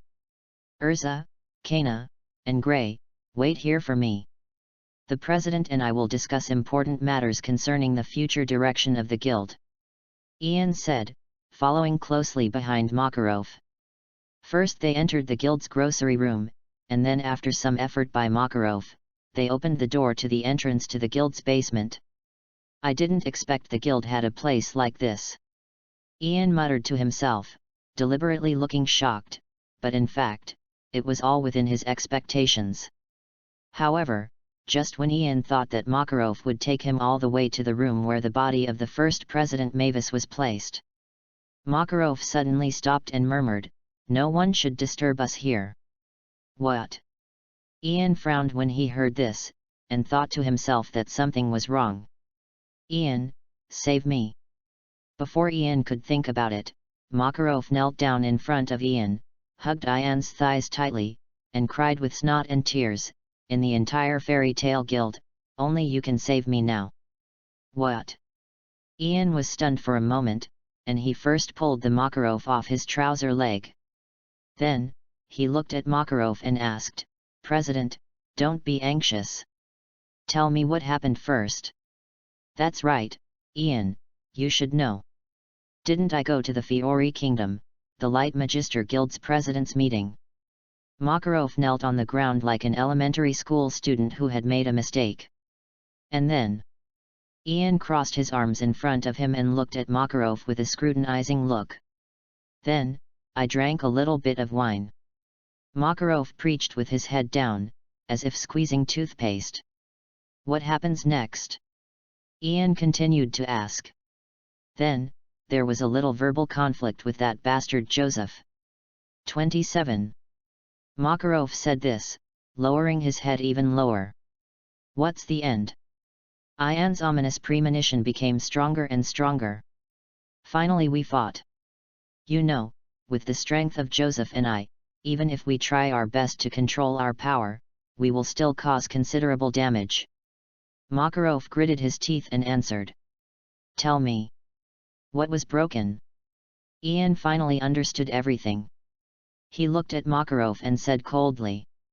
"We destroyed 3 villas at the gathering place, demolished 2 mountains, and ruined 100 acres of farmland. We owed a total of 350 million yuan. But fortunately, I won." Makarov couldn't help laughing when he said this. "Old man, give me back my trust in you." Hearing this, Ian pointed at Makarov's nose and roared. The losses of the gathering place will be repaid by Joseph and I. Because the villa where the meeting was held and all the properties there belong to Pol Pot. You know, my face is still good. I used to take care of Bob." Makarov's face is useful. It means that he knelt at the door of Blue Pegasus and begged Bob to let him go for 3 days and 3 nights. Bob didn't say anything and directly exempted me from paying back the money I needed to pay. Now only Joseph is burdened with debts." Makarov said this with a hint of gloating. Joseph was still too young to lose face. "Since you don't have to pay me back, what do you want from me?" Ian looked at Makarov and continued to ask. "Well, although Bob doesn't have to pay back the money. But the fine from the Magic Council still needs to be paid." Makarov looked at Ian awkwardly and preached. "How much is the fine?" Ian looked at Makarov and asked. "The fine is not much, only 5 million J. Makarov answered truthfully. "How many do you have on you now?" Ian asked, looking at Makarov. 200.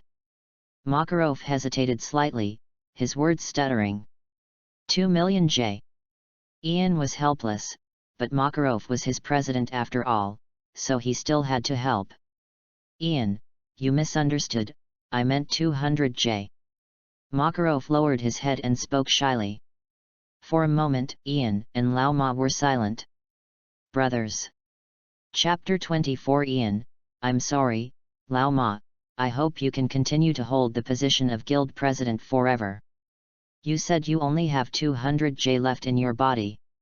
Ian said, and pulled Makarov up from the ground with one hand. He pinched Makarov's old face hard and asked angrily, "Old man, are you sure you are not bluffing me?" Well, at this moment, Ian is thinking.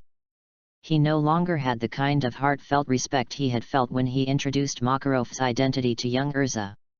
The one in Ian's heart, who had just come to this world, suffered so much, was ragged, alone, and had no relatives anywhere to turn to, and who had extended a helping hand to him at his most vulnerable moment, and had picked him up when he was hungry and wandering in the town and brought him back to the guild. Not only did he provide him with free meals, he also lent him the guild's bathhouse and residence for free. Whenever he needed it, he would take a certain amount of time every day to patiently teach him magic. What was even more rare was that Makarov never looked at him with tinted glasses and gave him rare respect. The old man who had always been in Ian's mind, had a close relationship with him, and could be called both a teacher and a friend, and who was like the patriarch of all the fairy tale guild and took care of everyone, is now dead. Well, that's right. The Makarov of the Holy Ten. The fairy tale guild president. Makarov, who was loved by the guild members, is dead. Those who stay here now are the ones who owe debts and have no money to pay them back. Old bastard Makarov. Old horse, old horse. What can you tell me about you? Ian threw the old horse to the ground and preached weakly. Ian, you forced me to do this. Ian, don't forget. Who picked you up and brought you back to the guild back then? Who gave you 3 meals a day for free back then? Who taught you magic back then? Who lent you the guild's basement and bathhouse back then? Who gave you a job back then? Who allowed you to support yourself? After taking a deep breath, Makarov used super-level magic to morally blackmail Ian. Haha. Lao Ma, if you say so, we have to settle the accounts. First of all, it is true that you are the guild that picked me up. But why do I remember that I paid for the meal by washing dishes that day? The bathroom and the basement were indeed lent to me. But I remember that from that day on, I was the one cleaning these 2 places, right? Guess the first magic I learned was cleaning magic. Why? Of course none of this matters, it's all in the past. Why don't we calculate how much money I have paid for the guild every year in the past 3 years? Ian said, pulling out a calculator. Ian, are you going to just watch your beloved president being arrested by the council because he couldn't pay a mere 5 million J fine and stand by and do nothing to save him? Seeing that moral kidnapping was ineffective, Makarov first interrupted Ian's action of using a calculator to calculate how much money the guild had paid for each year. Then he looked at Ian, crying and snotting, and played the emotional card. Actually, I think so. You were captured by the Magic Council. In the Council's prison, you have to reflect on what you did not do well enough. There is nothing wrong with it. Guess who those brats in the guild always mess up the missions they've already got, either by demolishing a few houses or by shooting away the people who need to be protected, along with the killers? Who's the reason for that? Ian looked at Lao Ma and spoke weakly. Wow, I was wrong. I won't dare to do it again next time. Makarov lowered his head, like an elementary school student who had made a mistake. It was mainly because I was in a good mood that day. I just drank a little. Plus, that bastard Joseph actually said to my face that the magicians of the Fairy Tale Guild are far inferior to their phantom magicians. Makarov gritted his teeth when he said this. Hey? What else did Joseph say? When Ian heard this, he immediately became unhappy. He also said that all the S-class mages in our Fairy Tale Guild are fakes. Makarov clenched his fists and spoke angrily. Hey? Anything else? Ian's forehead was bulging with veins as he continued to ask. He also said. Makarov said this with a hesitant look. What did you say? Ian stamped his feet, looked at Lao Ma and continued to ask. He said, Ian, you and guild arts are totally insignificant. 28. Makarov had a determined look in his eyes, and he imitated Joseph's appearance, showing a bit of disdain as he preached. Old man. Ian sneered. He knew that Makarov must have exaggerated. But Joseph was indeed not a good person. He could really say this. As Ian spoke, he was about to walk out of the basement. Ian, what are you going to do? Makarov thought to himself that this was not good. He knew that he might have gone too far in provoking the enemy. I'll go dismantle the Phantom Overlord now. And beat up that old bastard Joseph in front of his guild members. Let him know, let him know. Who is the parallel importer? Ian moved his neck, looking eager to try. Ian, calm down. If this continues, it will turn into a war. If you do this without a legitimate reason, it will not be good for the reputation of our Fairy Tale Guild. Our guild is already regarded as a thorn in the side of the Magic Council. Seeing this, Makarov quickly stopped Ian and tried to persuade him. Haha. In response, Ian just chuckled. To be honest, Ian never took the Magic Council seriously. These people are always thinking about removing the Fairy Tale Guild from the Magicians Guild. That's actually the problem. When Fairy Tale was still the Guild of Light Magicians, you, the Magic Council, still have the right to manage. Once Fairy Tale becomes the Dark Magician Guild, then he would become the leader of the Balamu Alliance. Although, the Magic Council is just talking about it. If you really want to remove Fairy Tale, Vlad, who has been in seclusion for many years, should take action. Ugh. After a brief farce, Ian still took out 5 million J and gave it to Makarov. Well, actually all this money came from sponsorship from those gamblers in the morning. But the money hasn't even warmed up in Ian's pocket yet. He sent it away right away, which made Ian feel sad. I knew you wouldn't give up on me, Ian. Makarov said this and accepted the money without any psychological burden. Ian, actually I asked you to come here because I have a secret to tell you. After doing all this, Lao Ma's expression became serious and he was ready to get down to business. Don't say it. I don't want to hear it. In response, Ian raised his eyebrows and spoke nonchalantly. Ian, listen to me, this time it's serious business. What I'm going to tell you next is the top secret of the Fairy Tale Guild that only the successive presidents of the guild can know. I tested you many times before I decided to tell you this secret. That's right, you are the one I appointed, the 4th generation president of the Fairy Tale Guild.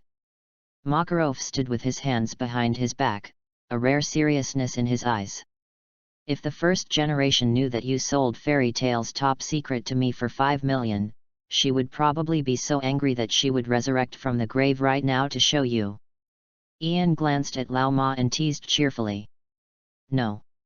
This has nothing to do with whether you lend me money or not. I am serious about everything I say to you. Ian, don't you want to be the next president of the Fairy Tale Guild? To be honest, I'm too old and I feel a little overwhelmed. After a few years, I plan to retire completely. Makarov was a little impatient. He looked at Ian with a serious expression.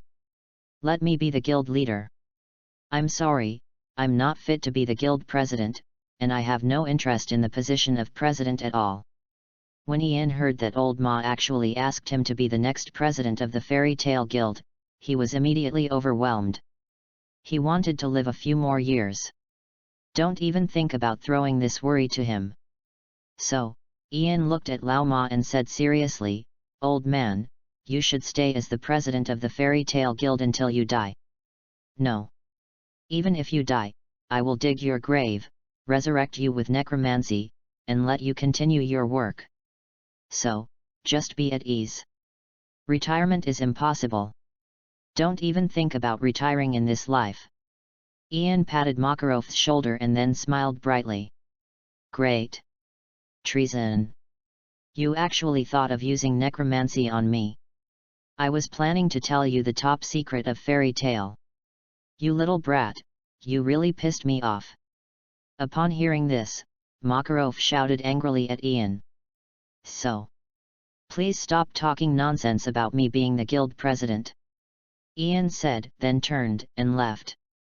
If so, who is the most talented president of the Fairy Tale Guild? That person is most likely Mavis, the girl who was under the same calming curse as Zerev, and who looks like a real fairy, the founder of Fairy Tale and the first president. If you were to ask, who is the most knowledgeable president of the Fairy Tale Guild? That person must be Pres Hito, the 2nd generation president of Fairy Tale, who has studied the calming curse for many years and created an infinite source of magic power, that is, the heart of the fairy, by using the curse bug. But if you were to ask, who is the best and greatest president of the Fairy Tale Guild? In Ian's opinion, only Makarov, the 3rd generation president of the Fairy Tale Guild and the founder of the Fairy Tale Spirit, can be qualified. Although Makarov may not be as strong as the 2nd generation, he taught the guild what love is. So, dear President Makarov, I'm begging you to take over the position of Fairy Tale Guild leader forever. Chapter 25 Ian, after all, ERZA is my daughter. Speaking of which, the new girl who joined the guild, ERZA, has great talent. She was able to defeat Lachesis at such a young age. Her teachers and parents must be extraordinary. By the way, Ian, have you asked ERZA's parents whether they agree with ERZA joining our fairy tale? If ERZA ran away from home, we should at least contact her family. We can't let them worry. Of course, if she is backed by an evil force like the Magic Development Bureau that caused a sensation back then we must also be prepared. We must not allow these bad guys to persecute these young children anymore. Makarov quickly caught up with Ian, who was about to leave the basement, and talked about ERZA. Since Ian is interested in becoming the Fairy Tale Guild president, and the guild's top secret shooting star. To be precise, it would be more appropriate to use the heart of a fairy. Referring to the first generation body sealed in the magic crystal, not interested at all, so Makarov said no more. Makarov never liked forcing children to protect anything. He also doesn't want his children to take on responsibilities that they don't need to take on. If possible, Lao Ma hopes to protect these children for a lifetime. Isn't that natural? After all, ERZA is my daughter. Ian walked in front of Makarov, speaking proudly. I see, ERZA is your daughter. Then everything can be explained clearly. 29. I was wondering why this girl's talent is so terrifying. When Makarov heard this, he felt relieved. Originally, Makarov was worried that after ERZA joined the Fairy Tale Guild, the forces behind her would come knocking on his door. After all, a force that can train a 13-year-old child into an S-class mage. How powerful is the energy behind it? Makarov felt a headache just thinking about it. Although there are already too many problem teenagers in the Fairy Tale Guild, one more ERZA would not be too many, and one less ERZA would not be too few. But Makarov always has to be mentally prepared to avoid unnecessary troubles. After all, it was his responsibility as the Fairy Tale Guild master to prevent his fellow guild members from getting hurt or getting involved in unnecessary trouble. Wait, Ian, you just said. Whose daughter is ERZA? Just when Makarov was about to let go of his worries. Ian's words made Makarov's heart, which had been relieved, rise to his throat again. Of course it's mine. Hearing this, Ian turned around, looked at Makarov, and spoke seriously. Ian, when exactly did you get that girl pregnant? No. ERZA is only in her teens. So, long before you joined the Fairy Tale Guild, I really misjudged you, Ian. I thought you were a morally upright person.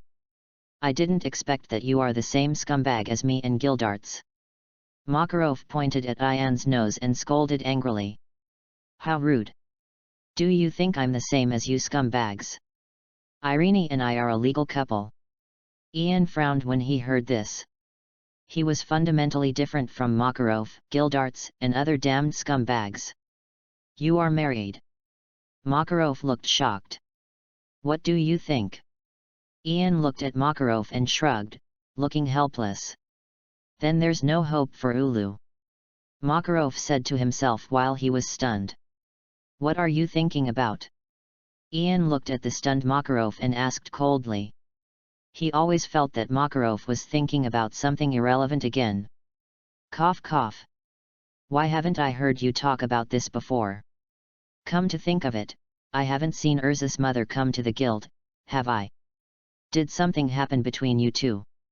Makarov thought silently. Makarov combined it with the time when he picked up Ian. Ian looked extremely down and out, like a homeless person.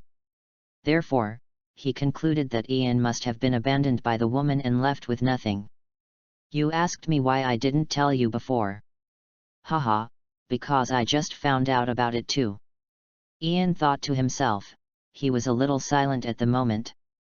Nothing happened between Irene and me. Don't let your imagination run wild. The relationship between Irene and I couldn't be better. Ian paused here. As for why she didn't come to the guild.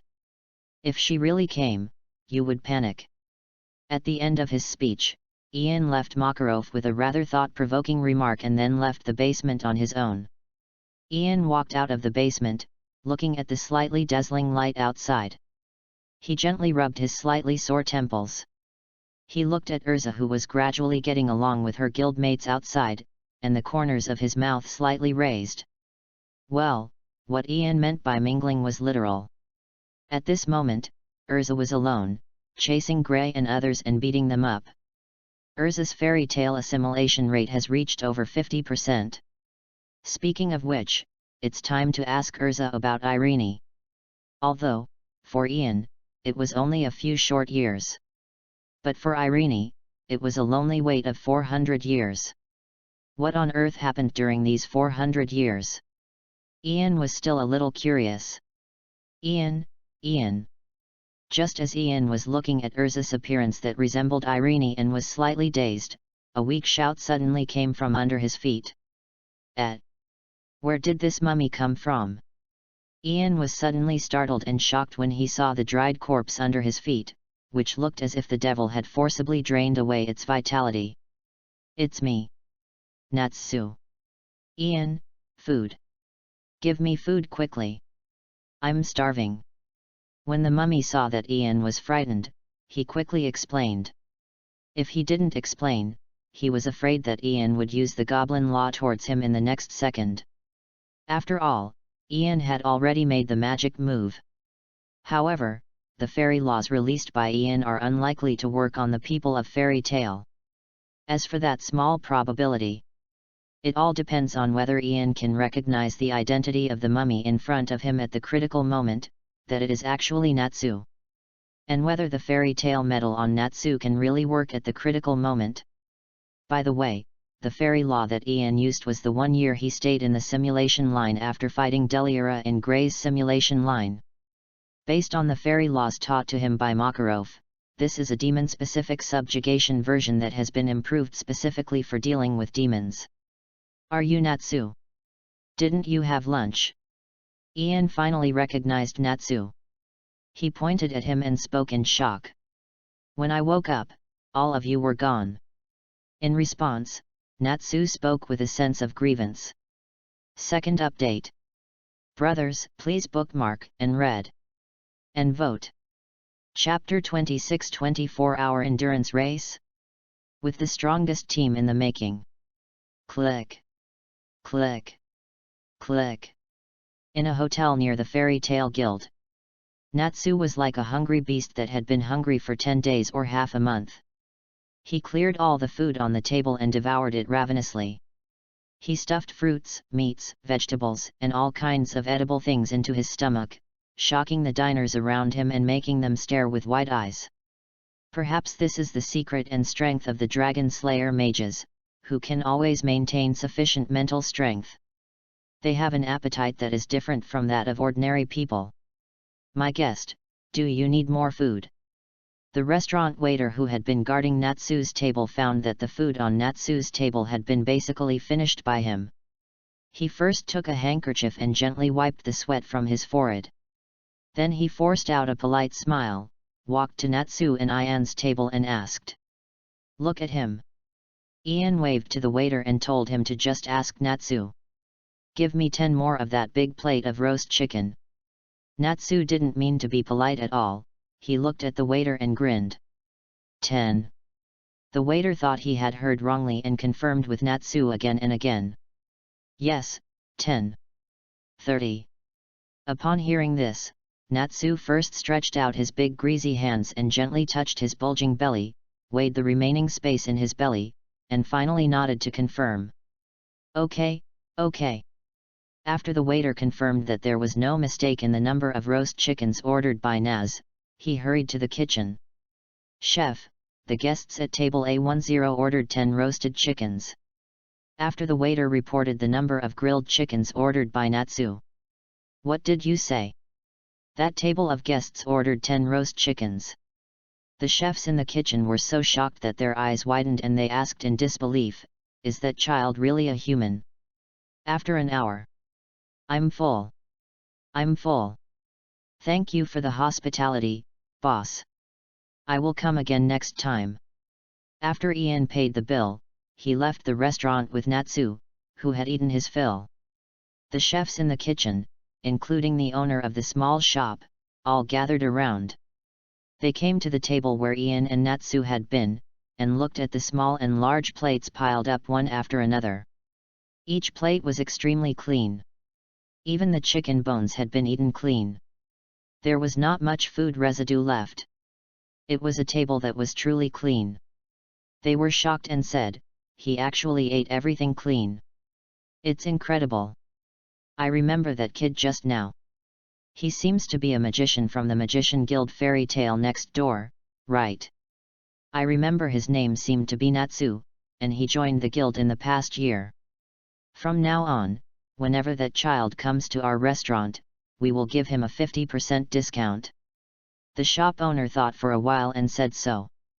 The staff and chefs in the shop were all shocked after hearing what the boss said. You know, their boss is known as a miser. Not to mention discounts, even the side dishes that other restaurants often give away are charged for in their restaurant. And they often deduct their wages for various reasons. Don't you think that child was very happy eating just now? As the boss spoke, the corners of his mouth slightly raised. He no longer paid attention to the staff of the small shop and walked towards the kitchen by himself, leaving behind a group of confused waiters and chefs. Hey! Have you seen enough? If you've seen enough, get back to your respective positions and work hard. Before anyone could think about it, the boss's voice instantly resounded throughout the entire shop. Oh! Upon hearing this, the staff did not dare to delay any longer and returned to their respective posts. The other side. When you are full, strength will flow out. Hehe, let's go back to Gray and do some exercise to help digest the food. Natsu patted his round belly and laughed with his teeth bared. He was going to go back to the guild and have a big fight with Gray. Oh! Thinking of this, Natsu quickly came to the gate of the fairy tale guild. He kicked the wooden door open and shouted loudly, "Hey! Gray, fight with me!" Oh!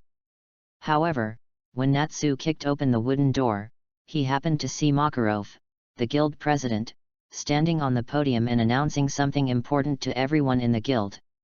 All the mages in the guild who were not out on missions looked up to the sky and let out a long howl of cheers. So lively! Did something interesting happen? At this time, Ian also returned to the guild. He looked at the members in the guild who kept looking up and cheering, and couldn't help but ask. "Brother Ian, you weren't in the guild just now." Just now, President Makarov announced that the Fairy Tale Guild will hold this year's 24-hour rally in a week. And require all guild members who are not on a mission to participate unless there is a special reason.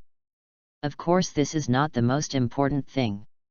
The most important thing is that the prize money for the champion of this year's 24-hour rally is a full 1 million J. Even the runner-up and third-place winners will receive J and J respectively. It's simply too luxurious. After Ian asked the question, the members of the guild responded excitedly. What? Old Ma, you have money to give out bonuses, but no money to pay fines. Hearing this, Ian looked at Makarov on the podium in the distance with murderous eyes and questioned silently. Ian, you know. The guild's assets belong to every member of the guild, and my assets are just my personal assets. The two cannot be confused. I really don't have the money to pay the fine. After Makarov's eyes briefly met Ian's through the crowd, he suddenly understood something and lowered his head and muttered silently in his heart. And using telepathy magic, he kept explaining something to Ian. Forget it. I'll let you go. Ian could only sigh helplessly and said nothing more. Cough cough. After Makarov finally explained the money issue to Ian, he breathed a sigh of relief and coughed twice to clear his throat. Then, Makarov's face was full of seriousness, and he put on the demeanor of a former president. He looked at Ian and continued, speaking of which, it just so happens that you are back, Ian. I happen to have a task here that I need you to complete, Ian. This time, Makarov spoke it out in front of everyone. Oh? What mission? Ian raised his eyebrows slightly when he heard this, and asked what mission Lao Ma was going to send him to complete. It's an S-rank subjugation mission. It is said that there are traces of wyverns on the snowy mountains east of the kingdom of Fiori. It just so happens that we need the scales of these beasts for this year's 24-hour endurance race. With your strength, Ian, I give you a week. You should be able to return, right? Makarov stood with his hands behind his back, watching Ian preach. More than enough. Ian stretched his slightly stiff neck slightly and smiled confidently. With his current strength, looking at the entire Ishgar continent, there are not many creatures that can threaten him. Then I'll leave this task to you. Makarov looked at Ian with confidence. Lao Ma is still confident in Ian's ability. Are you going to separate from your father? At this moment, ERZA, who had been in the guild with her fairy tale companions, suddenly showed a lost expression. She had just met up with Ian, and they had to separate in less than a day. This made ERZA a little sad. Ian naturally saw this scene. So, Ian raised his head and looked at President Makarov and said, "President, we are just going to deal with some wyverns. It should be okay for me to take some of my companions with me, right? It's up to you, but it's better to be careful." Makarov didn't say much about Ian's decision. Makarov believes in Ian's strength. What? Ian wants to take us to complete an S-rank subjugation mission. You must be joking. This is a rare opportunity to complete an S-level mission with the S-level magician in the guild. Ian, take me. I'm super useful. Ian, please let me go. I don't want any reward, I just want to see the world. Idiot, can you beat a wyvern? And you want a reward? As Ian finished speaking, the entire guild fell into chaos. Then those whose names I call will come with me. Natsu, Gray, Kana, and ERZA. Ian ignored the noisy guild and loudly announced the people who would go on the mission with him. What? As Ian finished speaking, Gray and Natsu, who were fighting, were stunned for a moment, then stretched out their hands at the same time, tearing each other's cheeks, and almost said angrily in unison, "Ian, why did you bring this burden with you? Ah? Can I go too?" Kana was the only one in the guild who was not very interested in participating in the S-level mission, or who did not think she had a chance to complete the S-level mission with Ian. After hearing what Ian said, she froze in place, and even the red wine in her glass spilled all over the floor because of her daze and disbelief. You two, stop it. If anyone is a burden, it seems to me that both of you are. ERZA, who had long crimson hair and wore knight armor, came between Gray and Natsu on her own accord, and after forcibly separating the two, she spoke angrily. ERZA. Natsu looked at ERZA with some fear. He was traumatized by the punch that ERZA threw in the morning. After all, the power of that punch made him dizzy the whole time. He didn't even have time to eat lunch and almost fainted from hunger. Everyone, get ready to go. After announcing the list, Ian looked at everyone present and spoke softly. Chapter 27: A world where only Natsu is hurt is achieved. ERZA, Natsu, Gray, Kana. These children are the future of the Fairy Tale Guild. 31. This is also the first gathering of the Mage team, which is hailed as the strongest team of Fairy Tale, in the near future. Of course, the members of the team are not all there yet. A certain celestial mage, still acting as her eldest daughter, was secretly planning his escape. As for the other dragon slayers who traveled with Natsu from 400 years ago, they are still lost on their own paths in life, wandering and helpless. Meanwhile, inside the Fairy Tale Guild. Oh, I wasn't chosen. How abominable. I think my ability is pretty good. Many magicians complained. Do not make jokes. Can you beat Natsu or Gray? Or maybe you can beat him. He just joined our guild yesterday and showed amazing strength, easily defeating our president's grandson. She is also ERZA, who is recognized by our guild as the one whose strength is closest to that of an S-class mage, Lake says. In response to this, the magicians around him looked at him and teased him. Hey, I was just joking. These magicians also know their own weight and are just venting their emotions. As for Kana, no one in the guild dared to bring up Kana. Ever since Kana showed her extraordinary talent in divination magic, she has been regarded as the goddess of money and the final savior by the gamblers in the guild. Anyone who dares to talk about Kana or offends Kana doesn't need to say much, the gamblers in the guild will make that guy pay. President, let's go. After Ian's companions in the guild gradually quieted down, he waved gently to Makarov on the podium as a farewell. Well, be careful along the way. Makarov smiled and blessed Ian. Don't worry. I will definitely complete this S-rank mission. I have also been selected as the champion of the Fairy Tale Guild's 24-hour endurance race this year. Haha. I'll take the 1 million. I told you. Even if the Dark Mage Zeref comes, it won't work. As Ian spoke, it seemed as if a tremendous amount of magic power was pouring out of him. This terrifying magic power turned into a strong wind and smeared everyone's face, making everyone's eyes wide open in shock. Makarov, wait for me. After Ian finished speaking, he gave Makarov a ferocious smile, slowly turned around, and motioned to ERZA and the others to quickly follow him out of the guild and go east to complete the mission. That's 5 million. He needs to make up for it. Although the prize money for the 24-hour endurance race is not much, any reward is good. Very scary. Ian, that's horrible. It felt like he was going to kill someone. In response to this, the companions in the guild looked at Ian with fear as he suddenly burst out with magic power. Ian's strength seems to have improved again. Is Ian's current strength already higher than mine?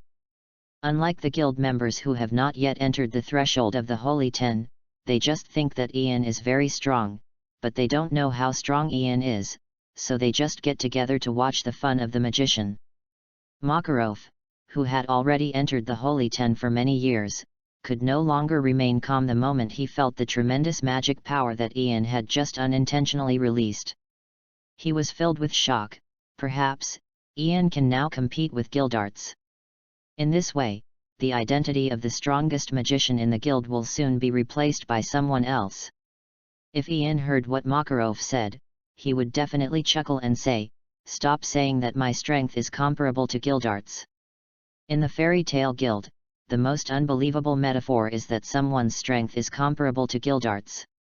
From Jura in the Great Demonic Battle, to the God's Arena created by alchemy in the 100 Years Quest, to the Black Dragon Slayers of the Dragon Eater Guild. Anyone who is praised as having strength comparable to Guildarts will eventually be beaten by others. This can be called the number one curse in the fairy tale world. Whoever is as powerful as Guildarts will get beaten. Although Guildarts is a bit of a scumbag, his strength is indeed beyond reproach. After all, he is a monster who survived the invincible Aknologia. In fact, Ian is not very interested in the title of Fairy Tale's strongest. Set off. Ian had now arrived at the gate of the guild, preaching loudly. Oh! Behind Ian, ERZA, Gray, Natsu and Kana all looked up and shouted. They continued to vent their excitement. After all, the mission they were going to complete next was an S-level mission that only the guild's S-level magicians were allowed to participate in the past. As for those non-S-class magicians, they were not allowed to see the task lists of these S-class tasks, and they were not even allowed to go to the second floor of the guild. So, the train station. Well, can we not take the train? Natsu looked at everyone present awkwardly. No. If you don't take the train, you can't go east. But don't worry. Natsu, I know that as a dragon slayer, you can't take public transportation. I have a way to deal with it. Ian looked at Natsu and chuckled. After all, he couldn't take any public transportation now, but fortunately, as long as the Dragon Slayer magicians used high-level additional magic in advance and added the attributes of ignoring public transportation, they could spend their time safely on the train. Please let me help Natsu. Just when Ian was about to use high-level additional magic, ERZA raised her little hand, took a step ahead of Ian, and moved closer to Natsu, who was starting to feel dizzy just by seeing the train. Oh. Since ERZA is going to use the anti-stun magic on my behalf, then I'll leave Natsu to you, ERZA. I believe you can. Ian knew that ERZA would most likely use anti-stun magic. After all, this move was created by him and Irene together. Oh. However, before Ian could finish his words, ERZA had already come in front of Natsu. She patted Natsu's back gently to calm him down, and then punched Natsu in the abdomen. You! Natsu fainted before he could leave any last words. Ah, this! In response, Ian remained silent. Well, I have to say, this is also a method. Anyway, never mind, his daughter ERZA did a great job. Well done! Gray cheered loudly for ERZA. Well, a world where only Natsu was hurt has been achieved. Second update. Brothers, please read, collect, and vote. Chapter 28 Natsu, why am I always the one who gets hurt? 2 days later.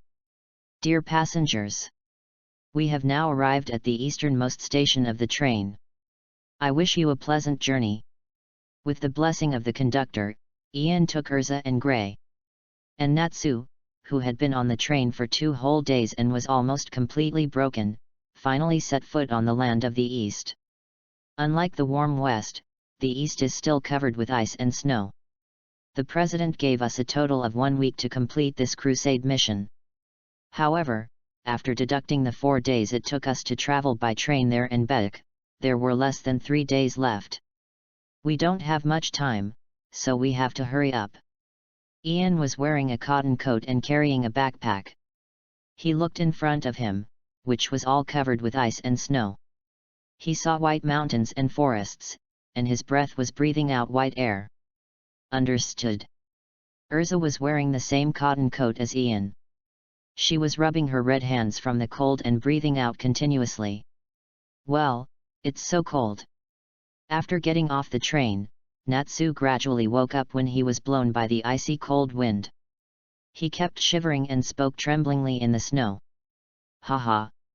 I told you to wear more clothes. Ian looked at Natsu, whose face was turning blue from the cold, and reluctantly used the magic of changing clothes to put a cotton jacket on him. Phew! He's alive! After Natsu put on his cotton clothes, his complexion finally returned to normal. In fact, strictly speaking, this wasn't Ian's first time in the East. 32. After all, if we count the Ian simulator. As for Gray's simulated timeline, this is Ian's second time setting foot in this world of ice and snow. Therefore, Ian made preparations before coming and packed cotton clothes for everyone. Well, this is Gray's hometown. Compared to the last time Ian came here to save the Gray family, he was anxious and uneasy. Now Ian seemed incomparably calm and composed when he stepped here again. Back to the East again. Unlike Ian and the others who were wearing cotton clothes, Gray was still wearing slightly thin clothes and pants. But his expression seemed to be somewhat emotional.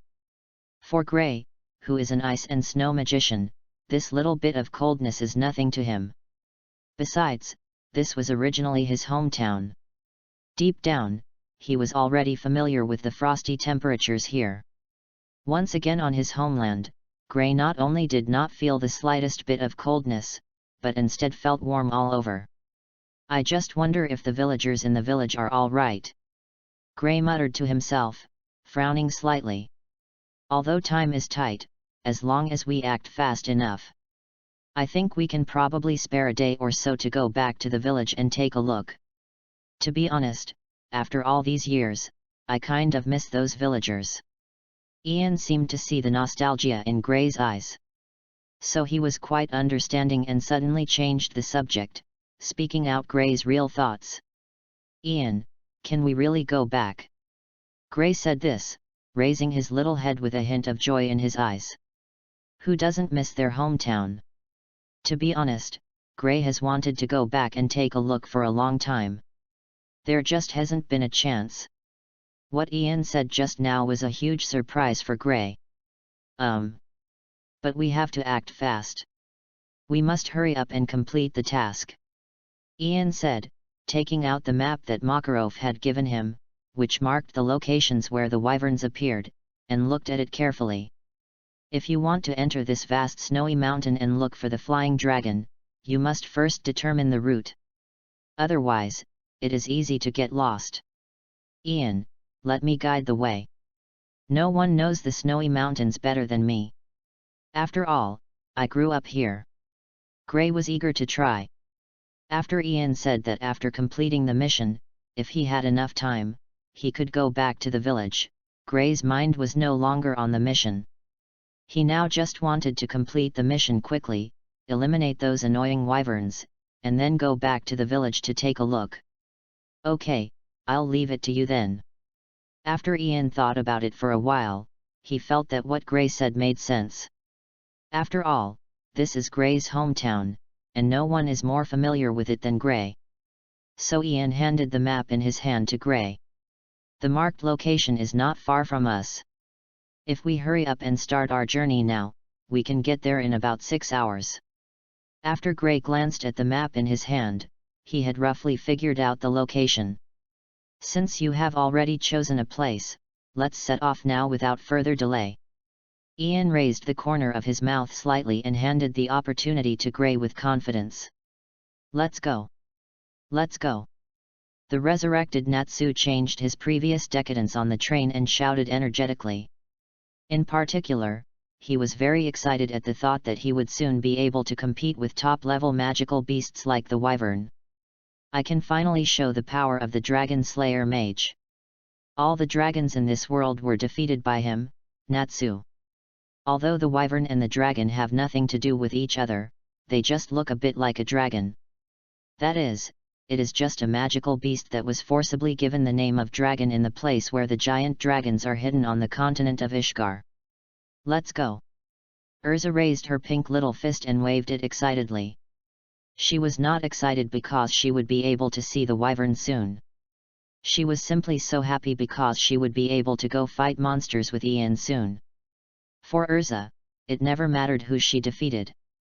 "As long as I can act together with Ian, it's enough. It's too late to say it, but it will be soon." After everyone made the decision, they headed straight towards the snowy mountains. Although there were some kind-hearted people along the way who tried to stop Ian and the others from entering the mountains, and told them about the dangers of the mountains ahead.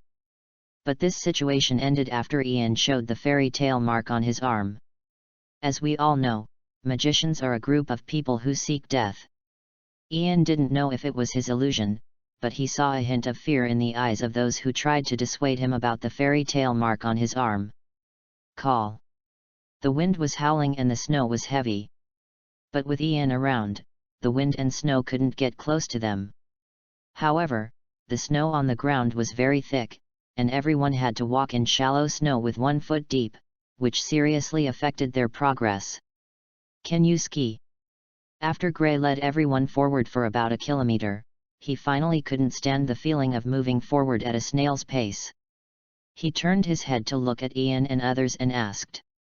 "Simple." Ian nodded slightly. He had learned skiing professionally. "My mother taught me." ERZA said that Irene taught her how to ski. In fact, ERZA herself has a strong learning ability. Even if Irene hadn't taught her, she would have learned it by watching Gray and others skate a few times. "Skiing? What's that?" Natsu was the only one who looked at everyone with a confused expression. "But that doesn't matter. It's easy if everyone knows how to ski." Gray ignored Natsu and used ice shape magic to create a set of ski equipment. "Wait, what is skiing?" Natsu still asked everyone. "Change up."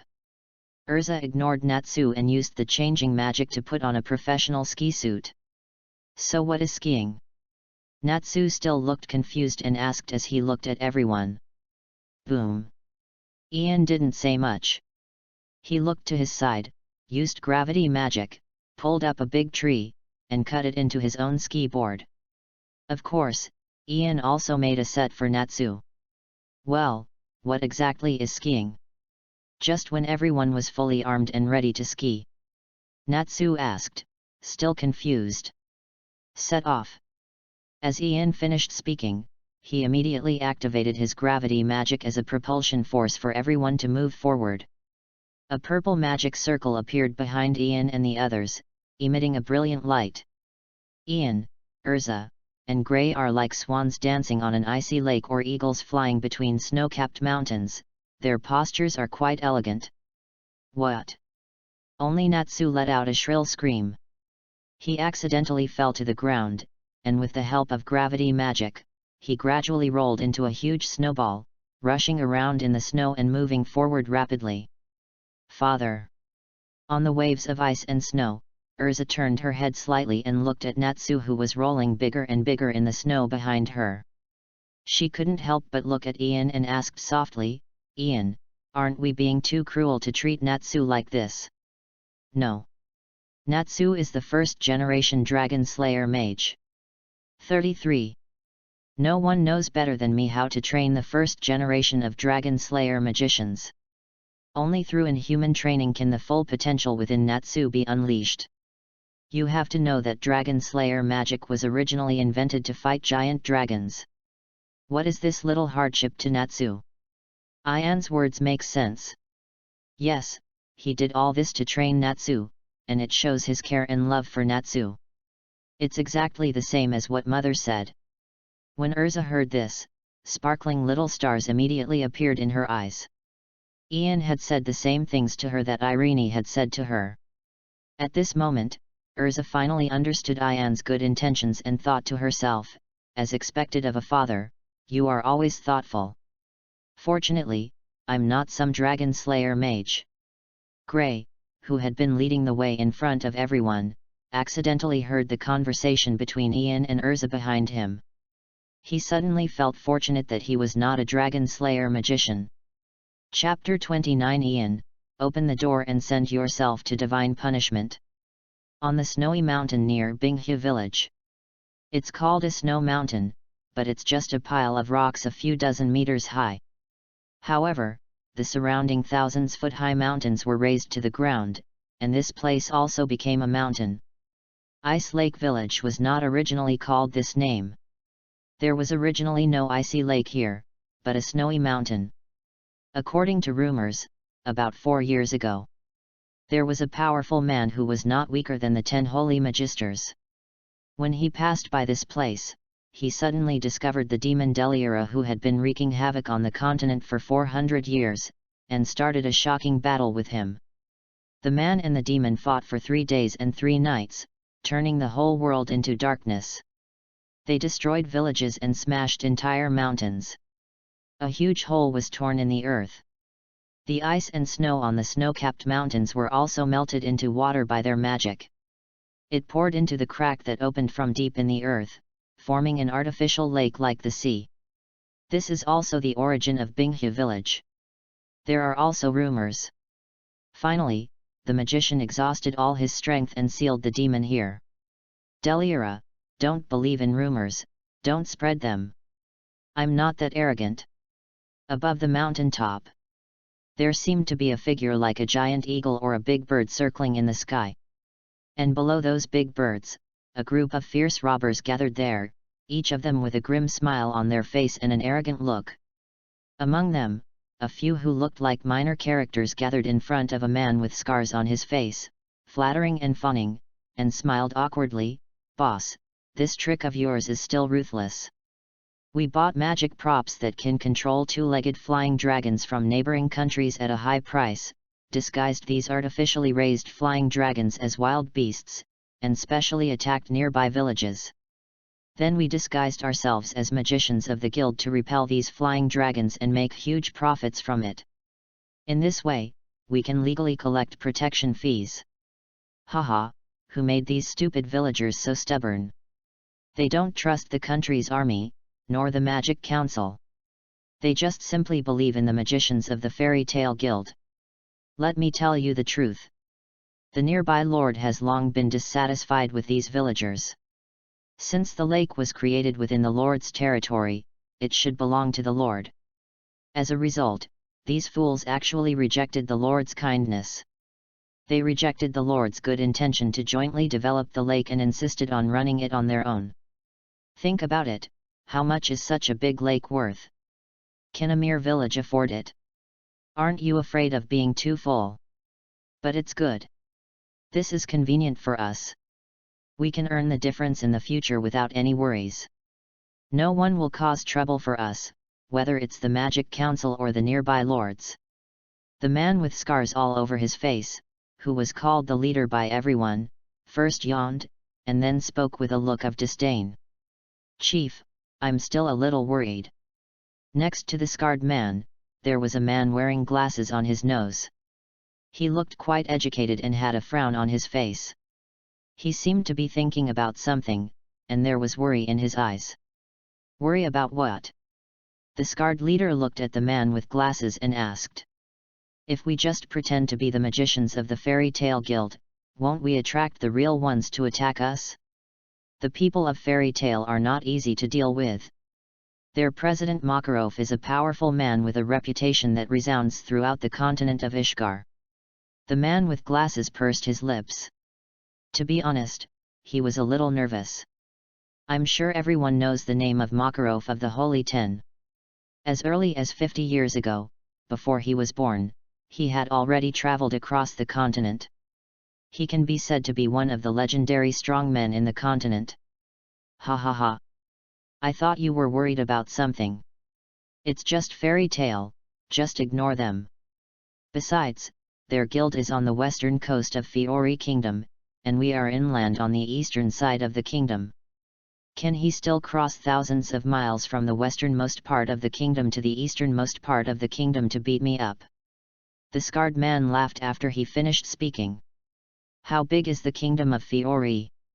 An ordinary person cannot travel all the way through it in his entire life. The kingdom of Fiori is close to the entire Australian continent, and is a small country on the edge of the entire Ishgar continent.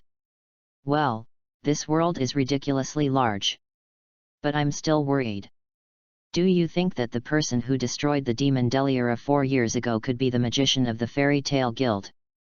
If that's the case, then the villagers nearby all have a crush on the magician of the Fairy Tale Guild. And they reject all forces except fairy tale, which makes sense. Because at their most critical moment, only the magicians of the Fairy Tale Guild stood up and saved them. The man with glasses looked anxious and couldn't help but continue. Puff. Are you saying that this mountain range beneath our feet was really destroyed by a battle between humans and demons? Are you kidding me? We are both human beings, how can the difference between us be so huge?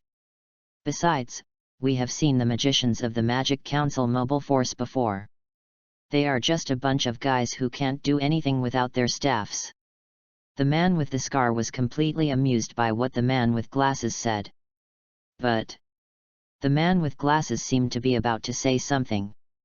Nothing but. Besides, haven't we already investigated everything? The devil Deliera did so many evil things that he was finally punished by God. He was killed by a meteorite that fell from the sky. The scarred man spoke confidently. Well, that's true. The man with glasses lowered his head. He seemed to agree with what the man with the scar said, but his brows were still tightly frowned.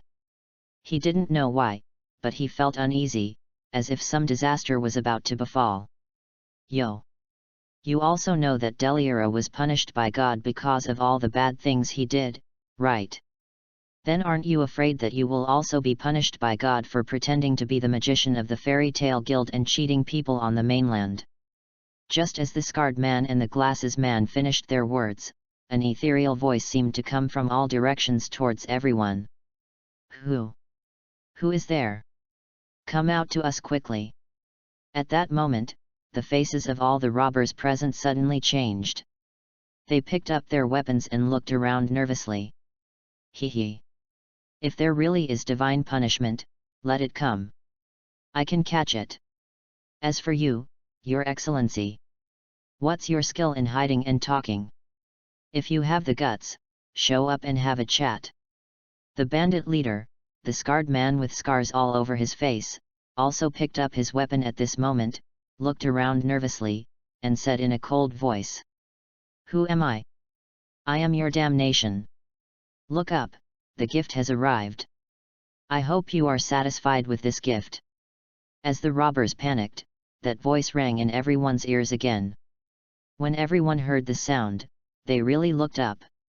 There were 3 black shadows in the sky, falling towards everyone at high speed.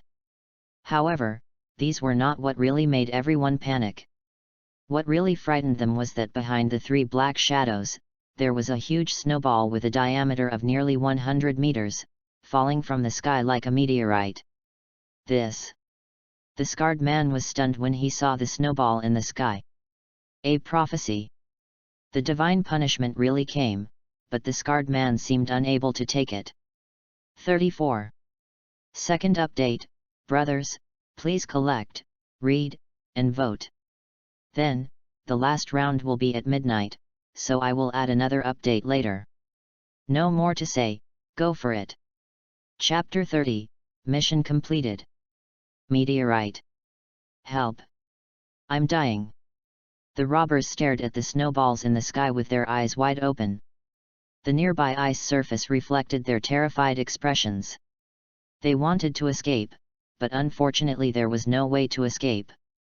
After all, even though this was just a pile of rocks several dozen meters high, if you jumped in rashly, you would die. So they could only watch as the huge snowball fell. There is nothing more terrifying than having to watch the danger approaching but being unable to do anything and waiting for death in fear. Boom! When the snowball falls. With a loud roar. The only pile of rocks that could be called a mountain by the lake was razed to the ground. In just a short moment, the entire bandit hideout was completely destroyed. For a moment, the world was quiet. 1 second, 2 seconds, 3 seconds, 4 seconds. Unfortunately, the world did not remain peaceful for long, as a pair of sturdy hands stretched out from the snow pile. Soon, several figures stood up from the snow in an extremely embarrassed manner. Among them was a bandit leader with scars all over his face. "You're not dead yet. It's really strange. Is there any way to save your life?" Ian stood on the snow, looking at the embarrassed bandit leader and others, and asked curiously. Cough cough cough. Damn it, the magic item I used for self-defense is completely useless. As for the bandit leader, he had no time to deal with Ian. He quietly looked at the broken magic amulet in his hand, feeling pain in his heart. Who knows how much money he spent to buy this magic item? That was his income for 1 or 2 years. Today you all have to stay here and die. As the bandit leader spoke, he looked up at Ian and the others and said in a cold voice. Just you. Ian heard this with a hint of disdain in his eyes. Haha. Just me. Let you have a good experience. My true power. As the bandit leader spoke, he carefully took out a horn from his bosom. Suck. He raised the horn in his hand, took a deep breath, and then blew it hard, buzz. Suddenly, a dark magic circle expanded from the horn. Then a shrill howl came from the horn. Roar. As the sound waves spread out. Suddenly, there was an angry roar from the sky. Several two-legged flying dragons opened their bloody mouths and descended from the sky with their fangs and claws bared, flying towards Ian, ERZA, and Grey on the ground. Ha ha ha! You all go to hell! The bandit leader looked at the scene in front of him, with a glimmer of excitement in his eyes. He seemed to be completely overwhelmed by anger.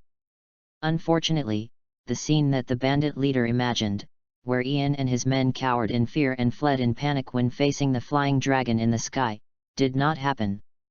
Ian and the others still stood there calmly, as if they were not frightened by these flying dragons at all. "Are you guys frightened by my power?" the bandit leader asked in confusion. "Finally, we've arrived. These are wyverns, right? In that case, I'll start. The fire dragons, roar!" Just as the bandit leader was puzzled, a roar suddenly came from the snow, and a young man with cherry pink short hair and a white dragon scale scarf around his neck suddenly emerged from the snow near the bandit leader. "Who is he? Is there anyone like him in our gang of thieves?" This scene attracted the attention of the surrounding robbers.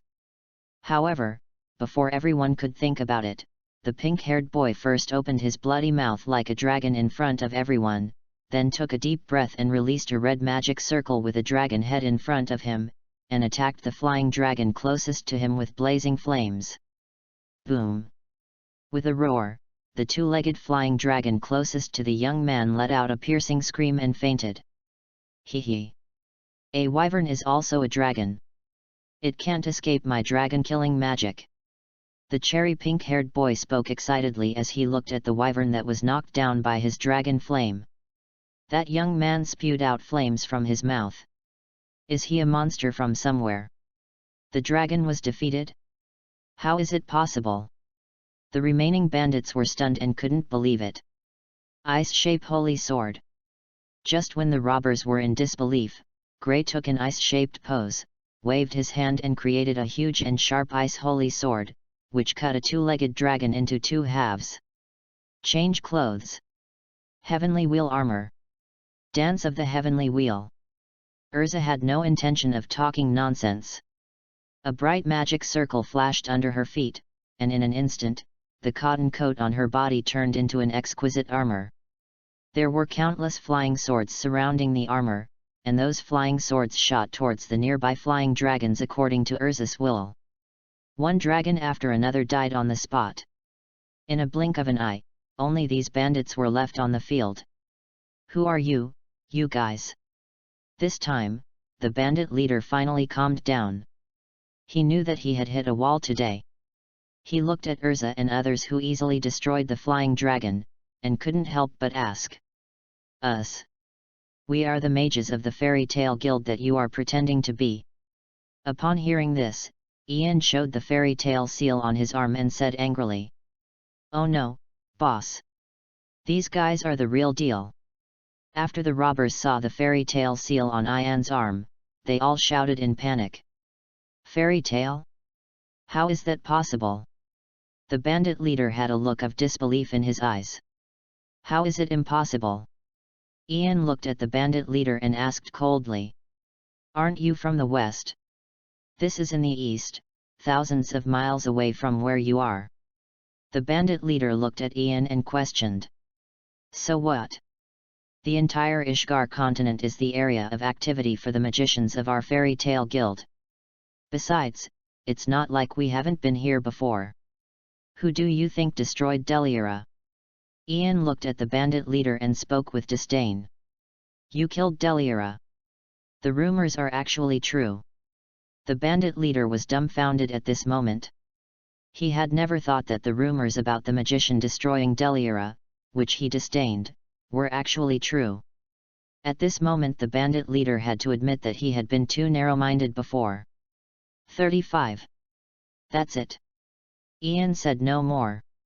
As he raised his finger slightly, tremendous gravity descended from the sky, pressing the bandits to the ground one after another. These guys who pretend to be members of the Fairy Tale Guild must be severely punished. Haha! I actually destroyed the wyvern with just one strike. I really have the ability to become an S-class magician. After destroying the wyvern and the bandits, Natsu looked at the roasted dragon's corpse on the ground and spoke with a smile. Idiot! It was Ian who lent us his magic power.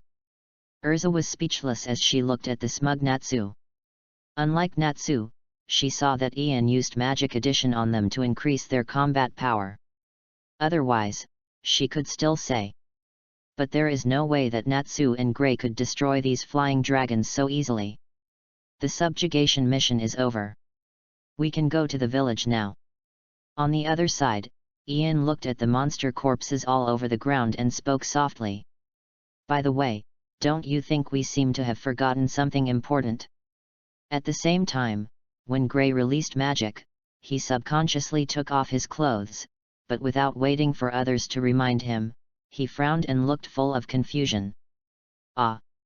Speaking of which, has anyone seen Kana? After Gray's reminder, Ian's expression flashed with realization and he asked in confusion. For a moment, everyone present fell silent. On the train, Kana, who had sobered up, looked at the empty carriage and also fell silent. The third update. Brothers, please vote and read on. Chapter 31. Ian and ERZA, father and daughter, recognize each other. Into the night. After Ian and his companions dealt with the wyvern and the bandits, they first returned to the train station and picked up Kana, who they had forgotten on the train. Then they came to Gray's hometown, which is Ice Lake Village. Compared to 4 years ago, when the entire village was reduced to ruins due to Delira's sudden invasion, the current village can be said to have undergone a complete transformation. Throughout the village, every household has built a garden house, and each one has a courtyard of at least 180 square meters. In fact, 80% of the families have magic 4-wheeled vehicles parked at the gate of their courtyards, which can be said to be extremely wealthy. At this moment, Ian understood a little. Why do all the major forces nearby regard this remote village as a thorn in their side? Really? It's made me want to rob this village. How about we cover our faces and rob this village? After doing this, you will never have to do any missions again. Ian looked at the Ice Lake village in front of him. It was so wealthy that the entire village was paved with marble floors, and the doors of every house were inlaid with gems and high-level defensive magic props. He rubbed his chin gently and talked to himself. Brother Ian, calm down. Let's not talk about anything else, this is my hometown. After hearing what Ian said, Gray couldn't help but break out in cold sweat on his forehead, and spoke in panic. Ha ha ha. I was just joking, Gray, what are you so excited about? Don't you believe in my character? Hearing this, Ian patted Gray's shoulder gently and smiled. Brother Ian, do you have any character or integrity? If you're really just kidding, that's fine. But I clearly sensed a hint of murderous intent in your words just now. Gray was sweating profusely. Based on his understanding of Ian, robbery or something like that would definitely not be possible. But if he gets carried away and blackmails this Ice Lake village, then there's no telling. For example, he relied on himself as the savior of Binghe village to collect protection fees. Although, if it weren't for Ian, this Ice Lake village would have become a ghost in Delira's hands 4 years ago and would no longer exist. Hey! Gray is back. Gray, you are finally back. Your family is so miserable. You have been gone for 4 years. Do you know how busy the village has been during the 4 years since your family left? There is almost no one left to harvest the fish in our village. Not long after Ian and the others entered Ice Lake Village, some citizens discovered Ian and his group as outsiders. They first discovered Gray's identity and excitedly told about the changes that had taken place in the village in the 4 years since Gray left the village. Wait, the person who came back with Gray, could it be the benefactor? Everyone, stop being busy. Our benefactor is back. He has finally returned to our village. What? The benefactor is here? Let me take a look. Then, some of the villagers who had experienced the turmoil in Delira recognized Ian's identity. After confirming that Ian was their benefactor, they put down their work and gathered towards where Ian and others were. Soon, the 80-year-old white-haired village chief of Binghe village came to Ian with a cane and a group of elders from the village. Woohoo! My lord benefactor, you are finally back. Without waiting for Ian to speak, the elders immediately hugged Ian tightly, crying and shouting loudly. This scene made Ian confused. He just didn't come, he wasn't dead. Back then, half a year after our benefactor helped us eliminate Delira, we sowed fish in the ice lake and had a good harvest. In less than a year, almost every household became a pond owner. Not only did we make up for all the losses of the village during the Deliera invasion, but we also earned wealth that would have taken 10 or even 100 years to obtain. Even some caravans that would never come to our village, and the lords who used to be so high and mighty that they never took us seriously, came here one after another after hearing the rumors about Bing Shui Lake. Binghe village suddenly became a well-deserved giant in the vicinity. Just when Ian was confused, the villagers started talking to themselves, their expressions full of pride. Then, they changed the subject, with a hint of sadness between their eyebrows. However, although the village has become prosperous, we can no longer find our benefactor. During this period, we asked the Grey family, but to our surprise, both Grey and Silver kept silent about your affairs. After that, we spent a lot of money to find the magician named Gildarts. Although he was as powerful as a monster and helped us solve some problems, he was not the person we were looking for at all. We all thought you were dead. You paid a heavy price to help us defeat Deliera. You didn't tell us your real name in order not to worry us. When the villagers talked about this, they became sad again. What? When Ian heard this, he thought of the rumor that the bandit leader had talked about before, about the magician and Deliera dying together, and he solved the case immediately. It turned out that the rumor originated from Ice Lake Village. Don't worry. It's just Deliera. She can't hurt me. That's why you couldn't contact me in these 4 years. It's just because I went to another continent to complete a difficult mission. Ian smiled. It was definitely impossible to contact him. He didn't even know about it at the time. Anyway, I hope you're all right, benefactor. In that case, let's have a party today. The village chief was 80 years old, but still very passionate. He stroked his long beard and shouted loudly. Oh!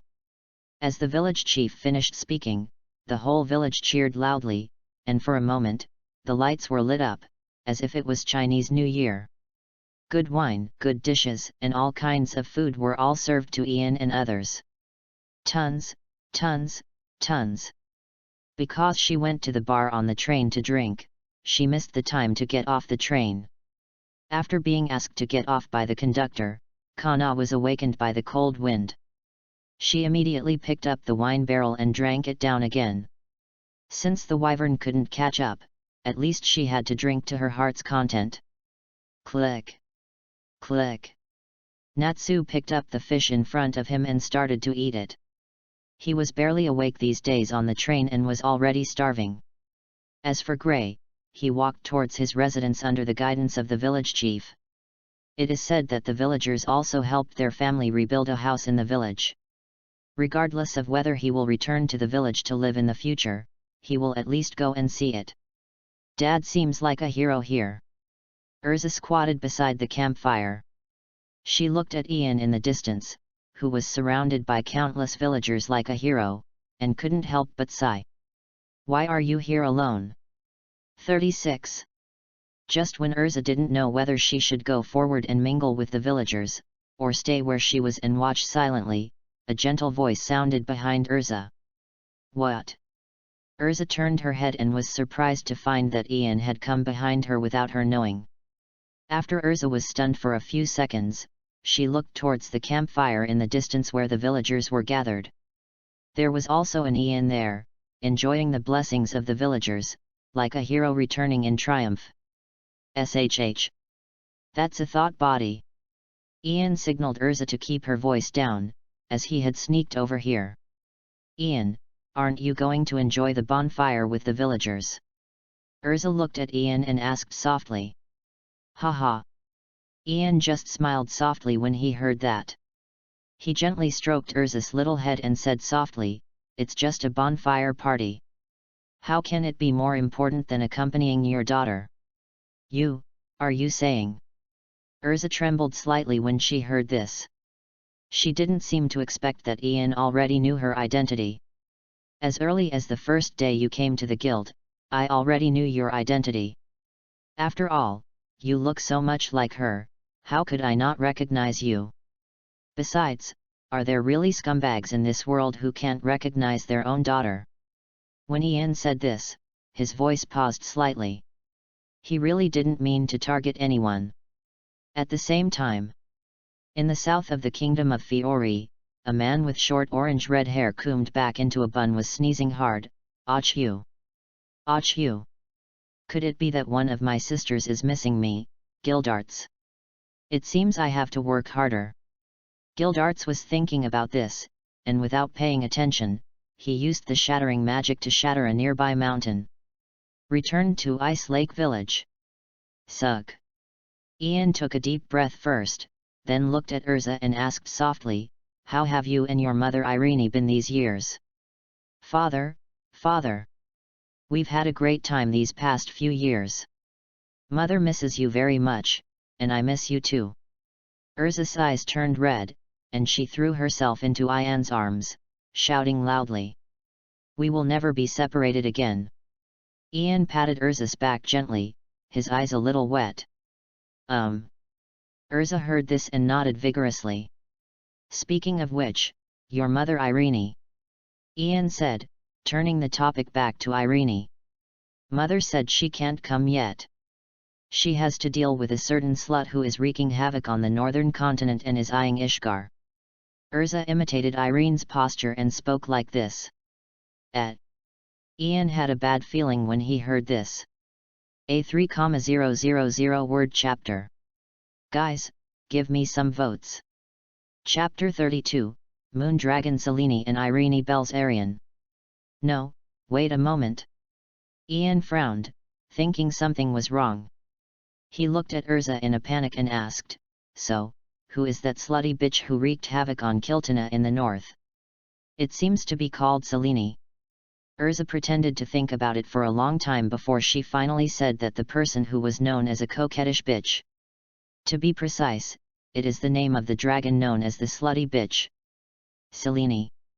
Ian repeated Selene's name with some bitterness in his heart. Sure enough, there are some things that you can't escape from. Father, listen to me. That woman named Selene is so evil. According to my mother. During these 400 years, Selene has often caused trouble for Mother. Fortunately, my mother has also practiced for 400 years, and her strength is not inferior to hers. But because the two restrict each other, no one can easily enter the Ishgar continent. Mother, just sending me here is already the limit. So, Father, please wait a moment. Once Mother can defeat that coquettish bitch Selene, our family can be together forever." ERZA frowned and spoke seriously. "Selene and Irene. Trouble. Things are getting troublesome. However, according to what ERZA said, does that mean that Irene now also possesses the strength of a divine dragon?" "But it's true.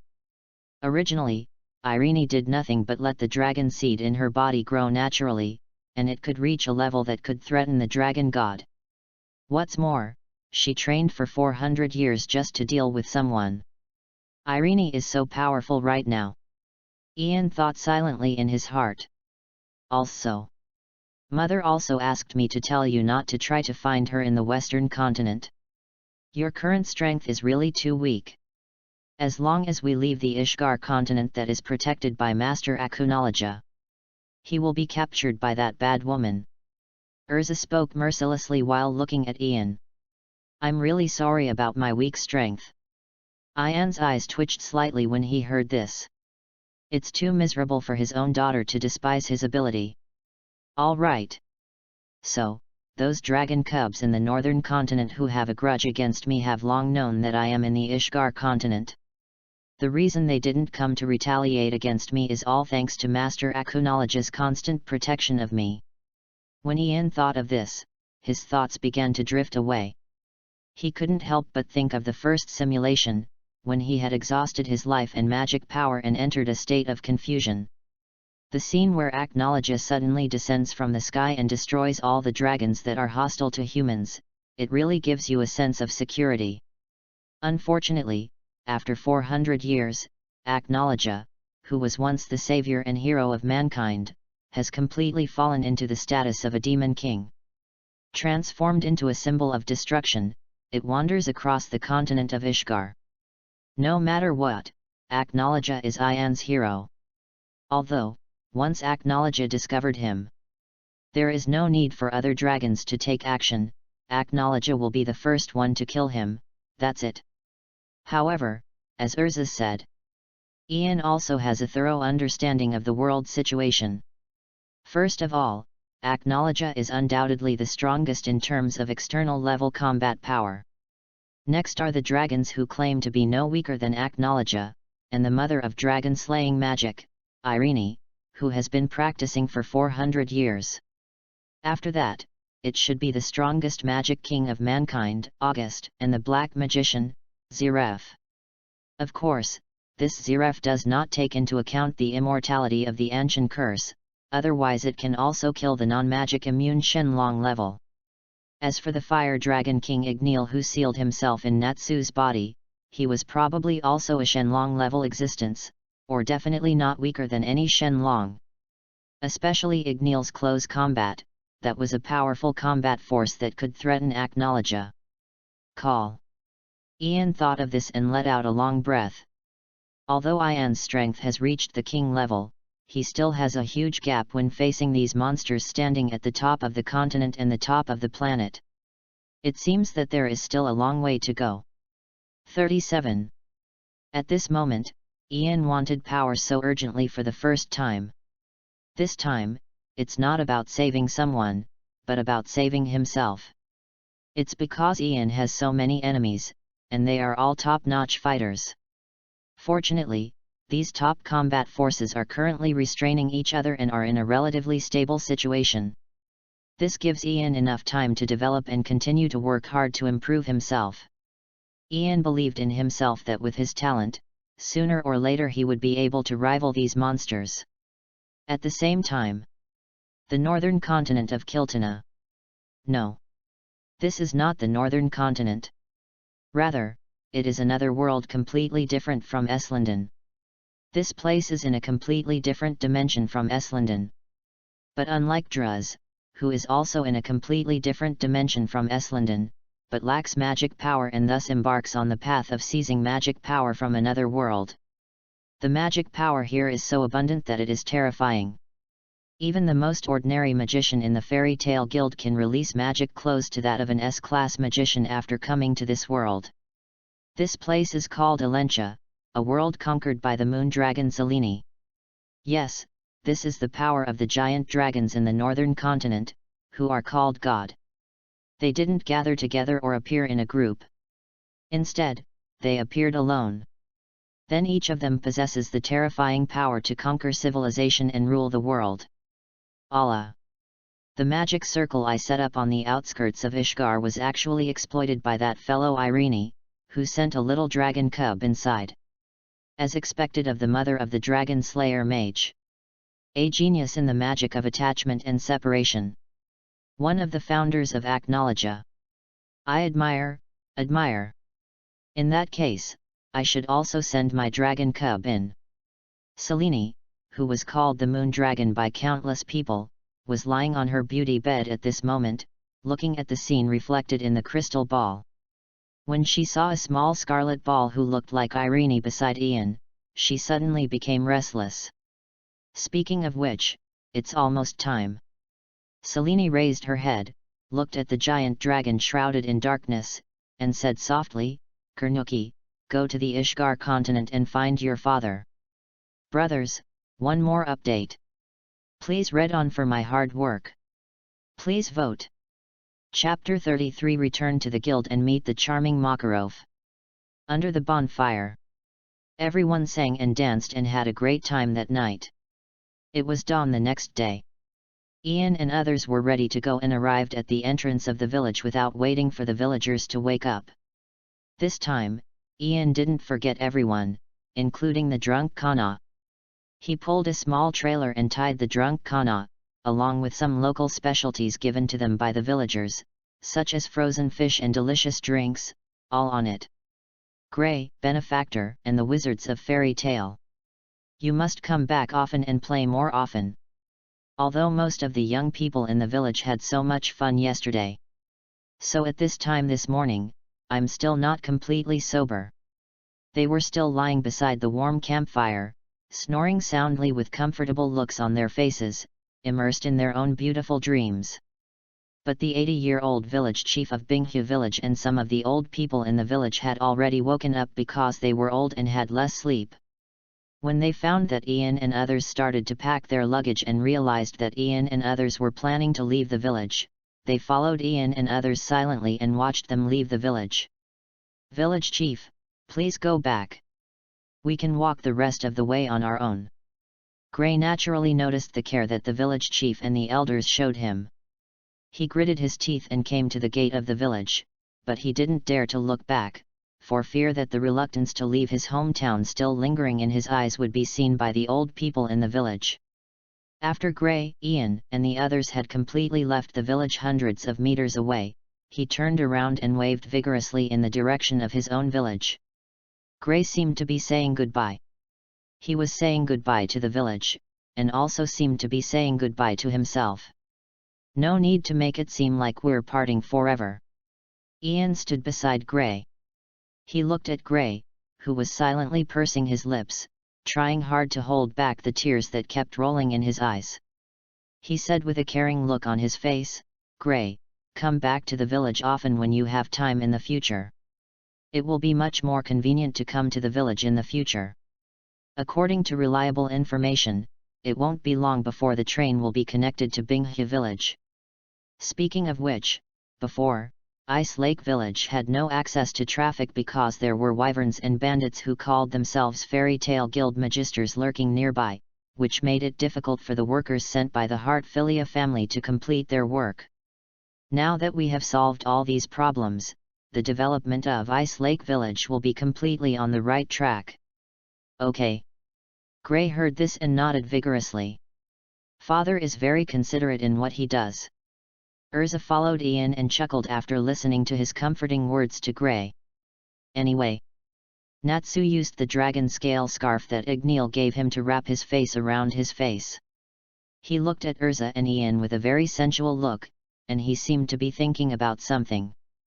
Not long after, Natsu took a deep breath and asked, "I've always wanted to ask, what is the relationship between ERZA and Ian? From the beginning, the auras of the two of you gave me a very similar feeling. It seems that I can no longer hide it." "Yes, ERZA is my daughter." Ian held the petite ERZA in front of him and introduced the relationship between himself and ERZA to Natsu, Gray, and Kana, who was sleeping soundly in the stroller. "Goddaughter." Gray raised his eyebrows and asked hesitantly. "How rude. I am your father's biological daughter." Without waiting for Ian to speak, ERZA directly refuted Gray. As ERZA finished speaking, both Natsu and Gray showed shocked expressions. "In that case, Ian, you've already been married?" Gray asked panickingly, looking at Ian. "Yes." Ian nodded slightly. He had indeed been married for a long time, more than 400 years ago. "Are you divorced now?" Gray pursed his lips and looked at Ian nervously. "You are worrying too much, Gray. The relationship between me and my wife has always been good." Ian heard this, shook his head and smiled. Okay. It took Gray nearly 10 minutes to accept the fact that Ian was married and had a daughter, and that this daughter was ERZA. Gray wiped the sweat off his forehead with his sleeve. He murmured in his heart, "Now, Master is completely doomed. It seems necessary to inform Master and ask her to return to the guild immediately. Let the adults solve their own problems." Gray thought silently in his heart. "By the way, Father, you seem to be having a very pleasant conversation with the head of Binghu village. Did you two reach some kind of cooperation?" ERZA seemed to have thought of something. She looked at Ian and asked softly. "Because Binghu village became rich overnight, their foundation is too weak, and they are often blackmailed by wandering magicians, bandits, and gangsters nearby. So I took the initiative and lent them the flag and name of the Fairy Tale Guild as the only 2 S-class magicians in the guild. This is also a way to protect their safety. Although the notoriety of our fairy tale guild has spread throughout the entire Ishgar continent, and has been praised by the Magic Council as the cancer of the continent. But fortunately, it is still somewhat deterrent. With the protection of our guild, Ice Lake Village should be able to prevent many unnecessary troubles. So, now that I have no more worries, Gray should be able to work hard and practice magic in the guild. Ian said this and looked at Gray beside him. Although Ian-san, I am really happy that you can lend the flag and name of the Fairy Tale Guild to the village chief of my hometown. But is it really okay to do this? Will the president be angry? Gray looked a little worried. No matter how he looked at it, lending the fairy tale flag to someone else was a bit too much, right? He should at least discuss it with the president first. It's okay, old man Makarov. Ahem, I mean I'll take care of the old president's place. 38. Ian said, patting Gray on the shoulder, motioning for Gray to relax. So, 2 days later, Ian and others returned to the town of Magnolia. All in all, Ian and his team only spent 5 days to complete the task. It's incredibly fast. Oh. When Ian and the others arrived at the gate of the Fairy Tale Guild, before Ian could say anything, Natsu couldn't wait and kicked the gate away. Everyone, we have completed the S-rank mission. Remember, this is an S-level mission. Ah ha ha ha, it's an S-rank mission that you are not worthy of completing. Natsu excitedly ran into the guild, shouting loudly. Tisk! This brat! Damn it! Natsu, are you planning on fighting? As Natsu finished speaking, the fairy tale people present all frowned. It was really Natsu's ostentatious behavior that made people too angry. Well, they are just jealous and envious. Fight if you want, who's afraid of who? Let me show you the strength of the fairy tale S-class magician. Natsu said as blinding flames appeared on his body. Asshole! You're not an S-class mage yet, are you? It's just taking advantage of Ian's mission. In this regard, the other fairy tale people had no intention of pampering Natsu. Ever since, the entire fairy tale guild began to fall into chaos again due to Natsu's show-off. Various colorful magic arrays bloomed in the guild. Logically speaking. Next, it is time for Makarov, as the president, to step forward and end this battle. However, at this moment, Makarov, the president of the Fairy Tale Guild, had no time to manage this chaotic guild. He was standing in front of Ian, puffing his beard and glaring, and shouted angrily, Ian! How can you just lend the name and flag of the Fairy Tale Guild to others so casually? You know that our Fairy Tale Guild has been passed down to this day for at least 100 years. But no one has ever done such a thing. There wasn't any in the first generation, there wasn't any in the second generation, and there won't be any when I'm around. You are betraying the first and second generations. It's a betrayal of our fairy tale spirit. In response, Ian gently dug his ears, looked nonchalant, and said softly, Really? In that case, I will go and tell the village chief of Ice Lake Village that our president disagrees and wants to take back the guild's flag and name. It's a pity to say that. After all, the village chief of Ice Lake Village said that if we can lend them the flag and name, he can decide to sponsor our fairy tale guild 10 million J of activity funds every year in the name of the village. Ian said this and made a helpless gesture. Wait, Ian, you just said. Chief of Ice Lake Village, how much money can you donate to our guild every year? Makarov was stunned and looked at Ian for confirmation. Not much. It's just a mere 10 million J. The president probably doesn't like it.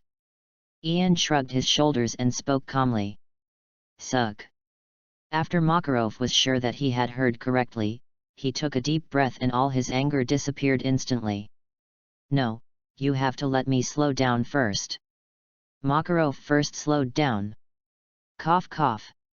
After Makarov recovered, he coughed twice tactically, then looked at Ian and said earnestly, Sorry, Ian. I admit that I spoke too loudly just now.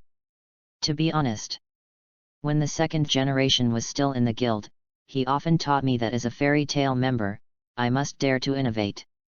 I think your behavior of going beyond your predecessors this time, Ian, by lending the guild's name, is worthy of promotion. If the first and second generations were here, they would definitely be proud of you. Makarov looked at Ian and kept praising him. Makarov, who was furious and wanted to eat Ian alive, performed a Sichuan opera face changing after hearing that there was money. Well, no one in this world can escape the law of true fragrance. Not even Makarov. Chapter 34, The rule of fairy tale is that there are no rules. And the arrival of the Myra Jane sisters. Don't be so arrogant, Natsu. This is fairy tale. You are not the only one who can use magic. The battle within the guild is getting increasingly heated. The fairy tale people, who were originally still at the stage of punching and kicking, finally revealed their respective magic circles after realizing that there was a huge gap in physical fitness between ordinary magicians and Dragon Slayer magicians. For a moment, colorful magic circles flickered in the dim guild hall. If we let these guys continue to fight, the entire guild will be destroyed, right? Hey! You little brats, why don't you stop it now? However, just as the battle between these fairy tale members was about to escalate to the next stage, accompanied by a majestic and hoarse voice, Makarov, who was emitting golden magic all over his body, appeared above everyone's heads without knowing when. As Makarov spoke, he slowly landed on the fence on the second floor of the guild, which was where only the S-class mages of the guild were allowed to go, and glared at everyone present. Although Makarov said nothing, it was enough to intimidate everyone. Yes. President. When the fearless fairy tale members in the guild found out that the guild leader Makarov had finally spoken, they all stopped what they were doing, sat back in their seats and behaved themselves. Obviously, Makarov still has deterrent power in the fairy tale guild. Of course, Natsu was not among those who calmed down. Fire Dragon's Iron Fist. Natsu took advantage of the moment when everyone stopped moving and launched a general attack on his enemies. Natsu had a ferocious smile on his face, his body burning with flames. He punched several stunned guild members and laughed, "Ah ha ha ha. You guys are so stupid for being absent-minded in the middle of a fight. If you were facing a monster or a magician from the Dark Guild instead of me, you would have died. Hey! You're the real idiot, Natsu. Didn't you see that the old president has come out? Stop it now." In response, Gray looked at Natsu and spoke somewhat speechlessly. "Natsu, this guy, is it too difficult to understand the atmosphere?" "President, old man." Hearing this, Natsu looked up in confusion. What Natsu saw was a huge fist as big as a table and chair. Yes, Makarov was too lazy to say anything more. The only way to deal with a brat like Natsu was with one punch. Facing this fatal blow, Natsu tilted his head slightly and had already forgotten to dodge. Boom! With a roar, Natsu was knocked to the ground by Makarov in an instant, foaming at the mouth and fainting. Natsu deserves it. In response to this, all the fairy tale members in the guild were in a mood to watch the fun and laugh at Natsu, who was knocked unconscious by Makarov's punch. As for compassion? Sorry, they threw away their compassion the moment they became fairy tale members. Everyone, listen to me. As fairy tales magicians, we must also abide by the rules. You can't act crazy every day. You have to remember the mission of fairy tale. 39. Makarov stood on the fence on the second floor of the guild, his expression serious, his voice deep and full of endless majesty. Gudong. As for the members of the fairy tale guild who were standing in the hall on the first floor of the guild, looking up at Makarov and listening to what he said, they all looked solemn. They looked at Makarov with admiration and respect. As for the missions of us mages of the fairy tale guild, only one. That is. When Makarov said this, the corners of his mouth rose slightly, and he suddenly changed the subject. Let all those damn rules and regulations go to hell. I never followed this rule before I became the guild president. Children, it's time to have a party. Drink as much as you want today. All expenses will be paid by the guild. Makarov stood on the second floor, looking at the guild members downstairs, his children, and shouted loudly. Oh! As Makarov finished speaking, the fairy tale members who were standing in the hall on the first floor of the guild, listening to Makarov's speech, suddenly let out bursts of howls. They know that President Makarov will never let anyone down. The rule of fairy tale is that there are no rules. For a moment, the entire fairy tale guild was in chaos. Those who should drink, those who should fight, those who should play baseball, and those who should stand on the table and do striptease should do striptease. It seems like something strange got mixed in. Gray, clothes. Kana held the wine barrel and glanced at Gray, who was about to take off his underwear, and couldn't help but remind him. Oh no! I was careless again and lost my clothes. Gray looked at his naked body with a look of shock. Ugh! As for ERZA, she sighed helplessly, found an empty corner, and enjoyed her strawberry cake. However, although after spending the past few days with the fairy tale people, she finally understood. Although the magicians of the fairy tale guild all look super unreliable, and they themselves don't seem very reliable. But that's the style here. This is fairy tale. At the same time, outside the gate of the fairy tale guild, a little girl with long white hair in a ponytail, wearing a tank top and shorts, and a tall boy with a watermelon head and snow-white hair, wearing a decent blue suit and a bookish look. And a girl with a doll-like hairstyle and a beautiful pink dress, who looked as cute as a doll, came to Fairy Tale, a wizard guild with a long history. Sister, is this the Magister Guild we are going to join? I hope everyone in this guild is a good person. Behind the white-haired little girl, her brother and sister were a little shy and nervous. They seemed to be afraid that they would still be treated unfairly here and be discriminated against by countless people, just like they were in the village. Don't worry. I will protect you. If anyone dares to discriminate against us, I will use my fists to beat them into submission. The white-haired little girl in the lead was full of confidence. With a sly smile on her face, she walked straight to the gate of Fairy Tale, which was clearly newly installed a few days ago but seemed to have been in disrepair for a long time. Then she kicked it hard. Since it is the first meeting, you must leave a deep impression on everyone. It is best to flex your muscles first so that you will not be bullied. The white-haired little girl is planning to give these fairy tale people a head start. Hey! Fairy tale wizards, I'm here to join you. However, when the little girl kicked open the door of the Fairy Tale Guild, shouted loudly, and walked in, what she saw was a scene like a devil's cave, a scene of demons dancing wildly. Sister Milaja, what are you doing blocking the door? Aren't we supposed to join the Fairy Tale Guild? Behind the little girl named Milaj, her brothers and sisters looked at her in confusion. After pushing open the door of the Fairy Tale Guild, Myra Jane, who had been standing at the door with an extremely stiff body, asked with a puzzled look. Listen, an elfman, let's go back. In response, Myra Jane slowly turned around, with an extremely stiff smile on her face, looking at her younger brother and sister, and spoke softly. Hey? Aren't we joining the Magisters Guild anymore? Lysina asked confusedly as she looked at Myra Jane. Myra Jane paused and explained softly, let's change to another guild. This place is not suitable for us. Where are you going, guys? However, just as Myra Jane was about to run away, a voice slowly sounded behind her. Second update. Brothers, please bookmark, read and vote. Chapter 35, Ian kidnaps a girl, and Myra Jane and ERZA look down on each other. Forward. Myra Jane listened to the faint voice that was obviously coming from the Fairy Tale Guild behind everyone, and her soft and petite body couldn't help but tremble slowly. "Feel sorry. Excuse me.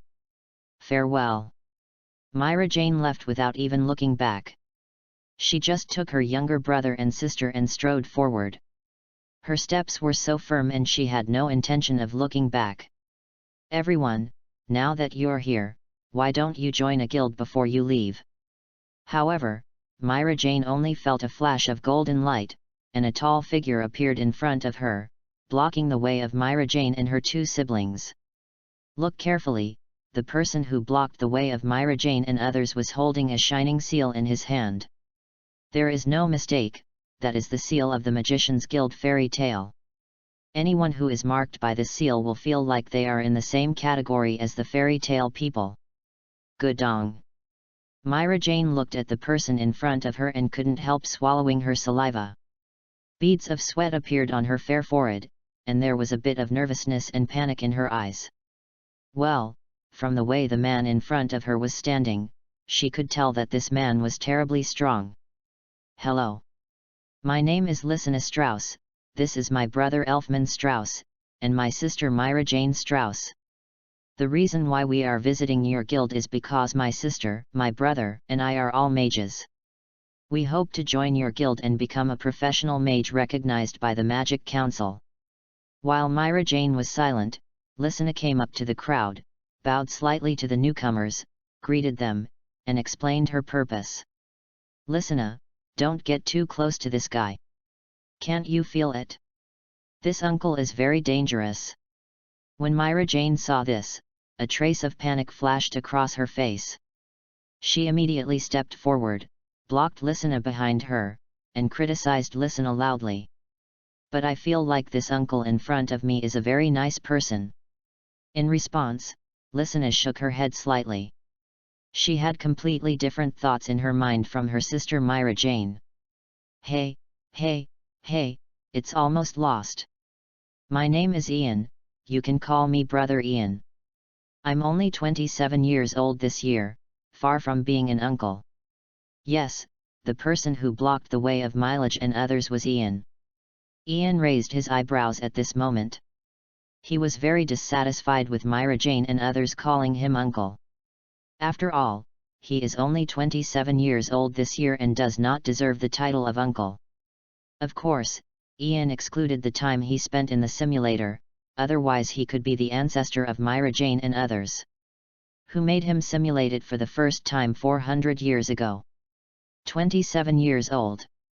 In response, Myra Jane raised his eyebrows and retorted, "Hey uncle, you have to know that 27 years old is already the age of an uncle." Tisk. Ian frowned slightly when he heard this. The young Myra Jane, or more precisely, the Myra Jane in the state of a little gangster, was really unpleasant. He still liked the gentle Myra Jane in the original timeline. Please give back the cover girl in his impression. Of course, if the price of Mirajana's growth must be the sacrifice of Lysina, then Ian would rather Myra Jane never grow up. With his current strength, he is enough to protect Myra Jane, Elfman, and Lysina, the three little ones, on the continent of Ishgar. Anyway, let's stop talking nonsense. Since you have discovered the secret of our guild, we can't just let you leave so easily. I'll give you two choices now. The first one is to join Fairy Tale voluntarily. The second one is that I forced you to join Fairy Tale. Ian's expression straightened, looking at Myra Jane and the others, threateningly. 40. Is there any difference between these two roads? Myra Jane heard this and spoke angrily. If you think there is no difference, then I will buy a solution. In response, Ian shrugged helplessly. I think I can join. At this time, Lysina once again showed her angelic character. She raised her little hands and spoke softly. Lysina, please stop making trouble. As your sister, I must be responsible for all of you. Believe me, Fairy Tale is not a good place.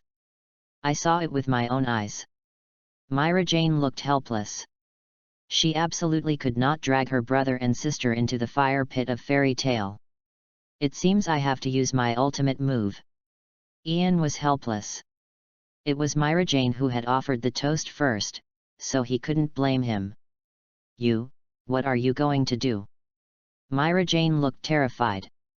She subconsciously took a few steps back and looked at Ian nervously. Mirage, if I'm not mistaken, you three should all be users of reception magic, and as the oldest and most powerful of the three, it should be very rare, someone who can receive the demon soul, am I right? Ian looked Myra Jane up and down from head to toe. Pretending to be uncertain, he asked Myra Jane and the other two. Yes, it is. So what? Just because I received the demon soul, do I have to be discriminated against by you as a demon? Myra Jane looked indignant, with some anger in her eyes, and questioned Ian. Obviously, Myra Jane had experienced a lot of bad things before coming to the Fairy Tale Guild. Mirage, you misunderstood. In our fairy tale, whether you are a fairy or a dragon, even if you are a real devil, we will not discriminate against you. We always treat every member equally, not to mention you who has mastered the devil reception magic. When Ian said this, he smiled lightly, then moved in front of Myra Jane at a speed that Myra Jane could not react to, and opened his own paradise space. Girl, do you want to gain power? Do you want to have magic that can protect your brothers and sisters from being bullied? Do you want to obtain a demon soul that is powerful enough to destroy a town in a minute? The demon souls in my hands are not on the same level as the incomplete and weak demon souls you have received now. As long as you join Fairy Tale, these are all yours. Ian placed his spoils in front of Myra Jane and tempted her with words that were comparable to those of unscrupulous businessmen and pyramid schemes. Myra Jane is an expert in demon souls. She can sense the level of the souls in Ian's hands. Among them, the dark blue demon in particular gave her an unfathomable feeling. This demon soul is called Deliara. It is a creation of the dark wizard Zeref who roamed the world 400 years ago. As long as you can fully master the power of this demon, you will be able to match or even surpass the powerful strength of the 10 holy magisters. Ian saw Mirajana's desire for the demon soul in his hand and continued to seduce her.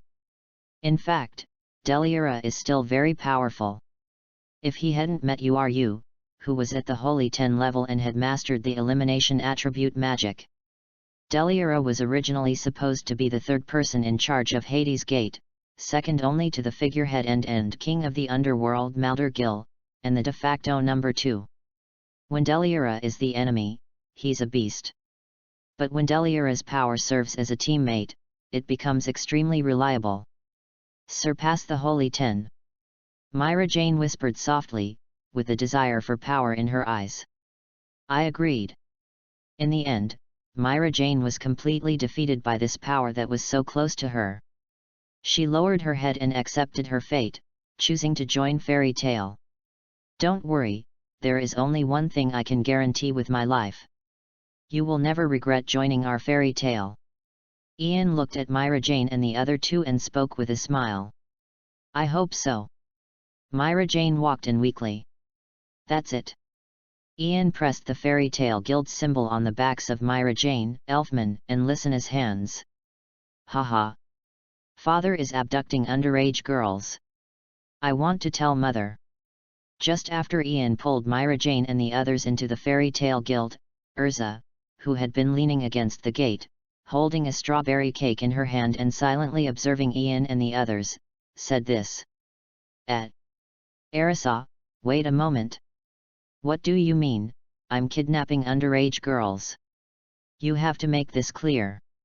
Father, I am devoted to Fairy Tale. If it weren't for the fact that the number of new members joining our Fairy Tale Guild has been declining every year, I wouldn't have resorted to this method. Hearing this, Ian broke out in sweat on his forehead and spoke nervously. Haha. In response, ERZA just smiled softly. She moved closer to Lysana, her eyes slightly stunned, and murmured, What a lovely girl. This cake is for you. Welcome to the Fairy Tale Guild. ERZA said as she handed the strawberry cake in her hand to Lysana. Thank you, sister. Lysana said, smiling as she accepted the cake from ERZA. So sweet. Lysina used the small spoon in her hand to gently scrape off some cream and put it into her mouth, then she immediately showed a happy smile. Lysina, how many times have I told you not to eat a stranger's cake? You have to be extra careful, these foods are poisonous. Also, I am your sister, don't call anyone else your sister. Myra Jane looked at Lysina, who was bribed by ERZA with a piece of strawberry cake, and spoke with some regret. What do you mean? Before Myra Jane could finish her words, ERZA, who was very dissatisfied with Marajana's words, had already come to Myra Jane. She didn't know why, but she felt unhappy seeing Myra Jane. I mean that literally. What? Are you not convinced? Myra Jane frowned and said angrily. Looking for a fight, right? ERZA said as she drew the knight's sword from her waist. You think I'm afraid of you? Marajana's arm flashed, and using local reception magic, it turned into a demon arm. For a moment, the air around the two of them began to solidify. Well, Myra Jane is indeed a natural fairy tale person. Ian spoke with great satisfaction about this. Chapter 36. Ian, what did I say? Fairy tale is great, right? Anyway. Mirage, your receiving magic seems to be pretty good now. Has anyone taught you anything? Ian looked at Myra Jane, who had already mastered the magic, and after thinking for a moment, he couldn't help but ask. If he remembered correctly, under normal circumstances, Myra Jane should be in a state of out-of-control magic at this moment. It was the kind of magic that could not be fully controlled, causing part of the body to become demonized and could not be cancelled. Well, as Ian's magic power became stronger, his memory became better and better. Many details that he wrote down when he read the fairy tale comics in his previous life now flashed through his mind like slides. Oh, you mean the receiving magic I'm using now? My benefactor taught me. 41. Myra Jane turned her head and looked at Ian and explained. Who is your benefactor? Ian looked at Myra Jane with some curiosity and continued to ask. In Ian's impression, there should be not many people who can successfully help Myra Jane to freely control the magic power in her body with just a few simple instructions at this time. These people are undoubtedly master-level magicians. My benefactor is called Ulu. Myra Jane said bluntly without any pretense of mystery. Is it really you? Ian smiled. He had already guessed it was you. Maybe this is the so-called butterfly effect.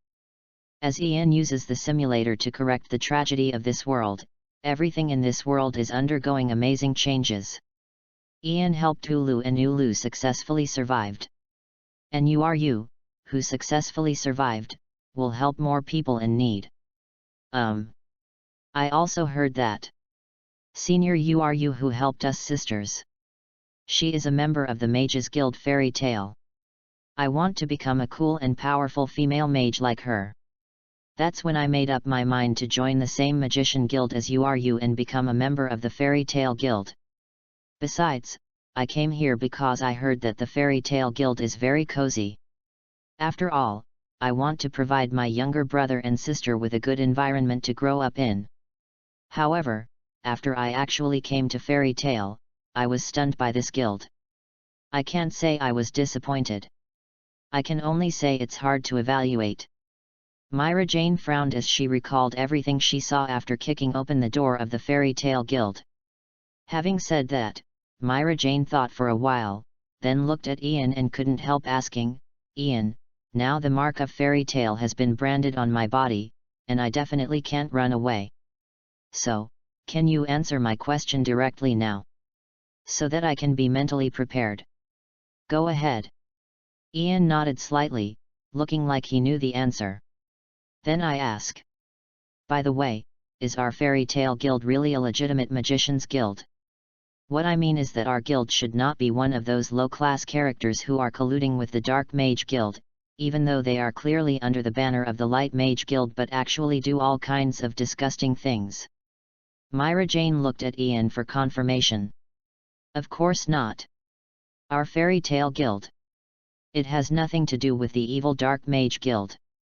We cannot coexist with the evil forces. Ian frowned and protested loudly.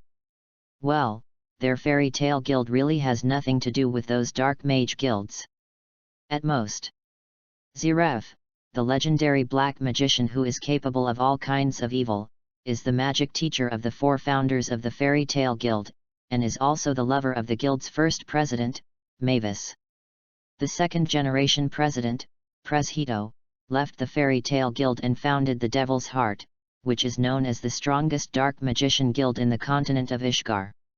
Guild member Natsu's younger brother, Pluto Mardogil, brought a group of demons from the Book of Zeref to establish the most mysterious dark magician guild, Hades Gate, on the continent of Ishgar. At the same time, the Gate of Hades, also known as the Zeref Bookshelf, is a mysterious organization that operates across the continent with the goal of awakening the final and strongest demon, Flame Demon End.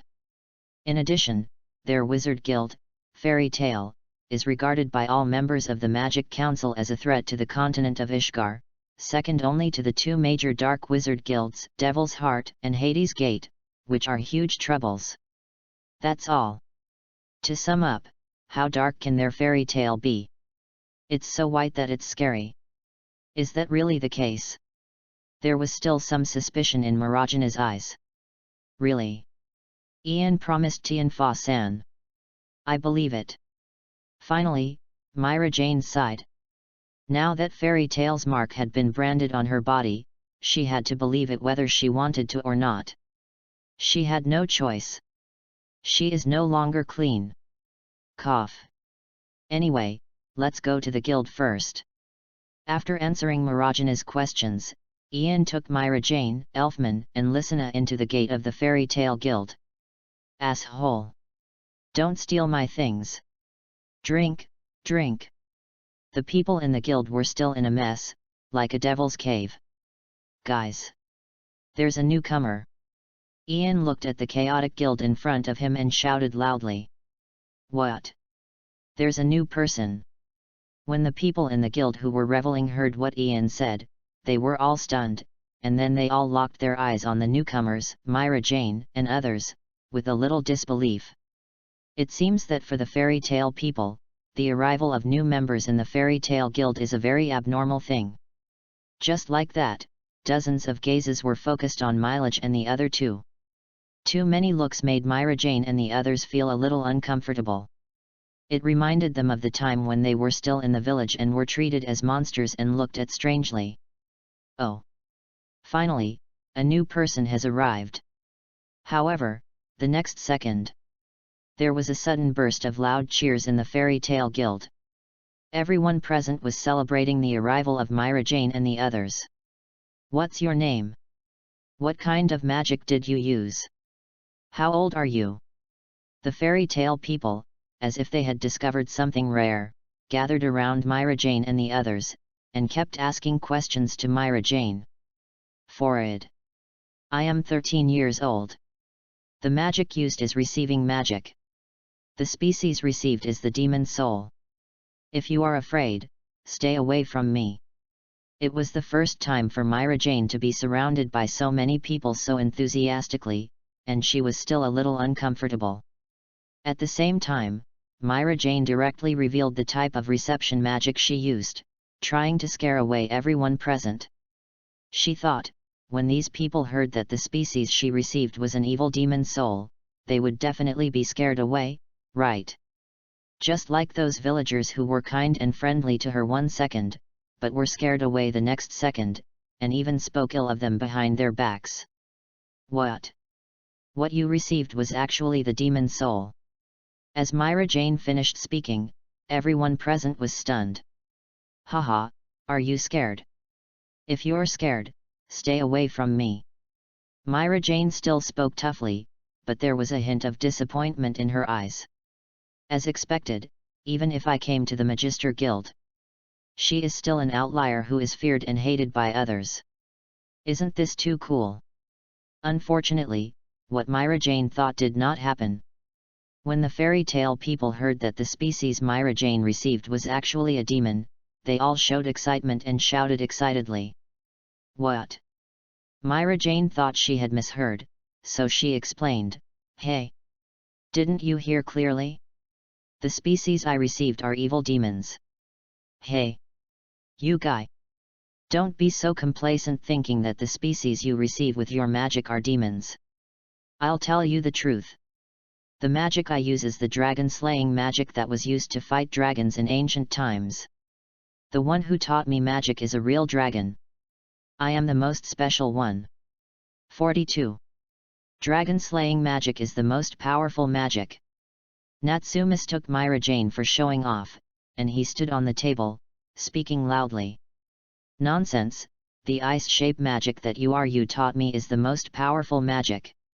Gray loudly retorted to this. "The title of the strongest can only belong to Ulu. Haha. My giant magic is the most powerful." At this time, Makarov sneered, looked at Gray and Natsu, and spoke loudly. "Hey! Old Ma, please stop making trouble." Ian looked at Makarov, who was old but still competing with a child, and said helplessly, "We are all adults, how can we still act like a child?" Then, Ian added, "Obviously, the gravity and celestial magic that I master are the most powerful." Cough cough. "My magic is the strongest and most special." "You're talking nonsense. Mine is the most special."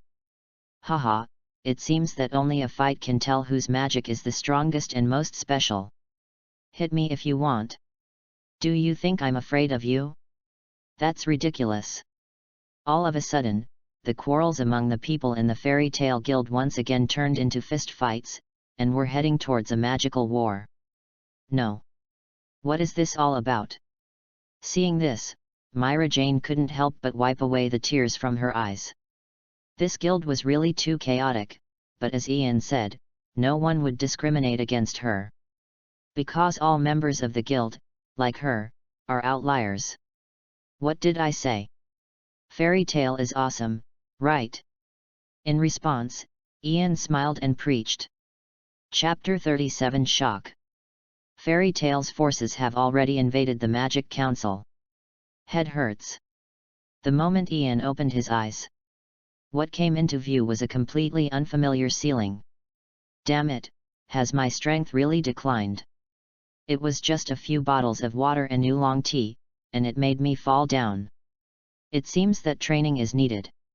Ian muttered to himself as he rubbed his aching temple. Well, I can't say that the ceiling is completely unfamiliar. After all, this is the Fairy Tale Guild Hall. It's just that Ian rarely sees such a scene after waking up, that's all. To be honest, Ian drank too much in the guild. As a result, he had passed out drunk in the guild hall only a few times. As for Ian's surroundings, the ground was in a mess. With a group of guildmates lying on the floor, sleeping on the ground. Apparently, Ian was the first to wake up. As for the rest of the guild, except for the miners led by ERZA and Myra Jane who were sent home early by Ian, the rest of the companions in the guild were all still immersed in sleep. They were still recovering from last night's hangover. By the way, Kana is not included in this group of miners. This girl fought till the end yesterday and defeated the entire guild. In the end, he died together with Ian, who had practiced dragon-slaying magic and had a metabolism different from that of ordinary people. Sure enough, Mavis, who has the best vision of the Fairy Tale Guild and is praised by countless people as the fairies' military advisor, and is also the first president of the Fairy Tale Guild, is right. As the daughter of Guildarts, Kana has amazing potential. Maybe Kana is working in the wrong direction. Kana's magic power is actually not weak. After all, she is the daughter of Guildarts. She has a lot of experience. As long as she practices hard, she will definitely gain something. But the card magic she used was too dependent on the properties and power of the cards. Of course, this is also a common problem of holding-based magic. Maybe I can work on developing her magic power and help her open up her second source of magic. Then, please ask the first generation to pass on the glory of the fairy to her. Let Kana practice super magic as basic magic like Guildarts did. Ian looked at Kana, who was lying on the table. As the one who defeated him head-on last night and successfully crowned the alcoholic king of fairy tale, he secretly made more than 100 plans for Kana to become stronger. "Hello, is anyone there? Excuse me, is this fairy tale?" Just as Ian was stroking his chin and secretly making plans, a weak voice was heard from the gate of fairy tale. "What?" Ian heard this and looked back. "I saw a delivery boy in a magic postman's uniform, holding a letter in his hand, standing at the gate of the fairy tale guild.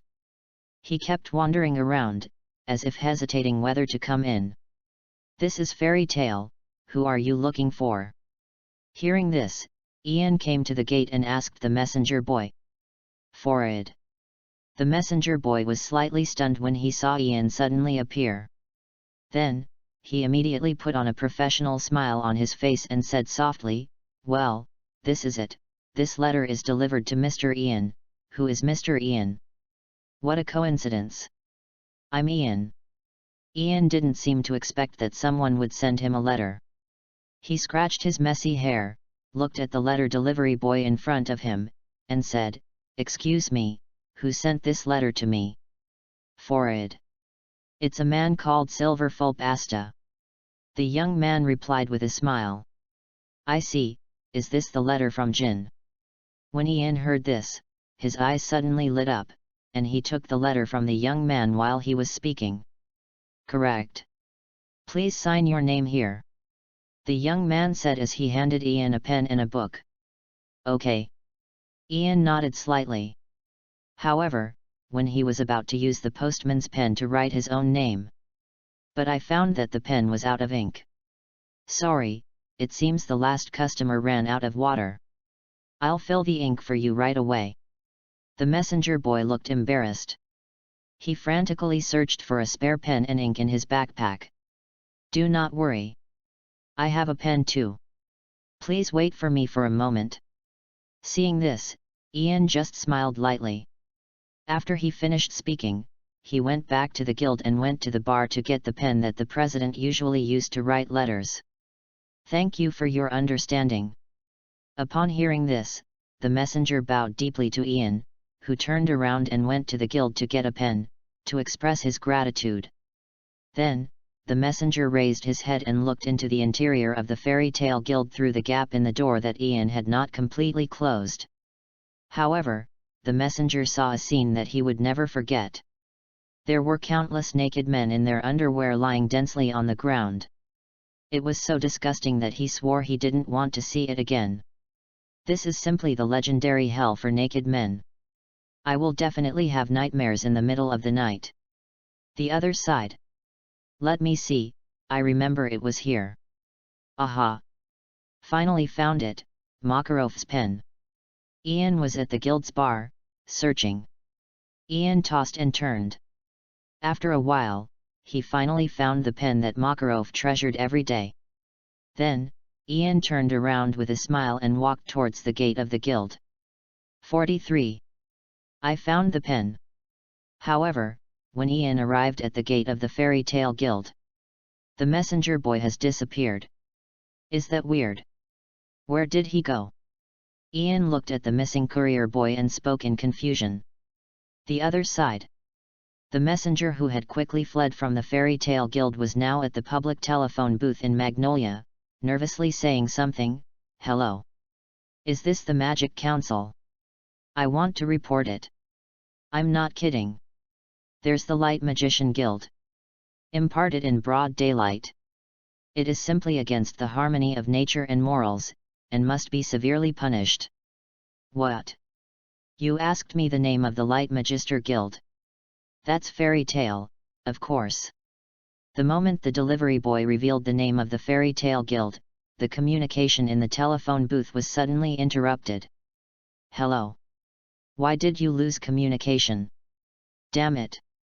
Could it be that those guys have already gone undercover in the Magic Council?"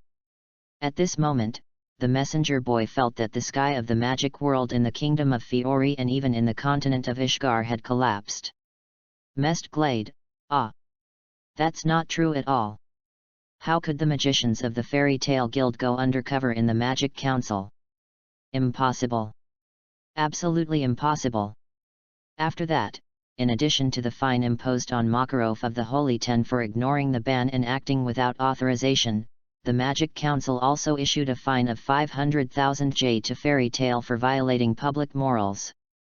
The members of the Magic Council were too lazy to investigate whether Fairy Tale was immoral, because they knew that this was something the people of Fairy Tale could do.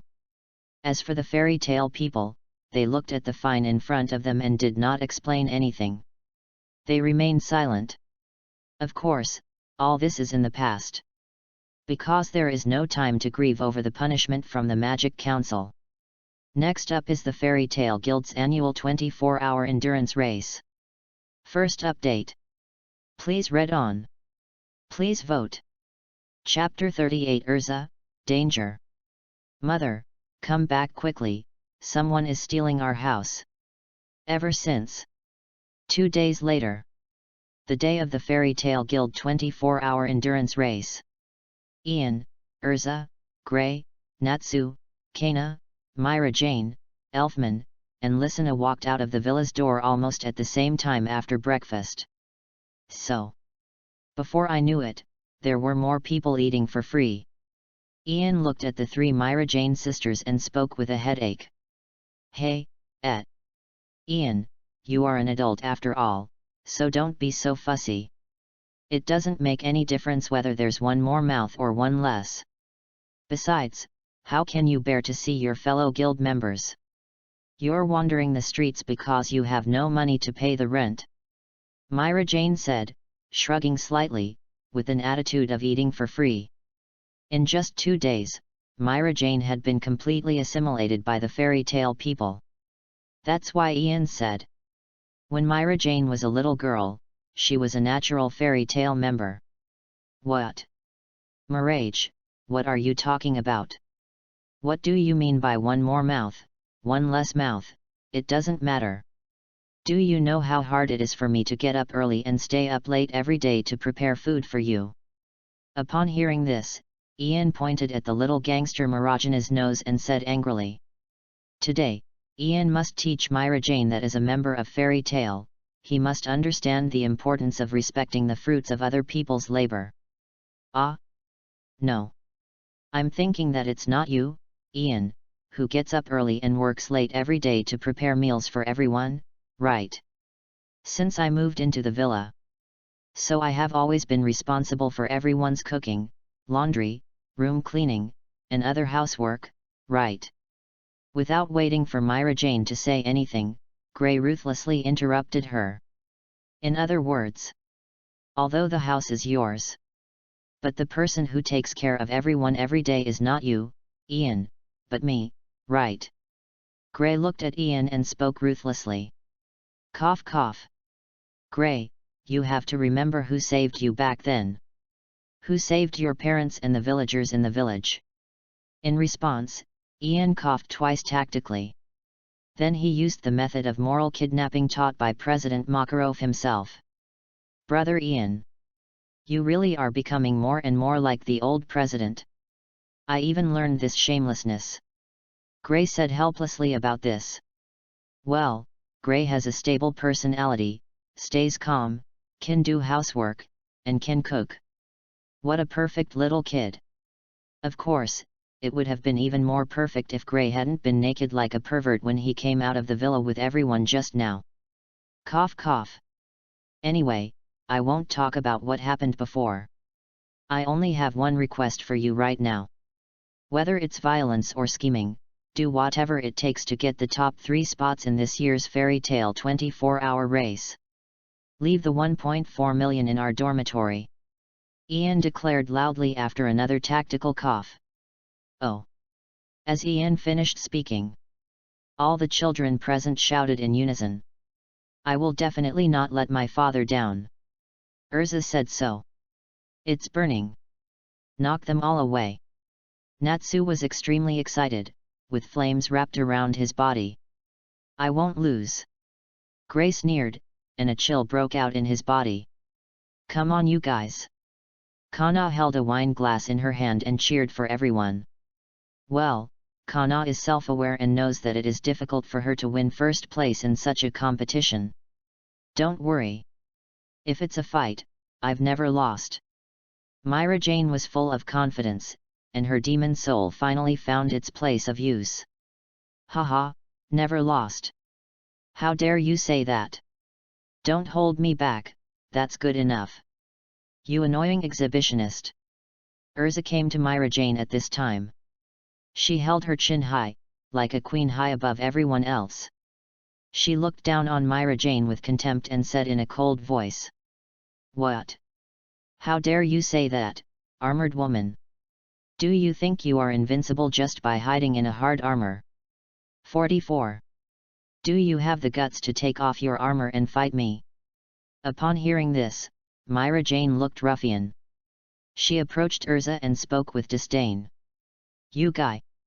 It seems that I have to punish your arrogance. ERZA's face was filled with anger, and the magic power in her body surged at this moment. Come on, do you think I'm afraid of you? Although Myra Jane knew that her magic power was not as good as ERZA's, she still spoke tough. Okay. Stop arguing, or you'll miss the game. In short, no matter what conflicts there are, let's wait until the game is over. Seeing this, Kana looked somewhat helpless. She moved between ERZA and Myra Jane, forced a smile on her face, and tried to persuade them. Humph!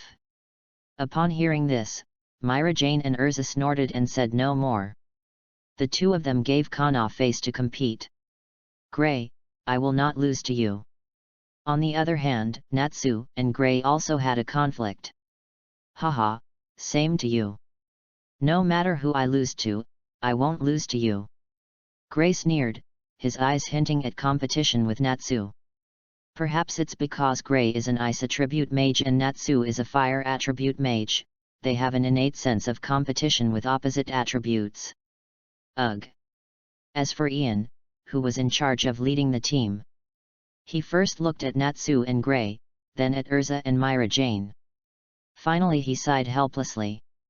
As expected, let's take first place in the 24-hour endurance race first. The second and third prizes are up to luck. It would be a mistake to put your hopes on these guys. Not long after. In this atmosphere of secret competition, everyone finally arrived at the fairy tale 24-hour endurance race venue. When Ian and his companions arrived, Makarov, the guild president, and the guild members who were ready to risk everything for the high prize money of the endurance race had been waiting for them for a long time. Among them was Lachesis. I won't lose this time. Let me show you the speed of lightning. Lachesis looked at ERZA with a hint of competition in his eyes. Haha, you are defeated. ERZA held her head high with pride, as if she didn't take Lachesis seriously. ERZA knew very well that she and Lachesis were still competitors. After all, whether it is ERZA or Laxus, they are both the top seed players in the Fairy Tale Guild's S-Class Magician assessment this year, the so-called S-Class Magician candidates. According to the rules of the Fairy Tale Guild, only one person can pass the Guild's S-Class Magician assessment every year. Even if other contestants who participated in the assessment have reached the level of S-Class Magicians, they can only wait for the next session. Both Lachesis and ERZA believed that they were the only ones who could pass the Guild's S-Class Magician assessment this year. This man is very strong. At the moment when ERZA and Lachesis confronted each other, Myra Jane followed ERZA's gaze and looked at Lachesis. She could feel that the yellow-haired guy in front of her, who was about the same age as them, was extremely powerful. Is this the Magister Guild? There are many people of my age who are stronger than me. It really makes me feel excited. Myra Jane felt her blood boiling at this. She liked this challenging feeling. Now that everyone is here, then I will reiterate once again the rules of the Fairy Tale Guild 24-hour endurance race. Whether you run or fly, or use all kinds of strange magic, as long as you can reach the mountains 100 kilometers away within 24 hours, obtain the scales of the wyvern, and then return here, you will have completed the endurance race. The top 3 players in the endurance race will receive a bounty from the guild. The last player to come back will be punished by the guild. Believe me, you definitely don't want to know what the guild's punishment looks like. Makarov stood on the podium and loudly announced the rules of this endurance race to the members of the Fairy Tale Guild present. Have you heard the rules? Makarov asked loudly as he looked at the mages of Fairy Tale. Listen clearly. In response to Makarov's words, there was a wave of shouts. Then everyone, take your positions. Makarov took a deep breath and raised the starting gun high in his hand as he spoke. Allah! Looks like we've caught up. However, just when Makarov was about to pull the trigger, accompanied by a strong freezing air, 3 figures, 1 big and 2 small, appeared in front of the magicians of the Fairy Tale Guild. You are. For a moment, all the fairy tale people present were stunned. They seemed to be unfamiliar with the identities of these 3 people. Hey! Looks like you guys are back from your training. When Makarov saw the person coming, a hint of joy flashed in his eyes. He waved to the 3 figures, 1 big and 2 small, and greeted them with a smile. Yes. The training has been completed. As Makarov asked. The tall and pretty woman who was the leader of the 3 smiled and nodded slightly at Makarov. Then, this beautiful and charming woman looked at Gray who was standing in the crowd, and said with a smile, Gray, long time no see. Have you been practicing recently? Your senior brother Leon and senior sister Arusha are very strong now. Master, it's been a long time since we last met. Gray said, gently wiping away the tears from his eyes. Yes, the people who came were naturally you, Arusha, and Leon. If Yin, who is traveling at this moment, and his mother Maihua, could come back, then all his relatives would be reunited. At last. Ian, long time no see. Finally, Ulu looked at Ian deeply and spoke with a complicated expression. Hey! You, long time no see. Ian seemed to understand U's meaning. He smiled, proving that he was back. In this regard, ERZA, who had been guarding Ian, seemed to smell a hint of something unusual in the air. She said to herself, not good. Mother, come back soon. Someone is stealing our house. Chapter 39 Sorry, Fairy Tale, I never had teammates. What happened over there? It seems that the Magister Guild is carrying out collective activities. Speaking of the Magister Guild in Magnolia Town. That must be the famous fairy tale in the legend, right? What? Is that the fairy tale, the first magician guild in the kingdom of Fiori? Then we have to go and take a look. On the street, many tourists showed curious expressions after discovering that the magicians of the Fairy Tale Guild were holding a 24-hour endurance race. With the mentality of traveling and joining in the fun, they ran towards the gathering point of the fairy tale people. Haha! They are still a little too young. In response, the locals in the small town of Magnolia just sneered. These tourists didn't seem to notice. 45. Many vendors in the small town of Magnolia have already packed up their stalls before opening. The residents who live in the small town of Magnolia are ready to evacuate. According to the experience of the locals in Magnolia Town, whenever the fairy tale members run out of the guild and gather together, nothing good will happen. The other side. Fairy Tale 24 Hours Endurance Race Live. Preparation. As Makarov spoke, he raised the starting gun in his hand again. Ian, I won't let you go. After 4 years, I can say that my strength is no longer what it used to be. As Ulu spoke, she gently moved her wrists and ankles, looking at Ian beside her with a provocative look. Now, even if I face Deliera alone, I am also confident that I can defeat it with conventional magic without using absolute freeze. Ulu preached with confidence. Oh! Hearing this, Ian turned his head and looked at Ulu, with a hint of curiosity in his eyes. Mother, I have been practicing hard under the guidance of Senior Volodsinkin over the years. According to Senior Vlad, even if my mother were put among the 10 holy mages, she would be ranked at the top. She is second only to the Heavenly King. At this time, Arusha looked at Ian and added softly, "Really?" Ian nodded slightly. He could feel the powerful energy hidden under Uru's slender body. If we talk about the death of Arusha 4 years ago. As a result, Uru, who was completely disappointed with his own magic, was only slightly stronger than Jura, who was at the threshold of the Saint 10 at the beginning of the story. Now, under the guidance of the king level Vlad, Uru has practiced hard for 4 years, and his strength is no weaker than that of Jura, who was ranked 5th among the 10 saints during the Great Demon Fighting exercise.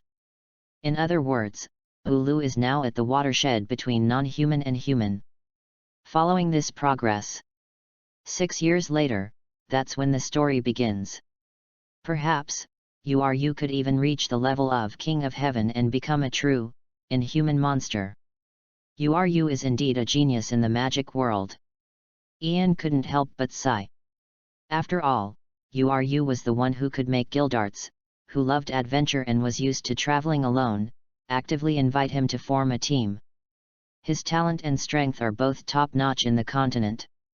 As for Arusha, Ian could only say that Lakeuses, ERZA, and Myra Jane now had new competitors.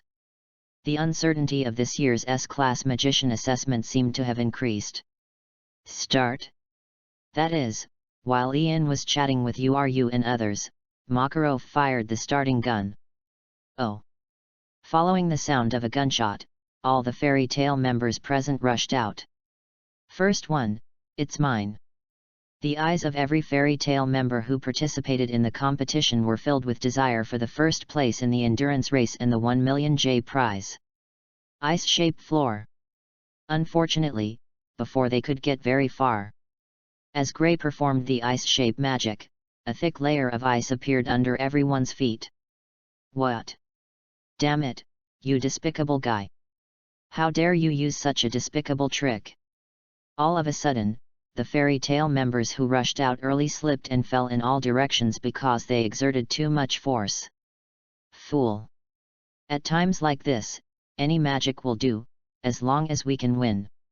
Gray looked at his fellow guild members who had been tricked by him and spoke loudly.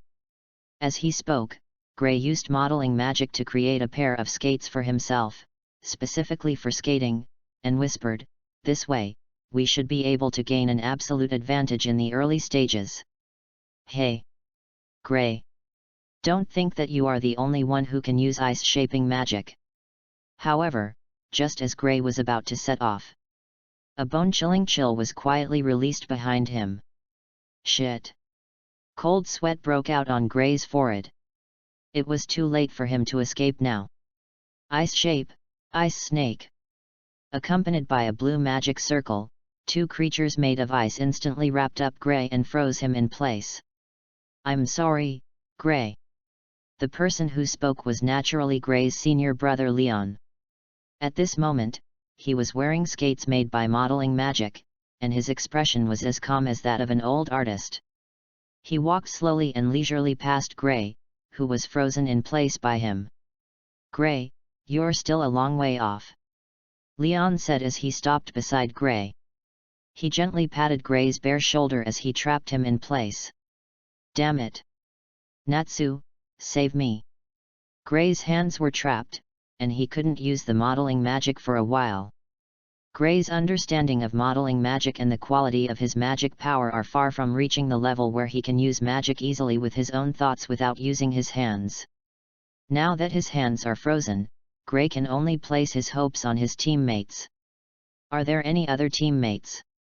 Leon narrowed his eyes slightly when he heard this. Gray is no longer alone these years. Coming.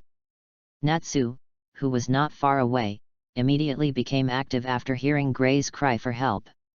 A smile appeared on the corner of his mouth, and he took a deep breath in the direction of Gray and Leon. As he spoke, a red magic circle with a dragon head printed on it formed in front of him. "Give up. My ice snakes are tightly attached to Gray. I want to completely destroy them. Unless you knock them away together, Haha. You can't possibly be so cruel to your teammates, right?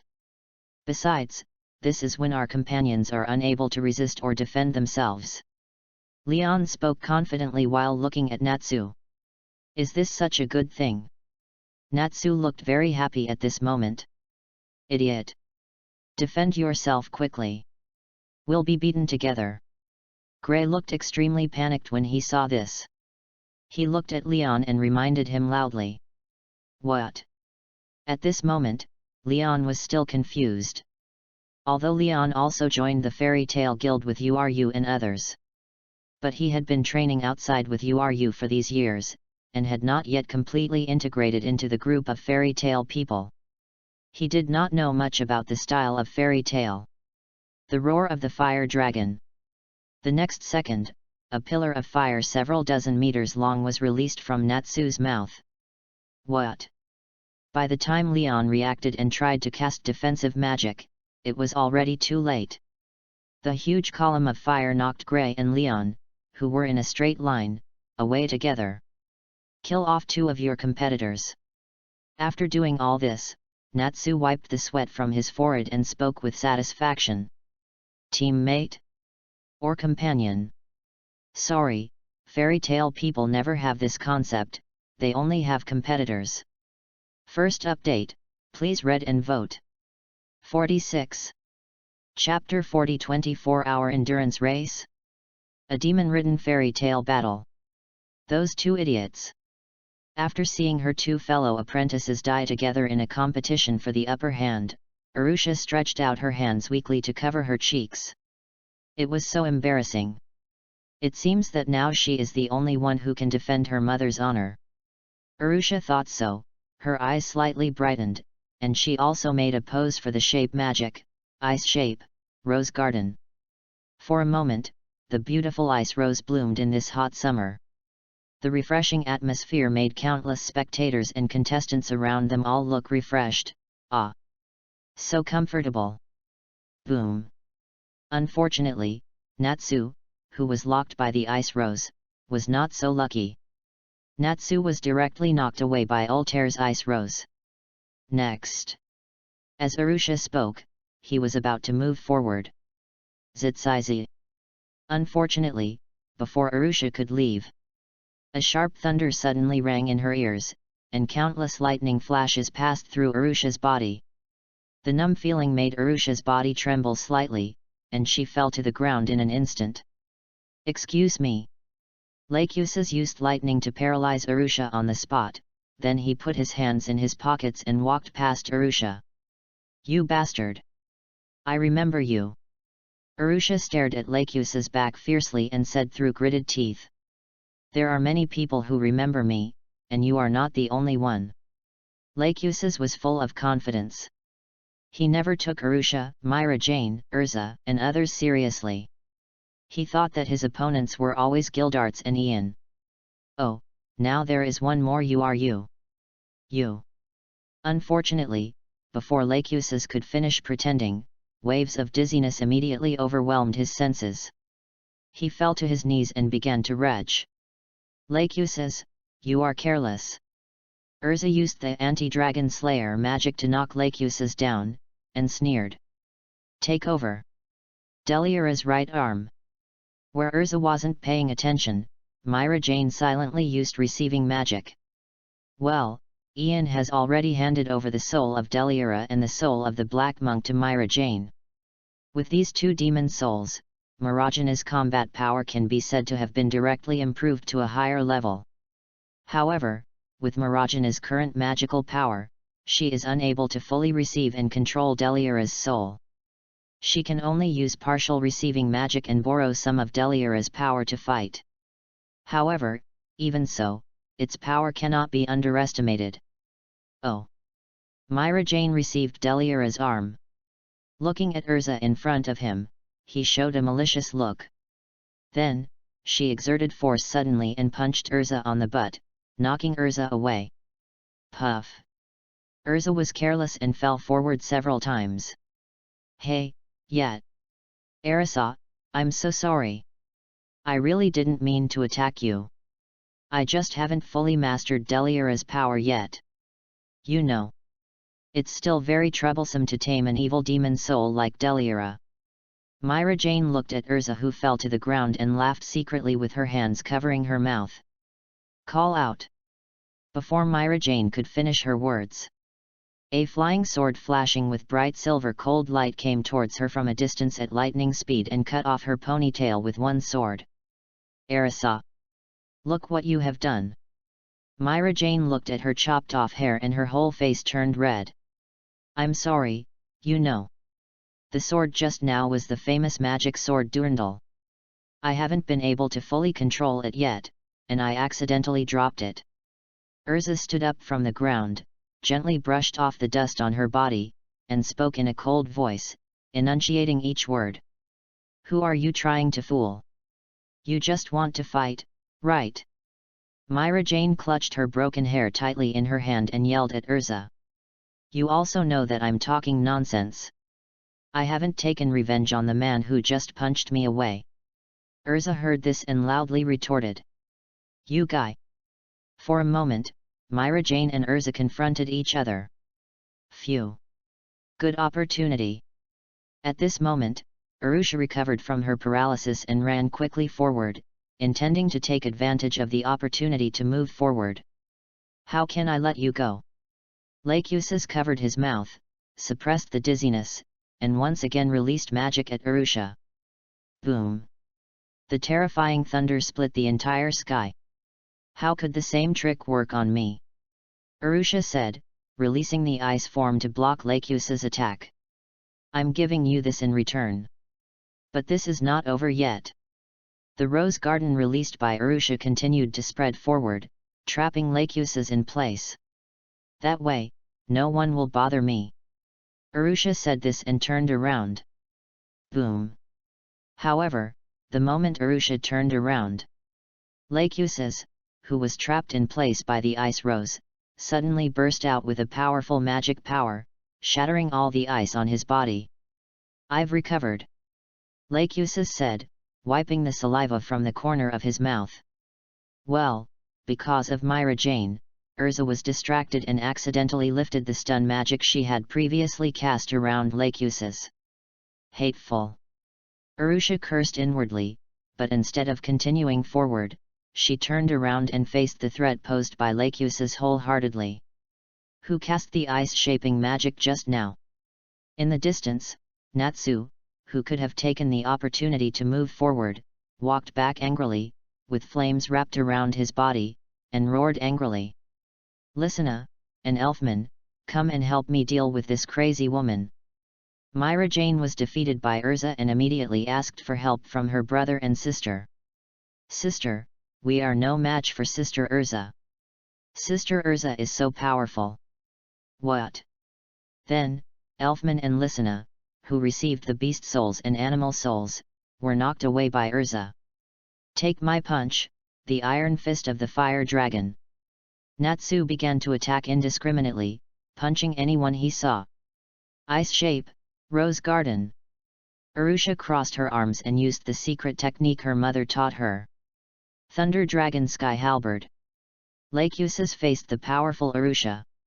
He knew clearly that the opponent was a strong enemy, so he did not show any arrogance and directly used the Thunder Dragon Slayer magic. Gray, today is the time for you to know who is URU's best disciple. 47. Leon looked at Gray and spoke arrogantly.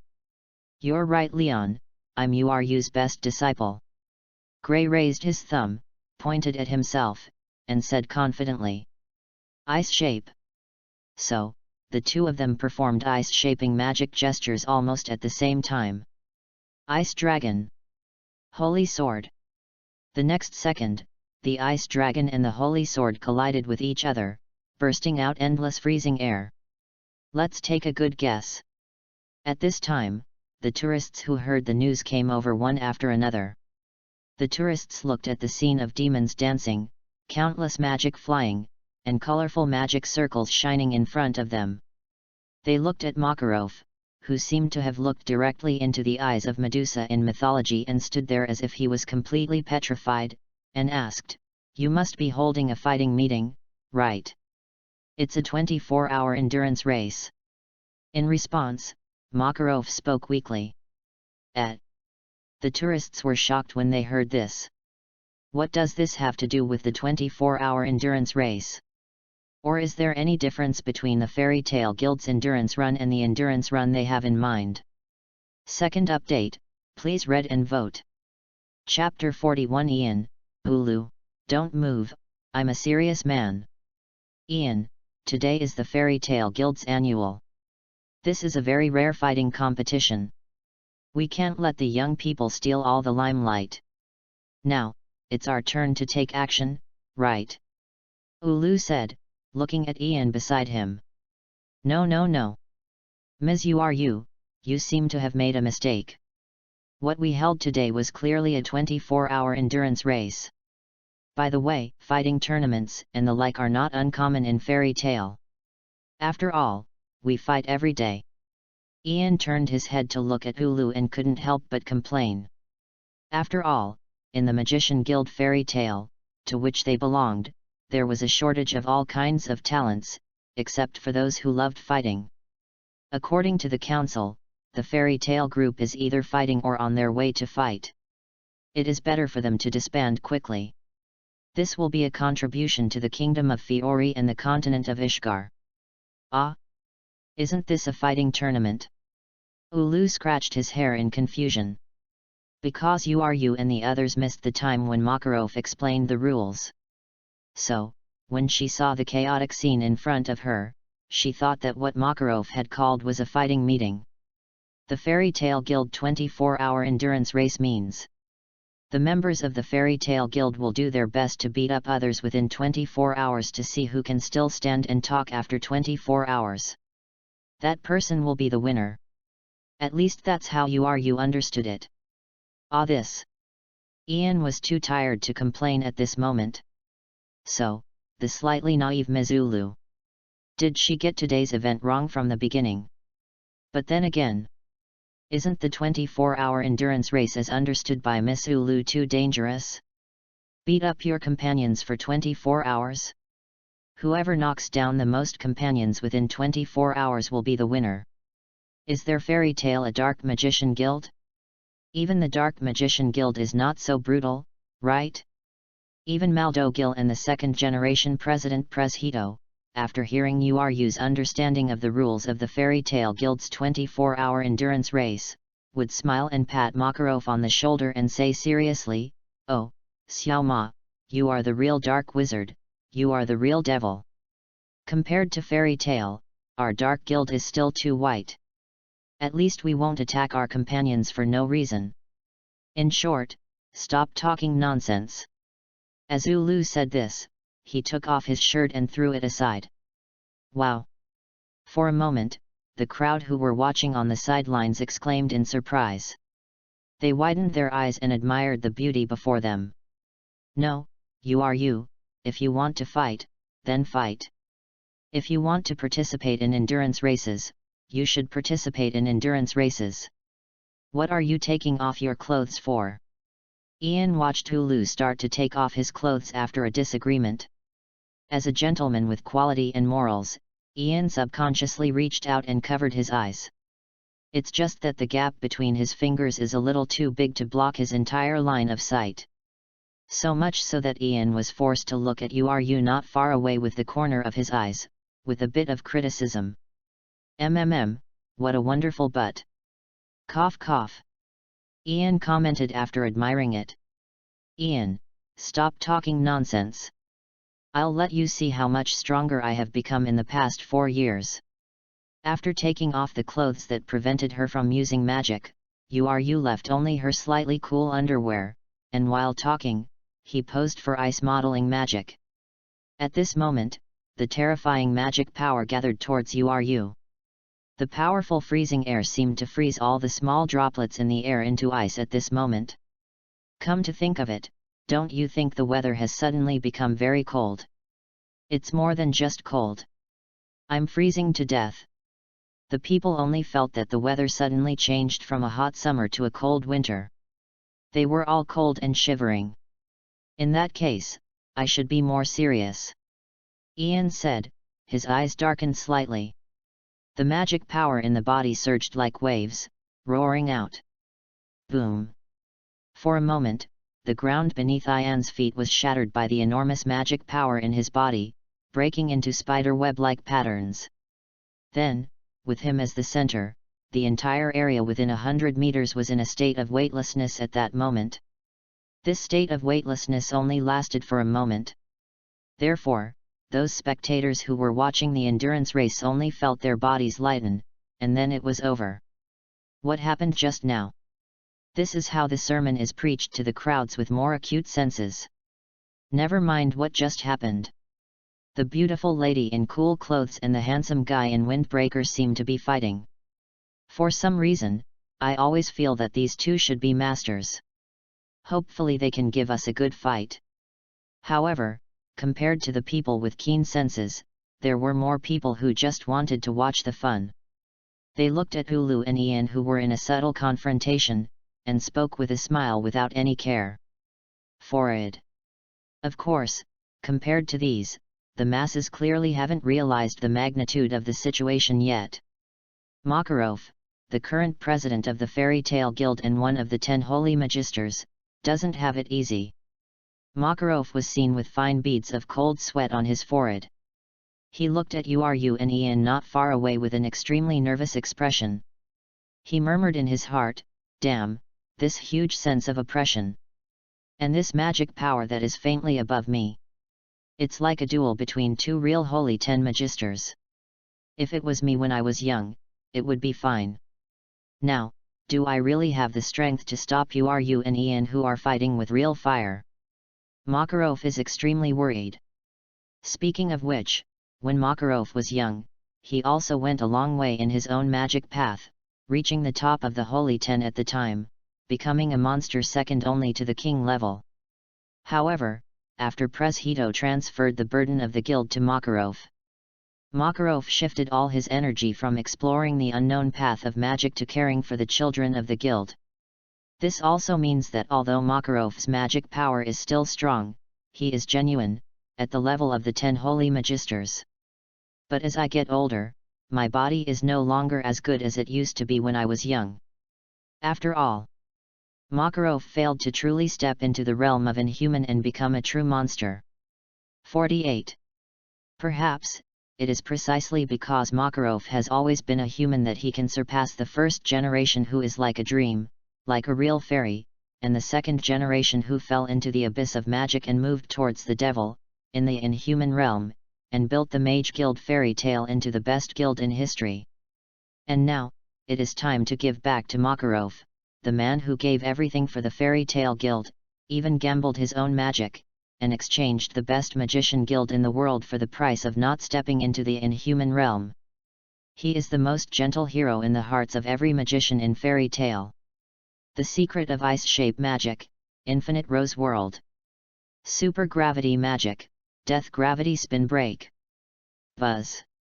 As the magic power in Uru and Ian continued to rise, 2 magic circles large enough to cover the entire fairy tale guild slowly rose under their feet.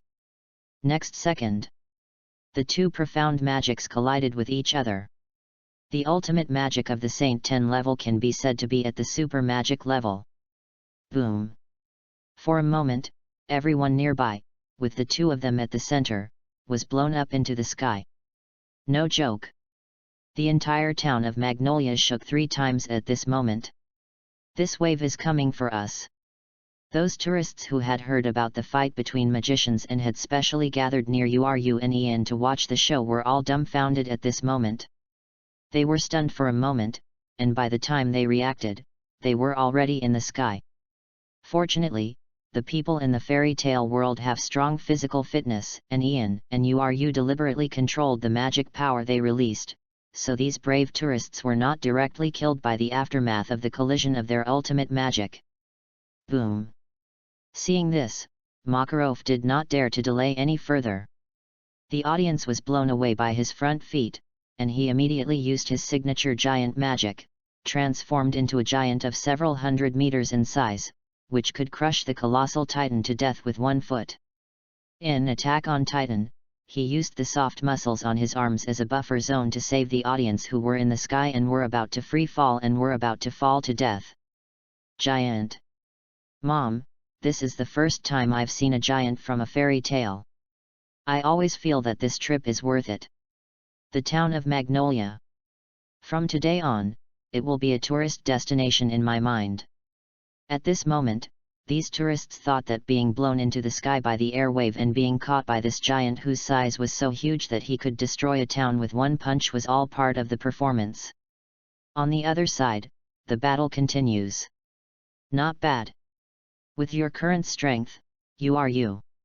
Even among the 10 active holy magisters. At least it can be ranked in the top 5. Ian looked at Uru who blocked his attack and spoke with a smile. You're not bad either. Ulu gently smoothed his flying short hair, tucked the troublesome hair behind his ears, looked at Ian, and spoke confidently. Then I should be serious next. As Ian spoke, the sky over the entire Magnolia town dimmed at that moment. A huge magic circle stretched across the sky, covering everyone present. A terrifying feeling of oppression. This made all the strong men, including Makarov and Uru, frown. What a strong sense of oppression. As Ulu spoke, he crossed his arms, mobilized his magic power, and prepared to counter any attack. True celestial magic. As Ian was speaking, a huge crack seemed to appear in the sky, as if some terrifying existence was about to descend from the sky to the earth. Whoa! Stop fighting! Can't I just give this 1 million directly to you too? If you keep fighting, I won't be able to pay you back even if I sell fairy tale. Makarov naturally recognized Ian's magic, and his body trembled slightly. The next second, he burst into tears. First update, 3,000 words. Brothers, please read and vote. Chapter 42 Makarov, the kingdom of Fiori is doomed. Really, I'm not lying to you. Don't worry. This attack is not for you. As Ian spoke, he used his mental power to manipulate the clouds and magic circles in the sky. The magic circle that was supposed to be aimed at Magnolia Town changed its direction slightly. Star collapse. Immediately afterwards, a huge meteorite with a diameter of over 100 meters, surrounded by a blazing coat of flames, flew over everyone's heads and through the clouds in the sky at a speed far exceeding that of sound, dragging a long tail, and fell towards the edge of the small town of Magnolia. There is no doubt that this level of magic is no longer within the control of humans. Most people call what they see before their eyes natural disasters and the power of nature. Meteorite. Are you kidding me? Did I see it right? Can humans summon this great power that belongs to nature?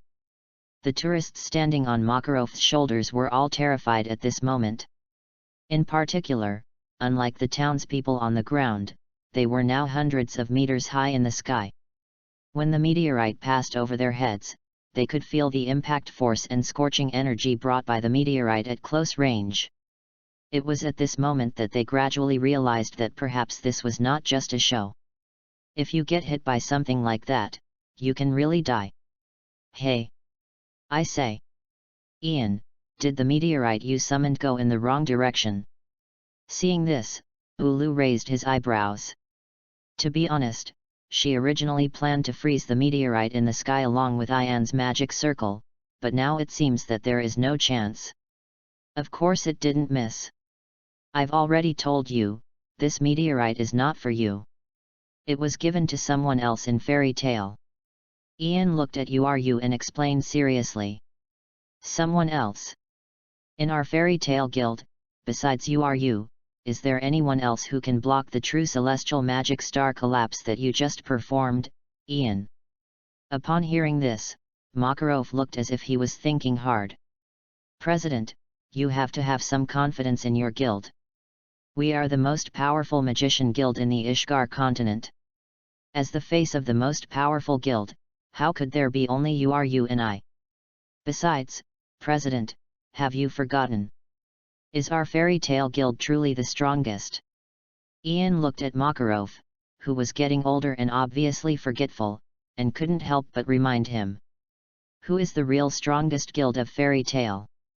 Could it be that guy? You seemed to understand what Ian meant. To the extent that, an extremely obscene figure gradually emerged in her mind. Although that guy is indeed reassuring as a companion. You mean Gildarts is back? Makarov opened his mouth wide and spoke in disbelief. Ruined. This guy is even more heavyweight. Gildarts, that bastard, didn't come back earlier or later. She had to come back when Makarov was convening the Fairy Tale Guild's annual fighting tournament. Isn't this just causing trouble? No. Go to your fighting convention. Even Makarov was led astray. What he organized was clearly a 24-hour endurance race. The other side. 49. What? Is that a meteorite? Really, I've lived long enough to catch up with everything. At the edge of the small town of Magnolia, a middle-aged man with short orange-red hair combed back in a shiny slicked-back style and wearing a dark brown cloak subconsciously looked up after feeling the oppression coming from the sky. When the man saw the huge meteorite falling from the sky, the corners of his mouth could not help but twitch slightly, his expression revealed helplessness, and he raised his right hand and whispered, "Really, please spare me." Boom. As soon as the man finished speaking, a white translucent light suddenly lit up on his raised right hand. The light was released directly into the sky, covering the meteorite falling from the sky. Boom. Then, there was a huge roar that echoed throughout the town.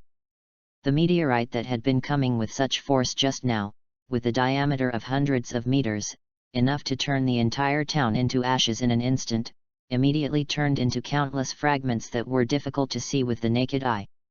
Not only that, even the celestial magic circle in the sky that Ian worked hard to maintain, along with the dark clouds covering the entire town of Magnolia, turned into infinite fragments at this moment. Boom. Boom. Boom. At the same time, from the tower of Magnolia Town, a bell rang throughout the town, like an air raid siren. Warning! Warning! Found the Fairy Tale Guild's wizard Gildarts. Next, the town will be changed to Gildarts mode. I repeat, the town will be changed to Gildarts mode from now on. Accompanied by reminders one after another. The entire town began to transform in an orderly manner. Before Gildarts could completely step into the town, all the buildings that blocked Gildarts' way were cleared away, and a road was forced to be formed for Gildarts that led directly to the Fairy Tale Guild. Well, people say that you can't change the world, you can only change yourself. How strong is Gildarts? He is a person who uses the highest level of destruction magic, commonly known as the crushing magic in super magic, as his basic magic. A man who, in a physical sense, changed the entire world for him. Gildarts' life quote, "Hey? You say there is no way forward? If we smash all the obstacles that block our progress, won't there be a way to continue moving forward? This is a man who won't look back easily. I am back." When Gildarts gently pushed open the door of the guild, he saw an empty hall. He frowned, his expression showing some doubt. Strange, where are the old president and the companions in the guild who are always drunk and noisy? Where did they go? Gildarts, can you hear me? Just as Gildarts was puzzled, a voice sounded in his mind. Ah, it's Ian, right? Gildarts was stunned for a moment, and after thinking for about 3 seconds, he finally reacted. "Come to the back of Fairy Tale quickly, we are having a competition." Ian's words were brief. Although he could use telepathic magic, he was not very proficient in it. Got it. The back mountain, right? Gildarts said this, chose a direction, and moved forward on his own. After smashing everything in his way, including the tables and chairs that blocked his progress, as well as the walls that blocked his way, he strode towards the back mountain of Fairy Tale. Hey! You are you, right? After seeing Ulu wearing cool clothes, Gildarts' eyes lit up. He gave Ulu a thumbs up and praised him cheerfully, "You still have a great figure as always." Really? In response, Ian and Makarov nodded at the same time. So, what's the situation now? Gildart's expression straightened and he looked at Uru and Ian and asked. As you can see in the 24-hour race. Ian crossed his arms in front of him and explained the situation. You can also think of it as a fighting competition. Uru further explained. I see. I think I understand. So, that means I caught up with the Fairy Tale Guild's annual 24-hour endurance fighting tournament. I'm really lucky. Gildart suddenly realized and murmured. That's it. Ian and Ulu looked at each other and said in unison. In that case, let's stop talking nonsense and start fighting. After Gildart's finished speaking, he moved his neck slightly, making a series of crunch sounds. At this moment, the magic power in his body was like a giant dragon awakening, slowly released and wrapped around him. No? Gildart's vs Uru vs Ian. If they start fighting here, the whole town and the entire kingdom will be destroyed, right? The old man is numb. Second update, please read and vote. Chapter 43. A world where only Makarov is injured is born. It doesn't matter who it is. If you can hear what I say now, then come and save the world. The kingdom of Fiori will be destroyed because of this. Makarov was literally on the verge of tears. Gildarts, the strongest man in the west of Ishgar, versus Uru, who has returned from training, versus Ian, who has entered the realm of the inhuman. If these three monsters start fighting, the country will be destroyed, right? It can be said to be the greatest threat to the kingdom of Fiori since its founding. By the way, if the kingdom of Fiori is destroyed, do I need to pay compensation? Maybe it's not necessary. After all, the country has disappeared and the king no longer exists. That seems to be a good idea. Hey. Makarov opened his mind and spoke softly. At this moment, Makarov was jumping back and forth in front of the gate of the abyss. Hey, old man, your thoughts seem to be very dangerous. In this regard, the tourists who were protected by Makarov broke out in cold sweat on their foreheads. They seemed to have witnessed the birth of the world's strongest and darkest magician guild. What are you guys doing? Stop it now. Are you planning to destroy the entire town? Just as Ian, Gildarts, and Uru were confronting each other, a man who looked like a frog and was wearing the uniform of the Magic Council came to Ian and the others and shouted nervously. Okay. Seeing this, Ian and others immediately retracted the magic power they had released. You are. Ian looked at the person in front of him with some ill intentions in his eyes. Well, Ian was wary of everyone in the Magic Council. Can't you see? I am a staff member of the Magic Council. The frog-headed man pointed at his uniform and spoke loudly. Of course I know that you are a staff member of the Magic Council. I mean, what exactly is the reason for you coming to our fairy tale guild? Ian raised his eyebrows and looked at the froghead and asked. Humph. Do you think I want to come? Hearing this, Froghead snorted disdainfully, then took out a golden appointment letter and said loudly, according to the discussion between the chairman of the Magic Council and the council members, it was finally decided to grant the 4th seat of the 10 holy mages to Magister Uru Murkovich of the Magister Guild Fairy Tale.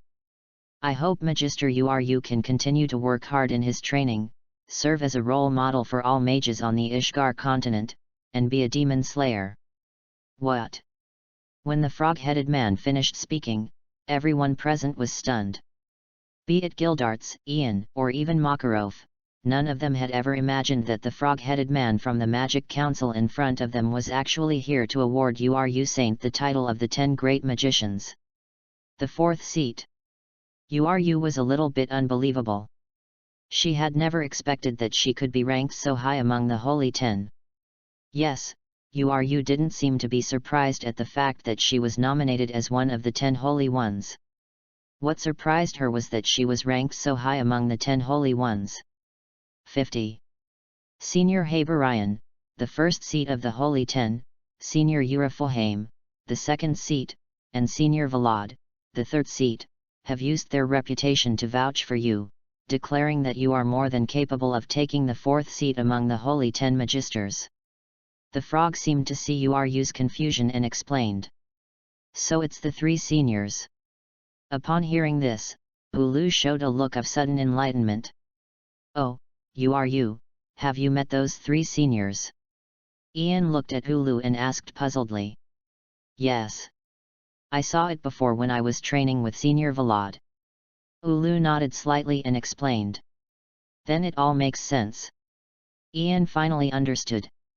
At present, Serena, the first god of the 10 Holy Ones, is still practicing in some remote place. It makes sense that Yu is ranked 4th in the 10 Holy Ones. Speaking of which, Ian, I was able to enter the Holy 10 Magisters thanks to you. At this moment, Ulu thought of something. She looked at Ian and spoke softly. Thanks to me? Why? Ian asked confused. Because, after you left, the council seemed to attribute all the credit for conquering Deliera and destroying the Magic Development Bureau and rescuing the children to me, so I have to apologize to you. Yu looked at Ian and explained. It's okay, no problem. I never care about these false reputations.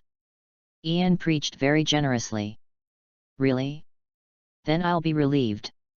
Yu said this, making an expression of slowly letting out a sigh of relief. This is a gift from the Magic Council and the royal family of the Kingdom of Fiori. It's worth 10 million J in total. I hope you can accept it. Then, the frog handed Yu a magic bank card worth 10 million J. I suddenly realized that I actually care about these false reputations. Ian looked at the bank card in Ulu's hand and said enviously. Then what happens next? The frog said, looking at Makarov on the side, and asked coldly, Excuse me, who is Makarov, the president of the Fairy Tale Guild? I'm here. Upon hearing this, Makarov immediately put down all the tourists he was holding. He looked at the frog head in front of him that belonged to the Magic Council and spoke excitedly. Apparently, Makarov thought he would be praised as well. Take away. After confirming Makarov's identity, the frog tilted its head slightly towards the soldiers behind him. Excuse me, please come with us. As he was speaking, a group of soldiers immediately stepped forward, put handcuffs and leg irons on Makarov, and carried him into a carriage nearby. After Makarov entered the carriage, he came to his senses and seemed to have been captured. Then goodbye everyone. Of course I hope we never meet again. After taking Makarov away, the froghead bowed deeply to Ian and others and threatened them. Goodbye, our dear president. I wish you a speedy escape. As for Ian, Yu, and Gildarts, they watched the carriage sent by the Magic Council to detain Makarov gradually go away, and waved goodbye to their great president, and shouted loudly as if they were afraid that Makarov could not hear them. You little bastards, wait till I come back from the Magic Council, and I'll take care of you. In response, Makarov shouted angrily while sitting in the carriage. Well, a world where only Makarov was injured was born. The URU picture in the previous chapter is terrible. There are bad guys among the crowd. Chapter 44 Makarov, the Magic Council can't tell who is the big king and who is the small king. By the way, is this really okay? I mean, are we going to let the Magic Council take President Makarov away like this? URU turned sideways and looked at Ian and Gildarts who were sending President Makarov away, and couldn't help but ask. No problem. Besides, the Magic Council has given us such a great gift, we must at least give something back. Otherwise, wouldn't it be a disgrace to the Magic Council? President Makarov, please write another inspection. Anyway, when you reach the level of the 10 Holy Magisters, unless you make an unforgivable mistake, it's just a matter of self-examination. Ian smiled softly upon hearing this. He had experienced too many things like this, and he no longer took the Magic Council's pursuit of Makarov seriously. After all, the Magic Council knows better than anyone that it is precisely because the 10 holy magisters and the council complement each other that they can gain a firm foothold in this continent. Thinking of this, Ian turned his head to look at Uru and Gildarts, and said calmly, "Don't worry, everything will be fine." Just like Ian said. "You don't need to worry about Makarov's safety, Uru." Gildarts nodded slightly, indicating that Ian was right. Apparently Gildarts didn't take the Magic Council's pursuit of Makarov seriously. In other words, Gildarts never took the Magic Council seriously. "By the way, I'm starving. I haven't eaten for 3 days. I'm already exhausted after returning from the mission, and I just had a sparring match with you guys, which used up all of my remaining magic power and physical strength. So let's go eat." Gildarts watched Ian preach. "Uncle, what you mean by not eating or drinking for 3 days and having limited physical and magical strength is that the super magic that can destroy me with one punch, is it really celestial magic, star collapse? Are you a monster from somewhere?" Ian looked at Gildarts and complained loudly. Let's go. Hurry up and eat." Gildarts didn't give Ian a chance to say more. He put his arms around Ian and Uru's shoulders and strode away. In an instant, all the high-end combat forces of the Fairy Tale Guild had left, leaving only a mess.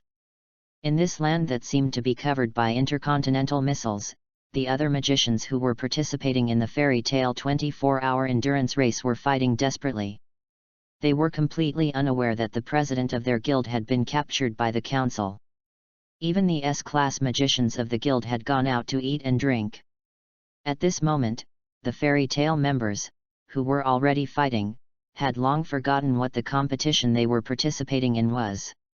There is only one thing on their mind. That is to kick your opponent's ass hard. At the same time, the Magic Council. Member Toki Andy Bar. "Why should we grant the title of the 10 Holy Mages to the Fairy Tale Magister Uru? The mages of the Fairy Tale Guild, led by Gildarts, are already very arrogant. They have no idea that they have to bow to our Magic Council. If we grant their guild the title of the 10 Holy Mages, how can we suppress their arrogance in the future?" A worker from the Magic Council approached Taki Anderba, a member of the Magic Council, and asked. "Haha, what do you know? It is precisely because Fairy Tale is currently so arrogant that they should be awarded the title of the 10 Holy Magisters of the Guild." Taki Anderba frowned and said in a cold voice. "Why?" The worker looked puzzled and had no idea what Taki Anderba meant. "Idiot, that Uru is a strong man recognized by great seniors like Vlad. Even if he doesn't have the title of Saint 10 awarded by us, he is still a strong man at the Saint 10 level. Do you know how much disaster an uncontrolled and unrestrained Saint level 10 strongman will bring to the continent? Isn't having a Gildarts enough? But as long as Uru becomes one of the 10 Holy Magisters, she needs to abide by the rules set by the Magic Council regarding the Holy 10. That is to say, Ulu can no longer be so arrogant. Once she violates the 10 holy regulations, she will be punished. This way we can effectively curb the arrogance of the Fairy Tale Guild." Taki Anderba preached seriously. 51. "Ah. Is that so? As expected of you, Mr. Congressman, you actually thought of something we never thought of." In response, the staff spoke in shock. "Haha." Hearing this, Taki Anderba sneered. Then, Taki Anderba continued, "So, there is a reason why I can be a member of parliament." That's. The staff members echoed this. "Ah." After Taki Anderba nodded slightly, he thought to himself, "Fairy Tale, Grey, and Uru, this is all I can do for you. Well, so, if a Saint level 10 expert really violated the rules of the Magic Council and did not intend to accept the punishment of the Magic Council, what could the Magic Council do to that top expert?" On the other side, the Judgment Hall. The trial of Makarov, one of the 10 Holy Magisters and Guild Master of Fairy Tale, will now begin. Under the gaze of all the members of the Magic Council, the great villain Makarov finally took his seat. Yes, although Makarov was the one being judged, he still had the right to sit in the Magic Council. This was the privilege brought by the absolute strength of a top powerhouse. Makarov, as the president of a magician's guild, you condoned the members of the fairy tale guild to wantonly destroy the town, bringing huge hidden dangers to the kingdom of Fiori. I ask you, yes or no? The Inquisitor of the Inquisition looked at Makarov and shouted loudly. Aha! Makarov heard this, yawned, and looked listless. Makarov, please respect the Magic Council, please respect this trial. In response, the Inquisitor felt that he was not respected by Makarov, and he was very angry and spoke loudly. Say it, I'm listening. Makarov's expression straightened slightly when he heard this. He sat on his golden throne that symbolized the 10 holy magisters, full of majesty. For a moment, Makarov seemed to have become the judge, and the Inquisitor from the Magic Council became a clown being judged. Makarov, it is precisely because I give face to your Magic Council that I am sitting here and accepting the judgment of you guys. If I don't give you face, your Magic Council may not even exist on the Ishgar continent. Second update.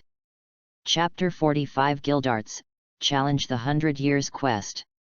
Ian, you will die. Makarov, the leader of the Magician Guild Fairy Tale, listen to me. You allowed guild members to commit crimes and destroy the town. Let the members of the guild drink and drive apart in broad daylight in the guild. He also ignored the rules set by the Magic Council and beat up his colleagues. The entire Ishgar continent is in a state of panic. Even in the courtroom, he disrespected the judge. Finally, according to the unanimous decision of the chairman and members of the Magic Council, you will be punished, with a fine of 500,000 J. The Inquisitor lowered his head, looking at the magic judgment device in his hand with a look of pride. It had just been updated with the punishment of Makarov by the Magic Council.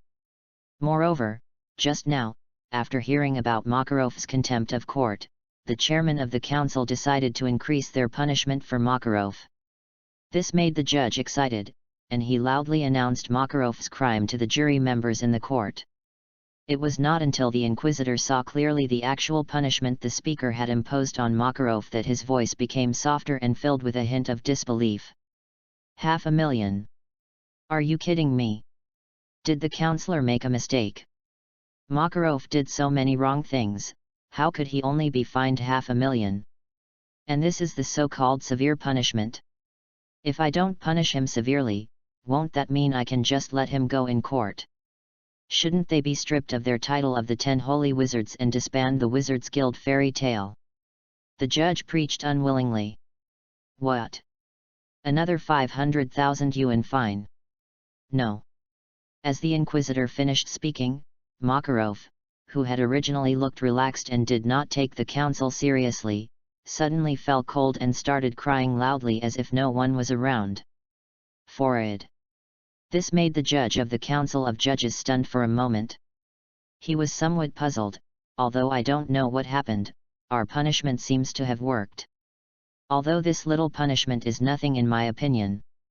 Yes, in the eyes of this judge, let alone a fine of 500,000 J for Makarov, even a fine of 500,000 J for him was not a lot.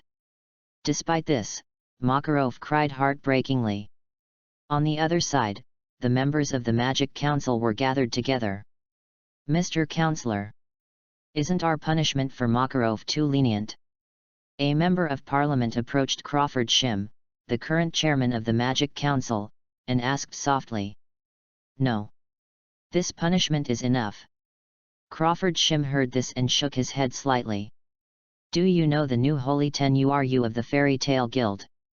The reason why she can become the 4th seat of the Holy 10. Because, among the top 10 holy wizards, those seniors who were hailed as the kings of heaven recommended her to us at the same time. Do you know what this means?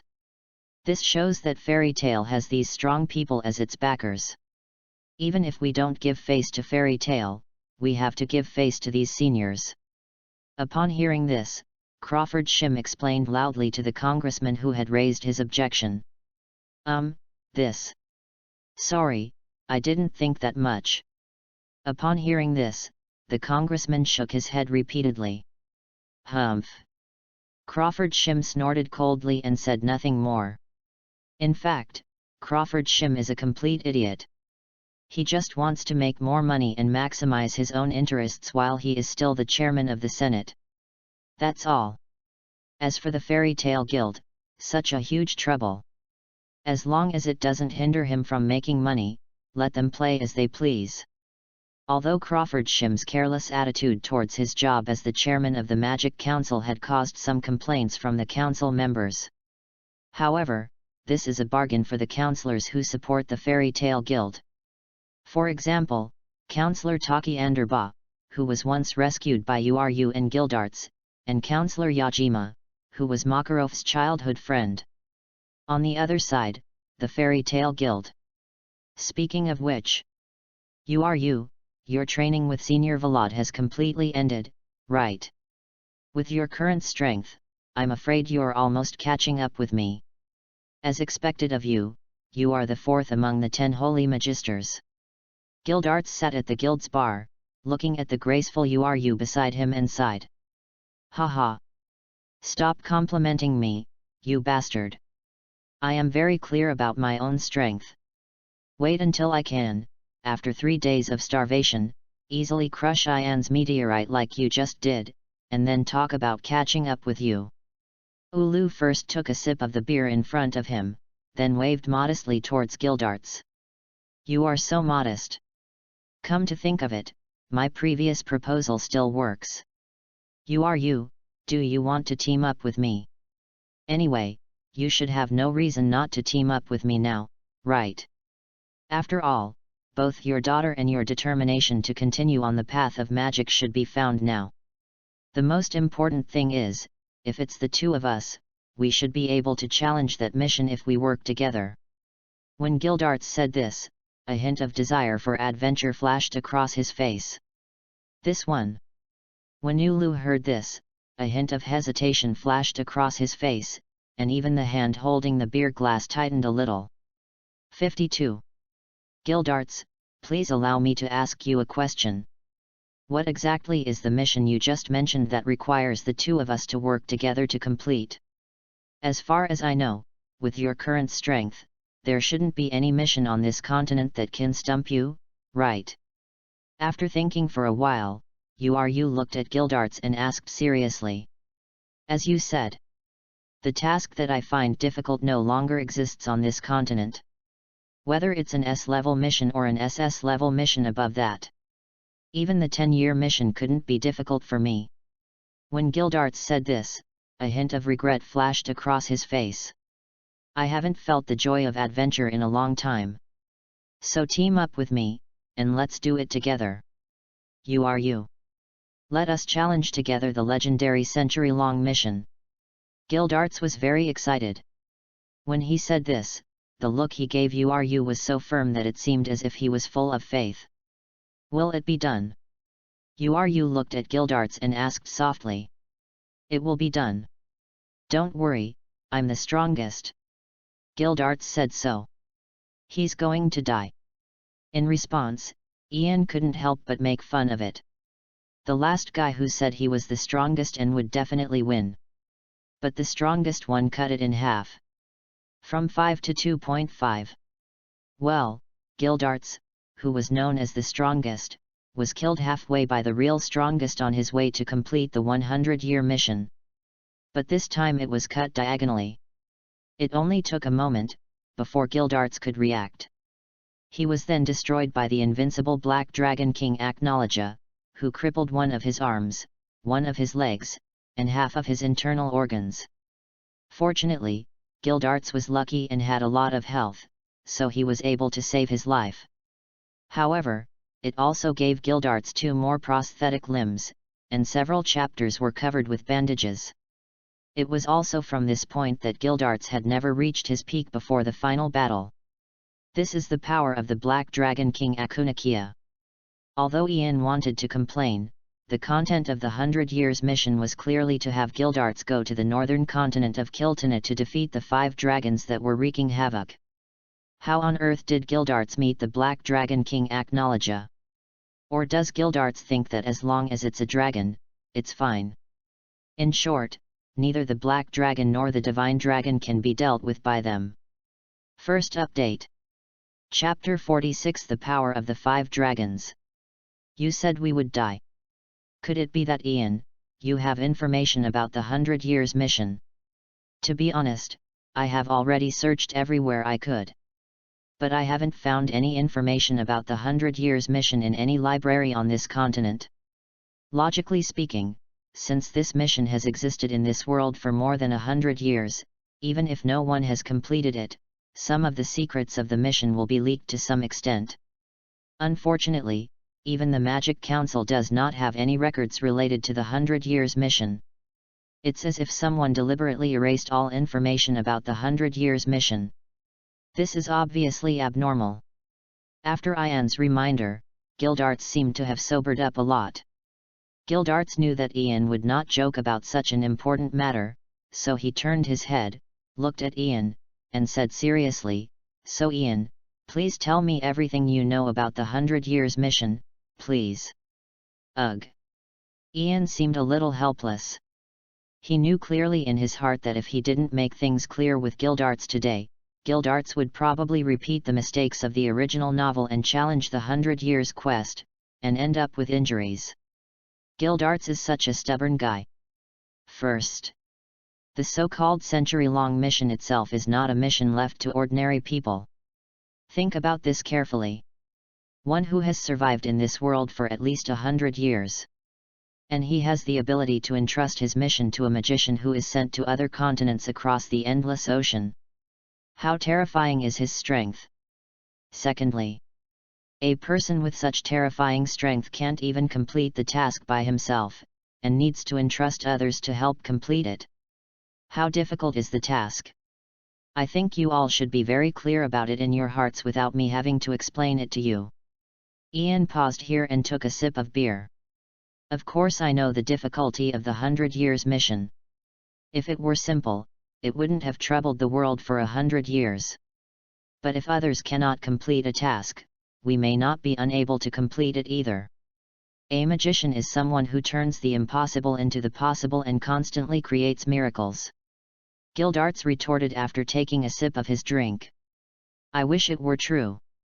But the century-long mission is different. It has a very hard threshold. Ian looked helpless. To be honest, I do know some information about the 100 Years mission that others don't know. This old monster launched a century-long mission to all the magician guilds in the world. His true identity is ERZA, the leader of the first magician guild in the world, the Magic Dragon Guild located in Kiltana, the northern continent. As for the content of the 100 Years mission, it is also very simple. Help ERZA seal the 5 dragons that are wreaking havoc on the northern continent. Ian told Gildarts and ERZA everything he knew. Shenlong. Ulu was stunned for a moment. She seemed not to understand what Ian meant by the so-called dragon. The Shenlong are the 5-headed dragons that the people of Kiltana have named gods. It is said that the power of each dragon is comparable to that of a true god. In fact, it is no exaggeration to say that the power of these 5 dragons is that of gods. After all, each of them has the power to destroy the entire world. Ian explained to ERZA what the dragon meant. Destroying the world or something like that is too far-fetched, isn't it? Ulu pursed her lips, her forehead was covered with cold sweat, and her expression was filled with disbelief. No. When I say destroying the world, I'm not exaggerating the destructive power of the 5 dragons. I'm describing it realistically. This destroying the world means what you understand as destroying the planet we are on. For example, Selene, one of the 5 dragons, can use her magic power to directly manipulate the moon in the sky and make it fall towards our planet Eslanden. When the moon falls, our world will be completely destroyed. And each of the other dragons has power comparable to the moon dragon. Ian was afraid of ERZA and Gildarts, and could not understand the huge gap between the dragons of Kiltana and these humans, so he could only use the moon dragon Selene as an example. Pull the moon down. Are you kidding? If Eslanden is destroyed, will these dragons still be alive? Ulu was shocked. She could hardly imagine what the world would be like if the moon fell to the ground. It's a pity, Selene controls the magic of traveling to other worlds.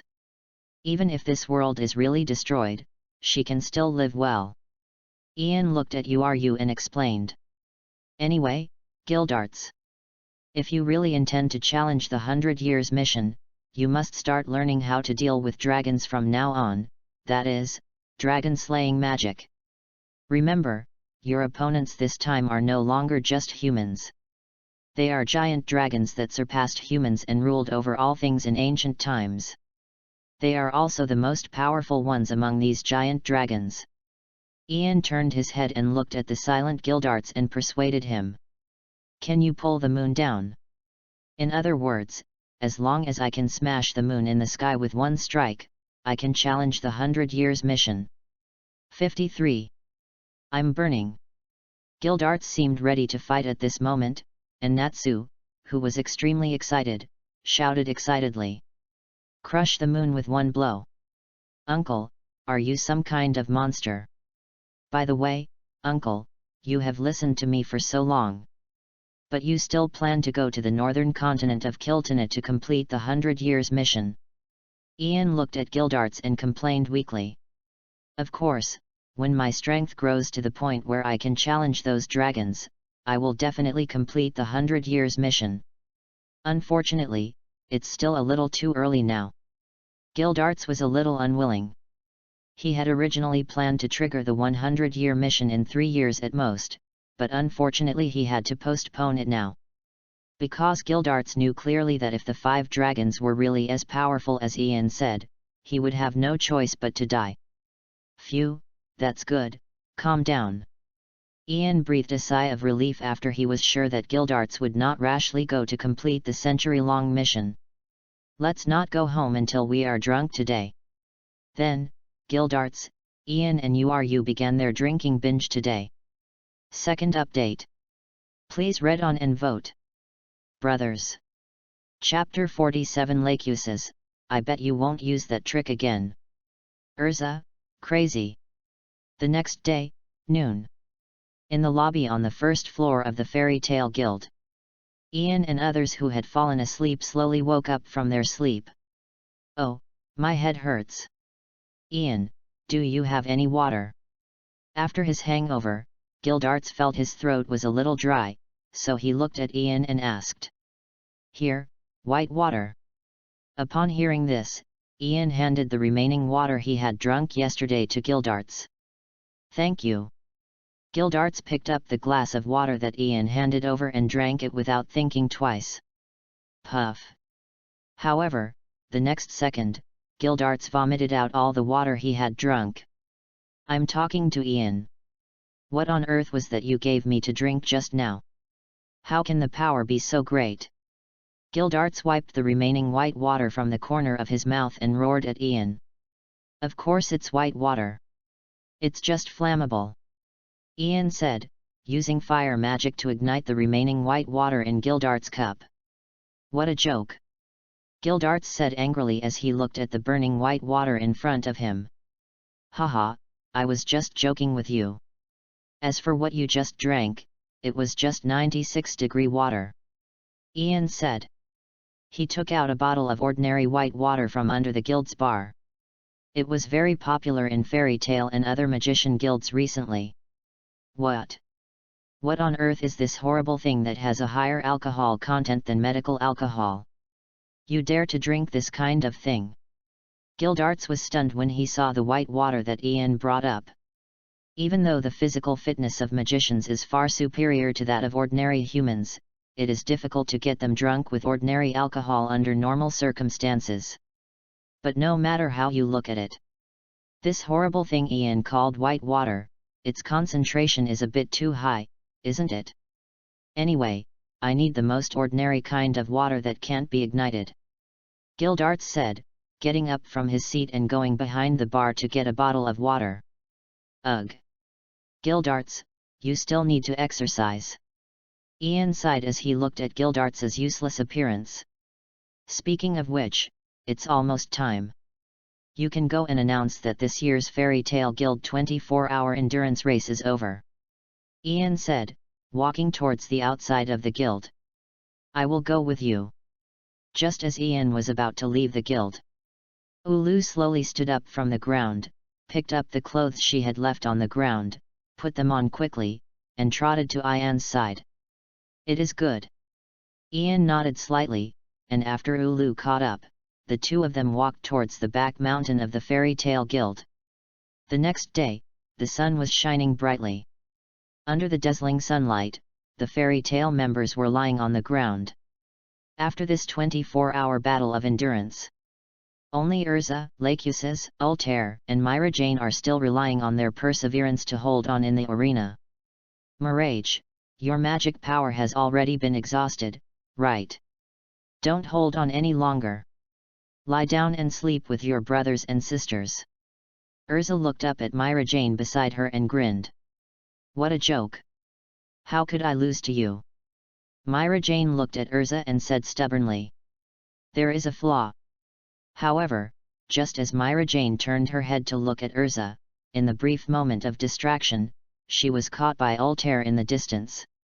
Not good. Myra Jane thought to herself that something was wrong. She turned around and tried to take a defensive stance. Unfortunately, it's too late. Ice Shape, Ice Spirit Cabinet. Accompanied by a terrifying frost, Myra Jane was instantly frozen in place by Arusha. If Myra Jane was in her peak condition at this moment, she might be able to use the power of receiving magic to break the layer of ice that tightly wrapped her. Unfortunately, Myra Jane does not have such strong strength at the moment. Take it. Arusha was delighted when she saw this. After defeating Myra Jane, she had already firmly entered the top 3. In other words, even if she lost to Lachesis and ERZA next, she would still be ranked 3rd. Boom. Unfortunately, the mantis stalks the cicada, unaware of the aureole behind. Before Arusha could recover from the shock, a piercing thunder exploded in her ears, and the golden thunder completely enveloped her soft body. What? Arusha let out a shrill scream and instantly fell to the ground, fainting. You are the one who was careless, right? Arusha. Remember, your opponent is me. Lachesis spoke in a cold voice as he looked at Arusha, who was knocked to the ground by the thunder he unleashed with all his strength, in the distance. Now, it's time for the final battle. Lachesis said, looking at ERZA not far away. Lachesis, now it's just you and me. You'd better have overcome the weakness that the Dragon Slayer mage is afraid of transportation, otherwise you will never be my opponent. Just like the magic that ERZA awakened, the dress-up magic knight. ERZA's character is like that of an upright knight.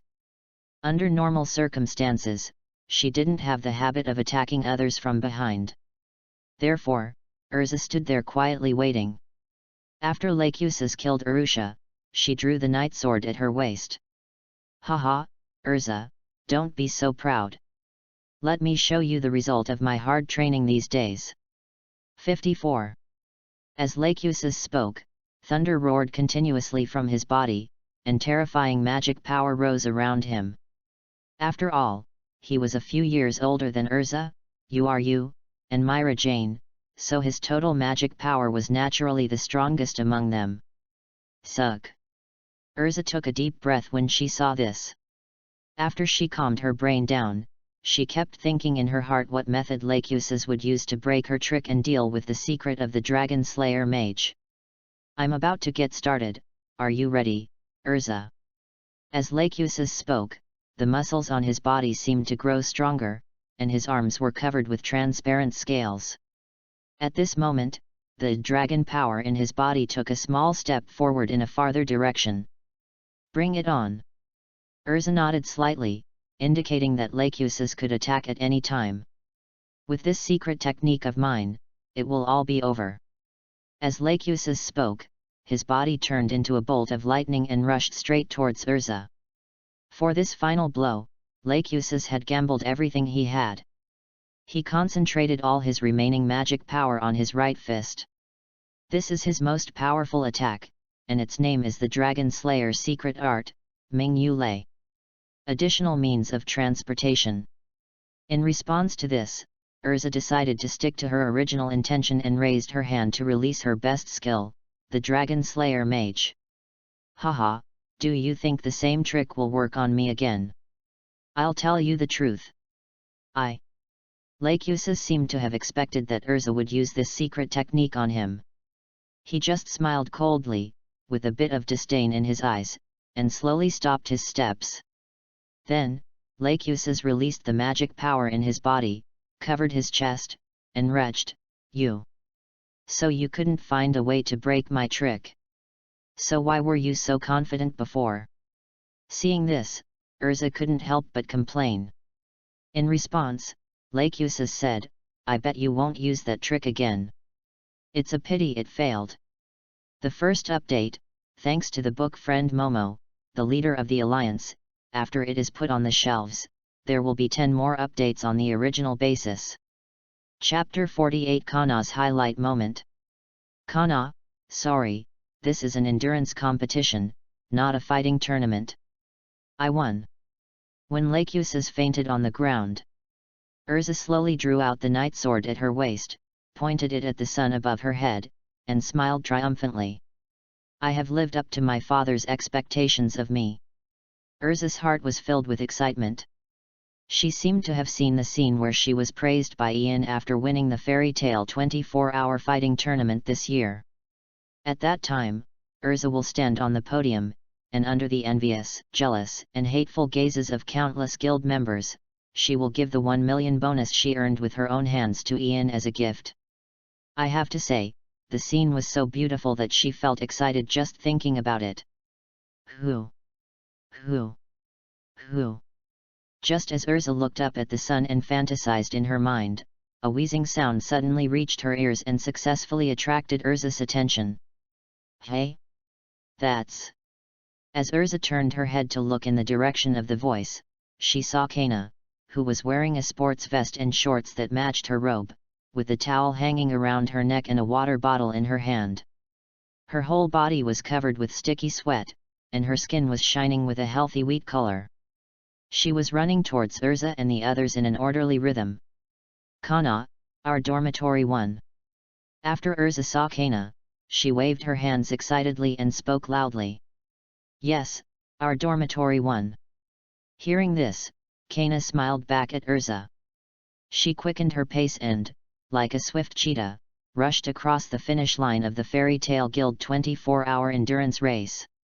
She raised the glittering wyvern scales in her hand high towards the sun above her head. I got the dragon scale of the wyvern back.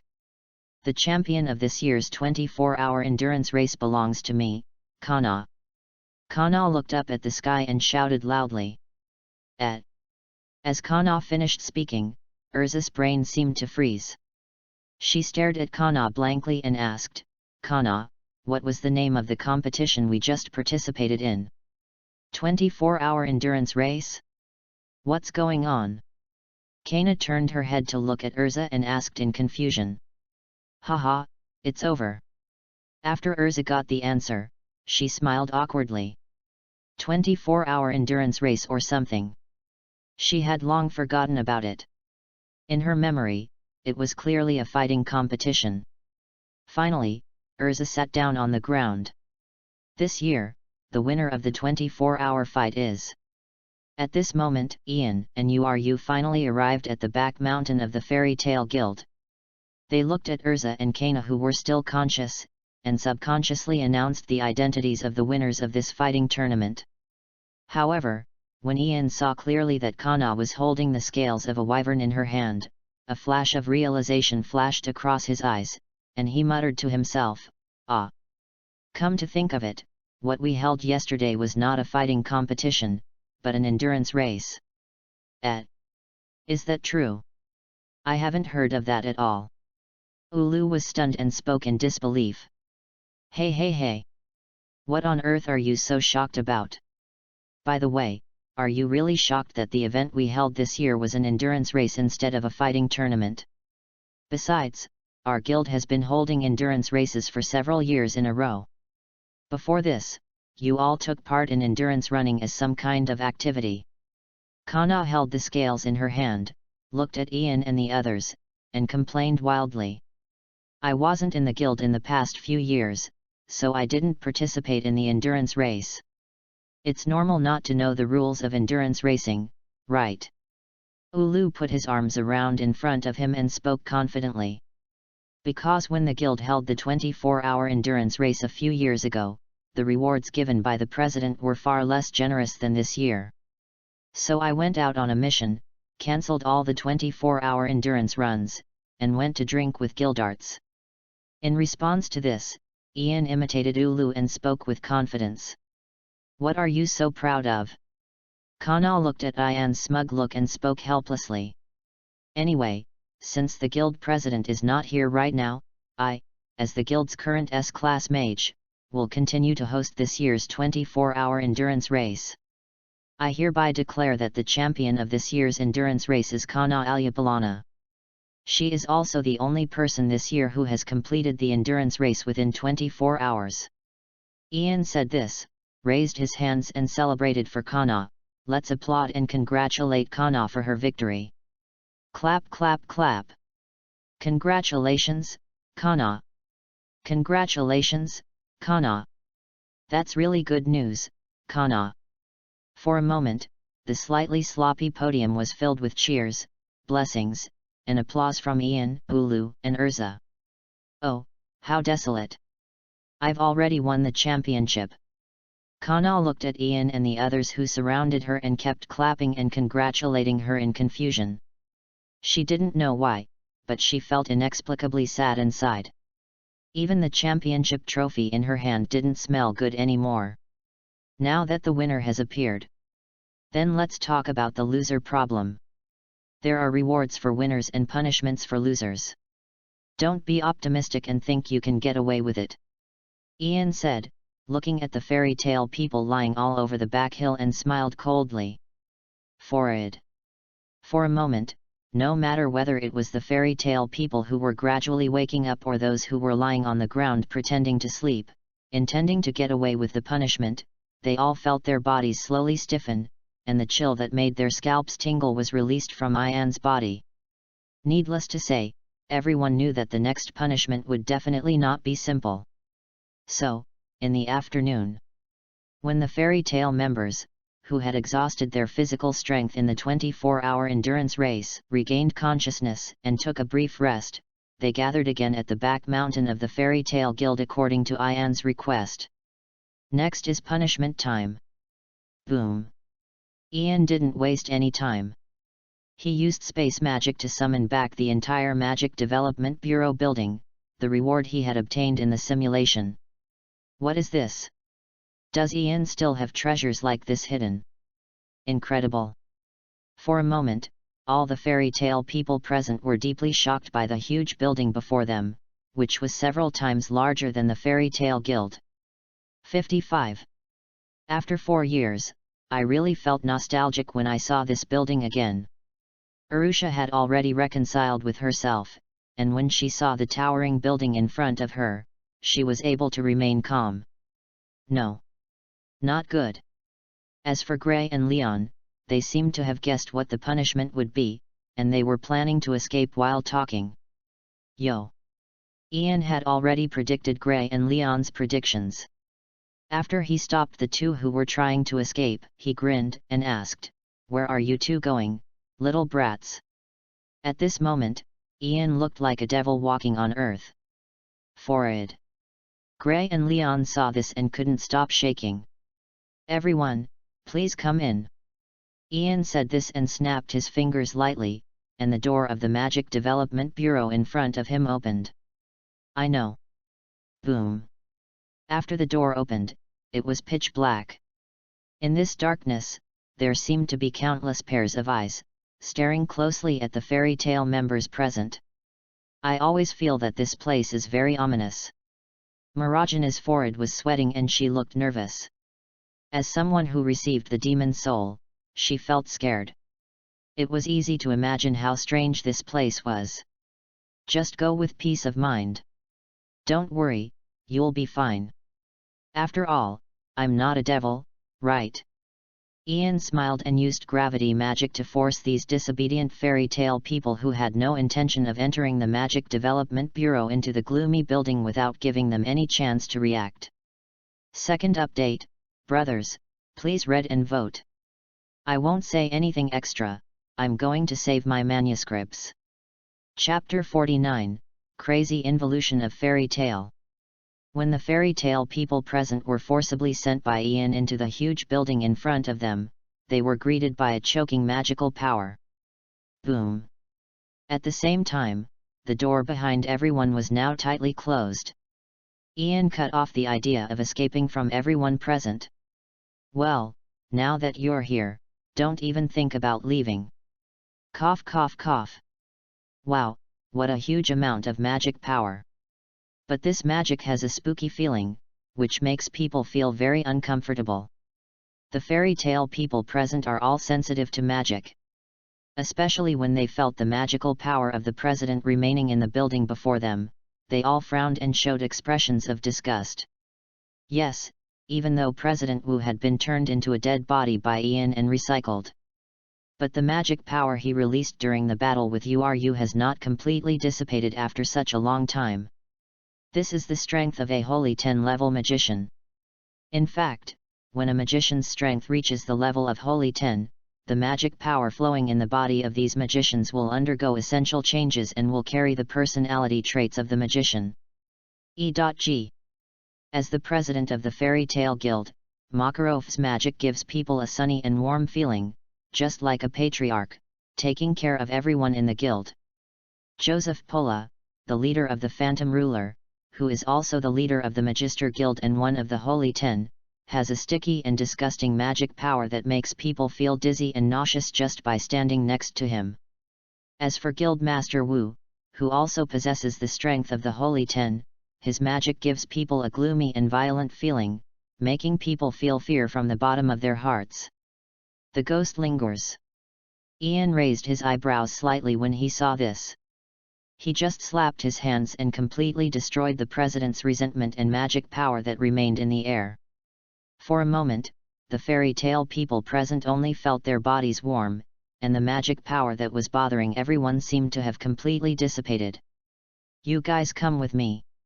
Then, after Ian cleaned up the remaining magic power of the president, he led the fairy tale people behind him and walked towards the direction of the magic developer. It's so big here. It's incredible. The fairy tale people were muttering and following Ian closely. Anyway, their retreat had been cut off by Ian, so now they had no choice but to follow Ian even if they had to bite the bullet.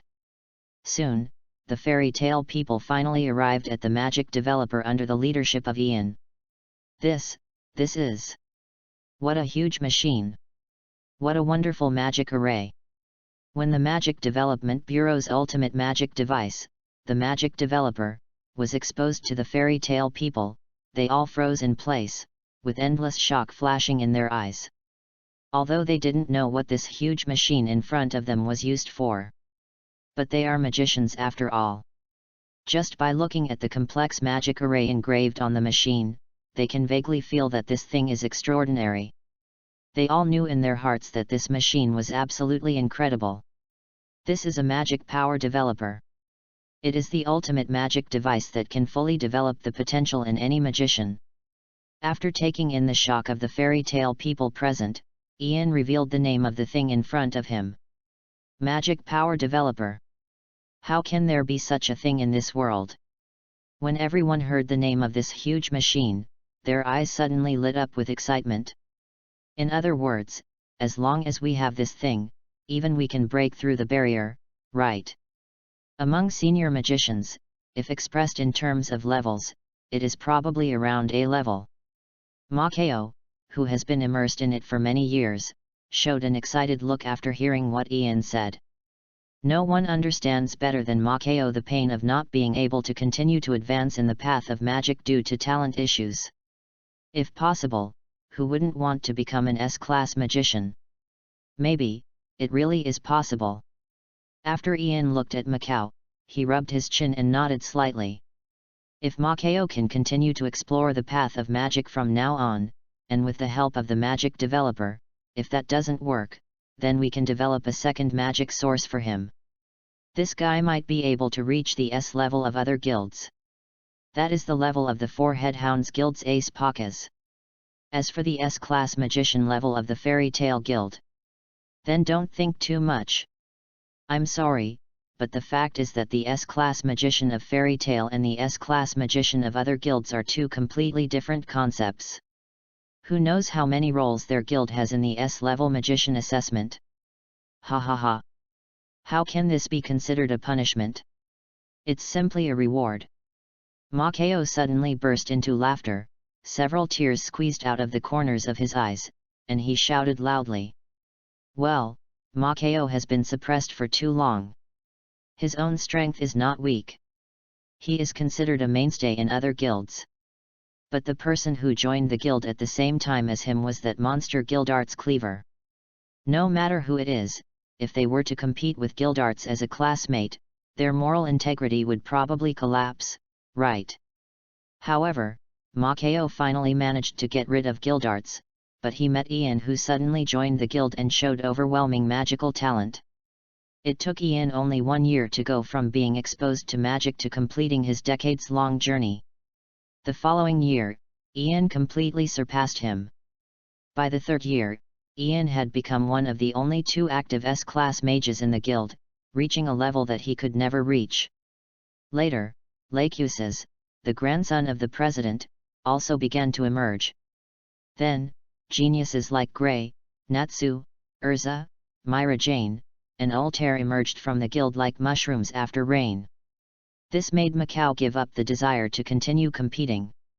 However, Ian suddenly took out a magic developer that claimed to be able to develop the potential of a magician, which gave Makao hope to move forward.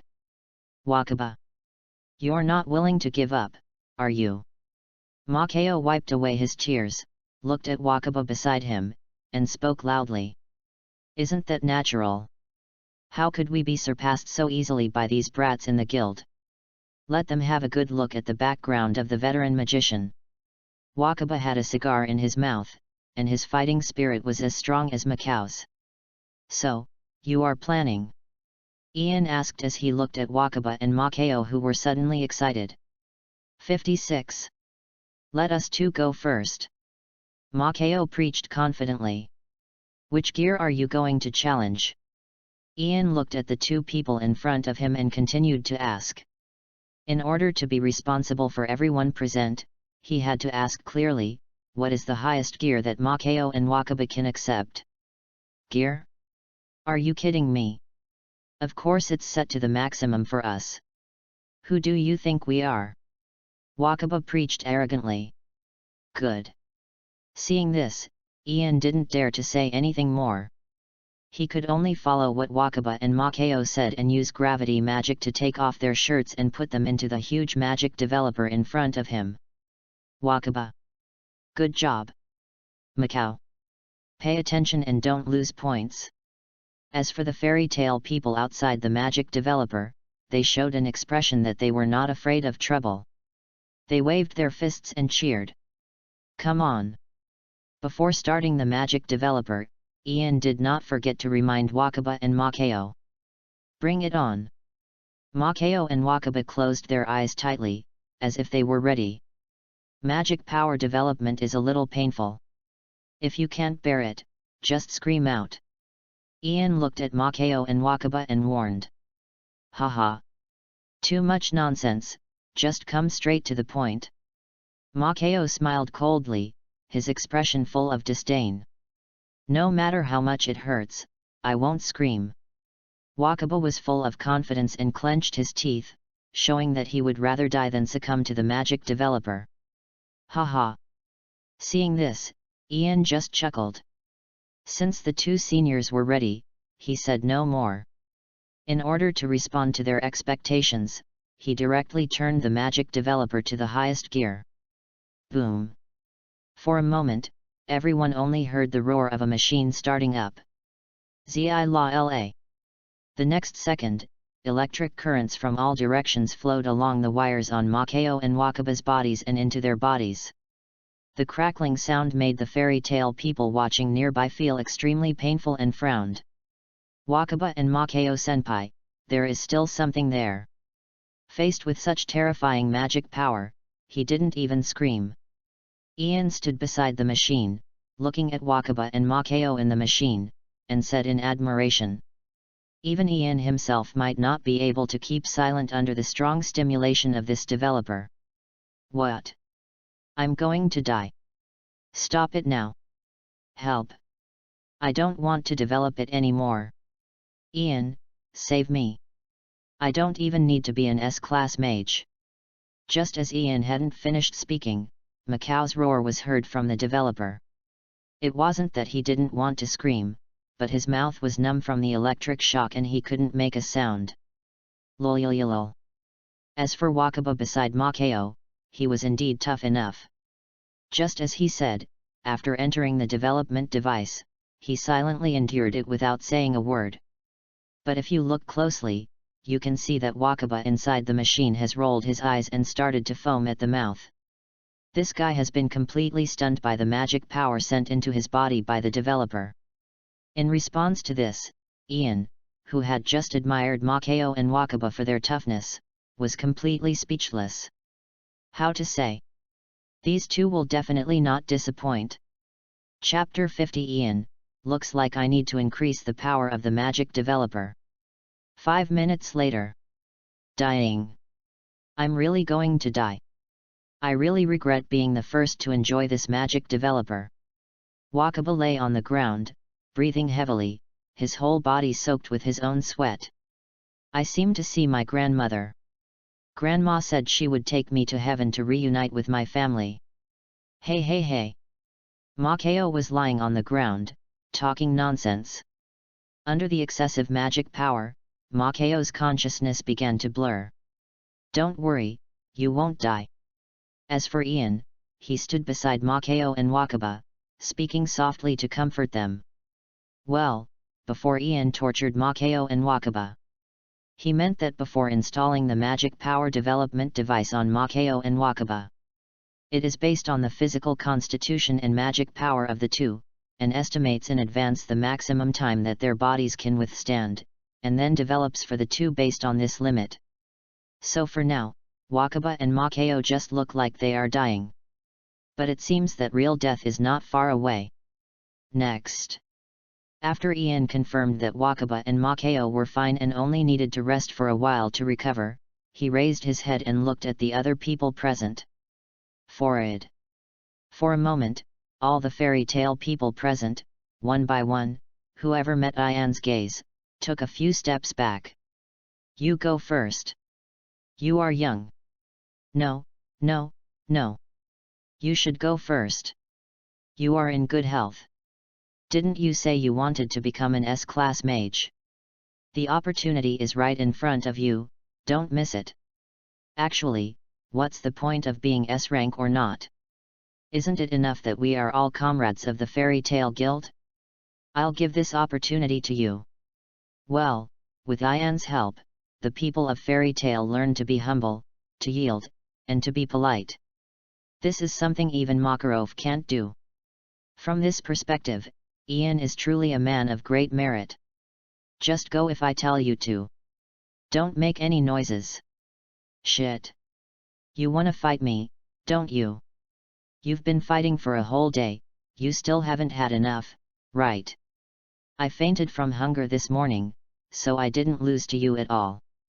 Now that I'm full, I'll let you feel the difference in strength between you and me. Come on. Who's afraid of who? Today I'll make sure you admit defeat. Unfortunately, after a while, the true nature of these fairy tale people gradually exposed themselves. Veins bulged on their foreheads and they started shouting loudly, as if they were about to start fighting again. At that moment, countless magical powers burst out from this Magic Development Bureau. Quiet. Seeing this, Ian let out a long sigh and released a magical power that was even more terrifying than that of everyone present combined.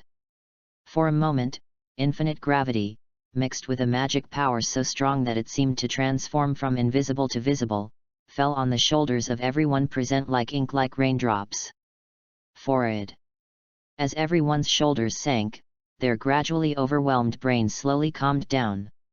Many people looked up in Ian's direction, and saw that Ian's figure was like a demon walking out of the abyss, standing in the rich and formed magic power, with infinite oppression, silently watching everyone present. What a strong sense of oppression! This magic power seems to be even greater than that of the president. No way! Could it be that Ian's strength has surpassed President Makarov, who is the Holy Ten? Everyone present was shocked. They have always known that Ian is very powerful and is one of the few S-level magicians in the guild, but they never thought that Ian's strength is so strong that he is even stronger than their president. Since none of you raised your hands, it's my turn to call names randomly. 57. Ian was like a teacher in class, about to call on students to answer questions, with a kind and gentle look on his face. Don't call me, don't call me. As for the members of the Fairy Tale Guild, they seemed to be students who had not made any preparations for the class content and had no idea about the teacher's questions. They looked frightened and uneasy. Next, it's you. Ian stretched out his finger and swept it across the faces of the guild members present one by one, then randomly landed on a certain guild member. Yeah. That's great. At that moment, all members of the entire guild cheered loudly. Those who were not chosen by Ian breathed a sigh of relief. Don't worry, no one can escape. In response, Ian just smiled softly. Early death or late death, it is death. He, Ian, is a very fair man. Zi la la. Ian gracefully activated the magic developer. What? The shrill screams reached everyone's ears, like beautiful classical music. That's just how Ian sees it. According to the guild members, Ian is a complete sadist. Next. After that guild member reached the critical point of death, Ian took it out of the machine, threw it aside, selected a new member, and threw it into the machine. Zitsizi. Accompanied by a sound of electric current. What? Another ear-piercing scream. This happened over and over again. The only member present who had not yet experienced magic power development was Kana, the winner of the 24-hour endurance race. There are also Lakuses, the three Myra Jane sisters, Natsu, Gray, Leon, Arusha, and ERZA, who is Ian's beloved daughter. Well, the rest are minors. I'll go first. After all, I'm the oldest. After Lakuses glanced at the remaining people who had not yet developed their magic power, he found that he was the oldest among the remaining people, so he naturally stood up, acting like a big brother. How much power? Ian asked, looking at Lakuses.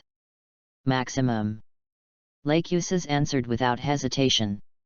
For how long? Ian continued to ask. For how long? Until one of us collapses, between me and the machine. A smile appeared on Lakuses' lips as he looked at the huge magic developer in front of him, his eyes flashing with endless fighting spirit. This is no longer a simple development of magic power, but a battle that gambles dignity. He, Lakuses, must do better than those minors behind him. Then come on. Ian smiled. He believed that Lakuses had such ability.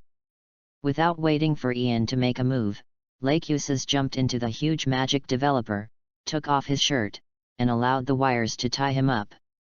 Coming. Ian said, pressing the start button of the developer. Buzz. Zitsizi.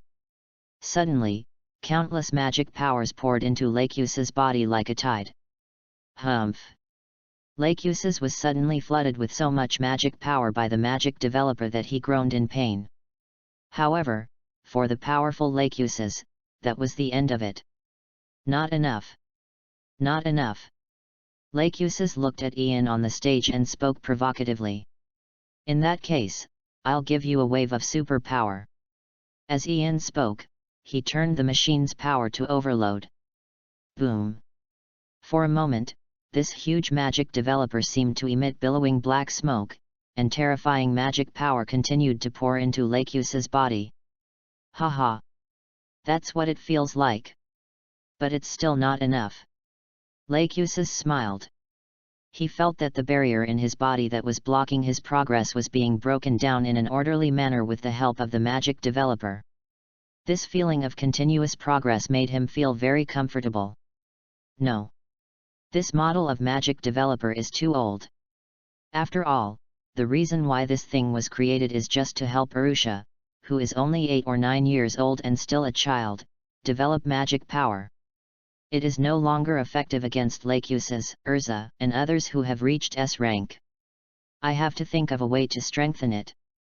Ian thought about it and thought to himself. Second update, brothers, please read and vote.